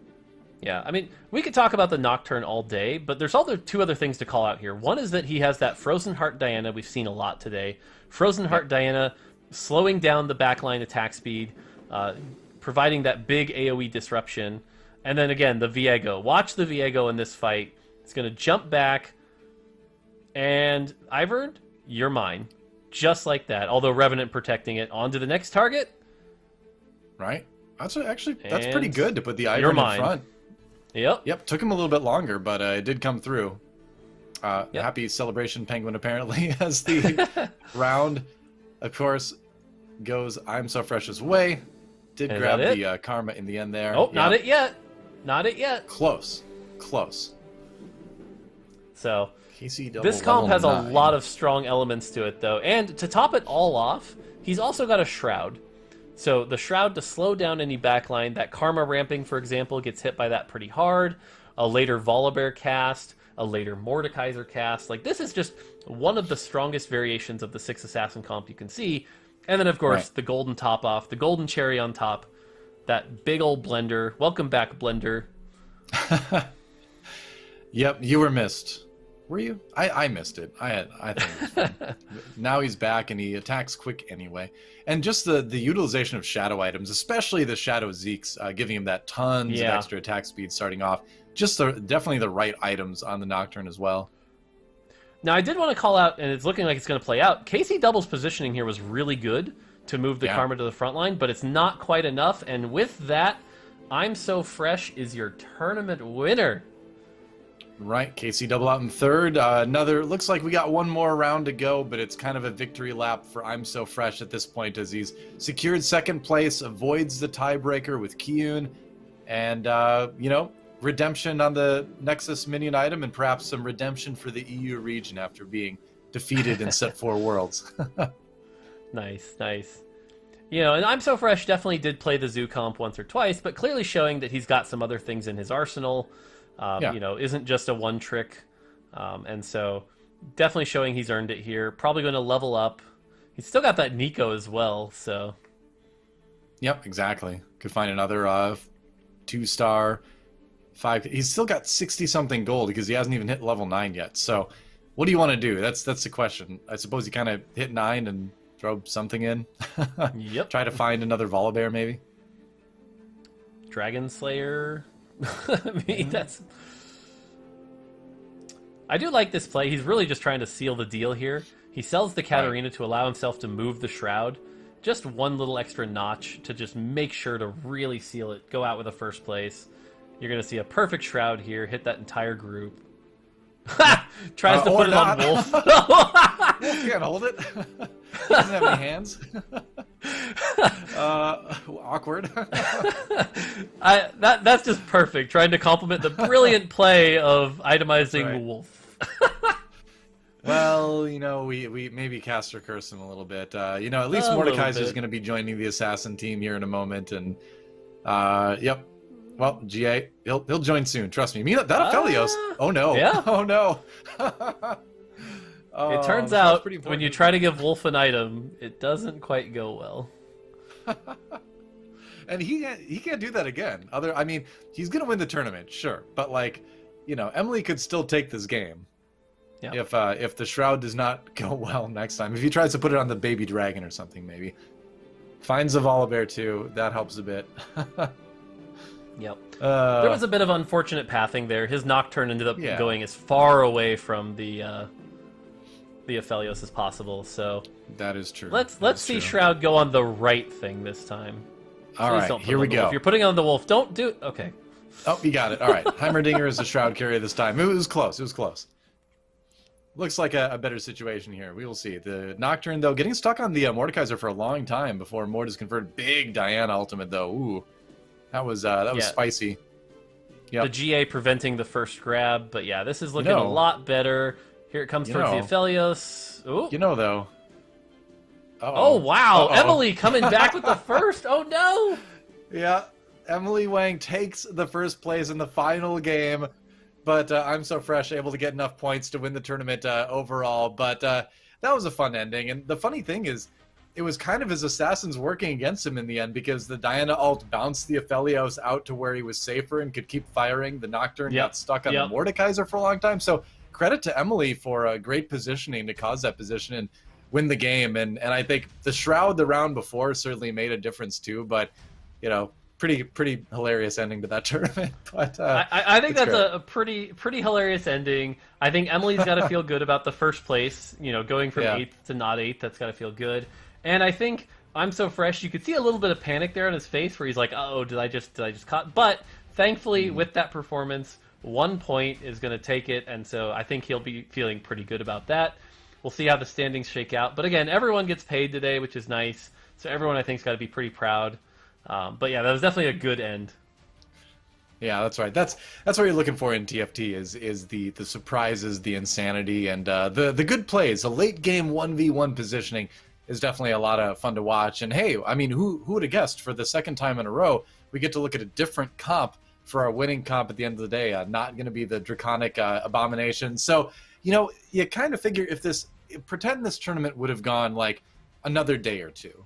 You know, I think we would have seen that comp even drop off a little bit, because it's still strong, but clearly people were starting to find some, you know, ways to play against it. It would still be one of the best, if not the best comp overall, but not as wildly successful as we saw in day number 1. So it is interesting to see pro players start to pick apart the meta a little bit and find those little things that can kind of make the difference.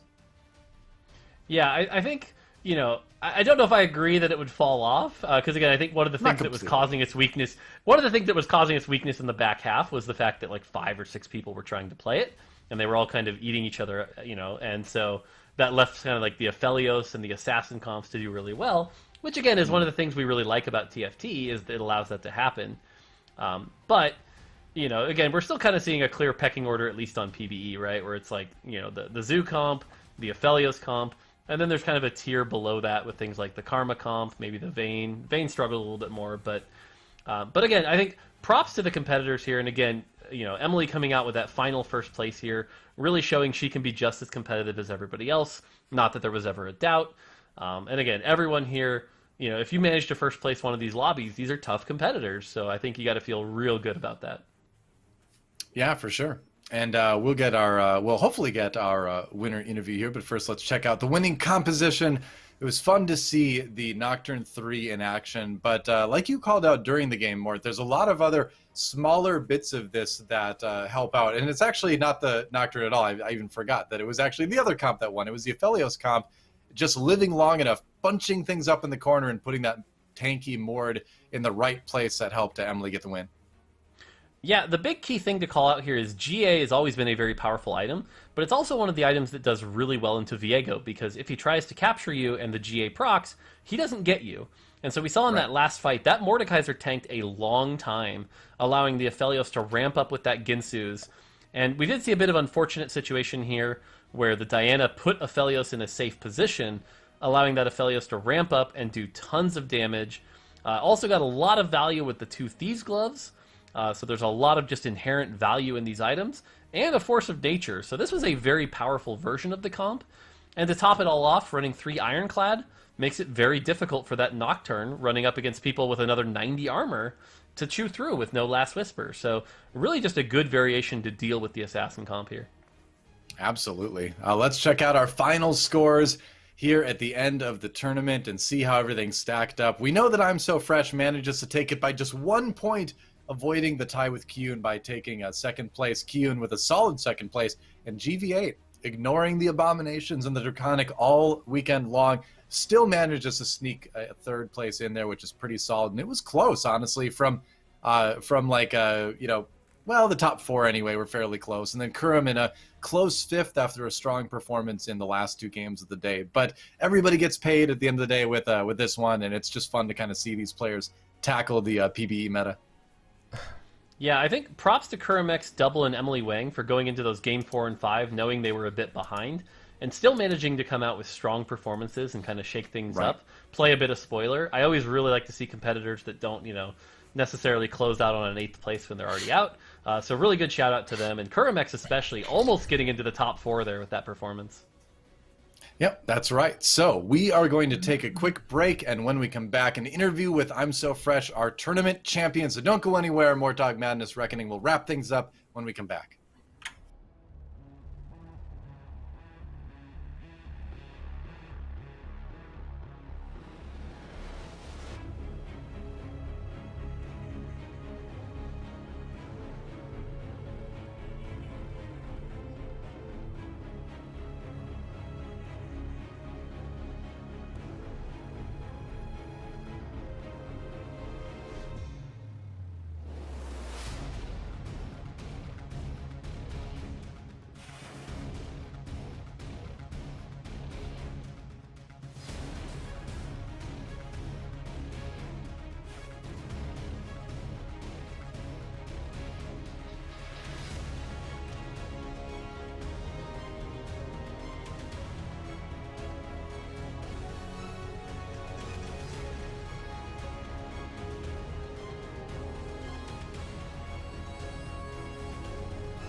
Welcome back to Mortdog Madness. Here we are with I'm So Fresh, our tournament champion. How's it feel? You played a little bit of the Abom Draconic comp. You switched it up a little bit at the end. Managed to get the most points overall. What was your Mortdog Madness experience like? Hello. So about this composition, I think everyone knows it's really strong. I didn't play this comp a lot, but whenever you have a Zyra box or a Nunu box, I think it's pretty fair call to just play it because it's really strong and it stabilizes your board really early in the game, and it enables you to generate a lot of econ while being stabilized, and it's really easy to go level 9 So yeah, I played this comp 2 times. I think once today, once tomorrow, once yesterday. Because yesterday I had a Zyro box and today I had a Nunu box. So yeah, it's pretty easy to play. So Works out. More. What questions do you have? Yeah, so I'm so fresh. I think you and I have talked a lot on Twitter, but never in person. So I guess the first question is, how are you enjoying Reckoning so far? Especially, I know you've been playing TFT for a long time, compared to some of the other sets you've played. I really like it. It's really refreshing to play without chosen units, obviously, because just basic stuff like keeping your pairs and deciding how to manage your econ and these kind of things are really important. And back to set 4, you could just open fort a lot and just look for a chosen. So I really like the fact that you have to go back to the basics, and I like the way set 5 is going. But yeah, I'm just waiting for new things and new patches and a different way to play the game, because right now the game, I feel like the game is a lot about 6 champions comps, like 6 Nightbringers, 6 Skirmishers, 6 Dawnbringers, and I like to play more with like 2 or 4 units and play a lot of different champions. But maybe that's something we're gonna see full of a bit later.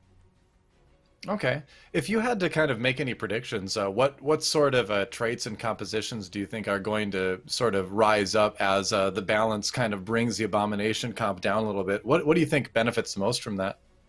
I think Nightbringer is definitely the strongest comp right now, because it's a composition that you can just go by 4, 6, or 8 and just add more like stronger units as the game goes on and just remove some Nightbringers. And if you go for 6 or 8 really early in the game, it's a really, really big power spike. And then it allows you to econ up and just look for stronger units later in the game. I think GV8 played it a lot today. I played it twice, if I can remember. Yeah, I played it twice. He played it a lot. And Aphelios is just one of the strongest AD carries right now, while Draven has a big weakness, which is his range. He only has 3 range and just walks up into every AoE, into every Volibear and stuff. But yeah, I think Nightbringer is definitely the strongest comp right now, outside of Makes Abom sense. and stuff. I guess the last question for me is, ignoring some of the balance state of things, is there any particular like champion or shadow item or trait that you're really enjoying from Reckoning so far that stands out to you? Okay, so yeah, I feel like these items are really funny because the logic is it gives a better effect, but then there's a negative side of it. Some are really hard to use, like the Dark Shroud is... I feel like it's impossible to use it because the user is also getting his mana reduced. I tried it on Volibear and just figured he never casts. So I'm not playing this item too much. I think the Trap Claw is really funny.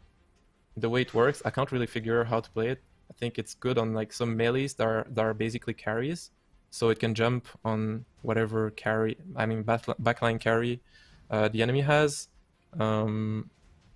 The Chalice is really nice. The Aura item, I think Dark Zeeks is probably the one I'm playing the most, because the amount of attack speed it gives is really good for... I just played it on Nocturne. Nocturne benefits a lot from attack speed, but then it's really flexible because you can use it on Aphelios, you can use it on Draven, you can use it on Jax. All these champions are really good with it. So yeah, I don't really play these items too much, but for these 3, I like them. Okay, cool. Well, we'll let you go in a moment, but first of all, any final shout-outs, final messages you have before we end the interview? Yeah, shout out to Voltarix for this Nocturne comp. He's the one that plays it a lot. He's basically one-tricking this comp for the entire PvE. He played it a lot, so that's good. I learned it from him because we're playing in-houses a lot. So yeah, shout out to him. He was in the tournament, but he's doing really great with this comp.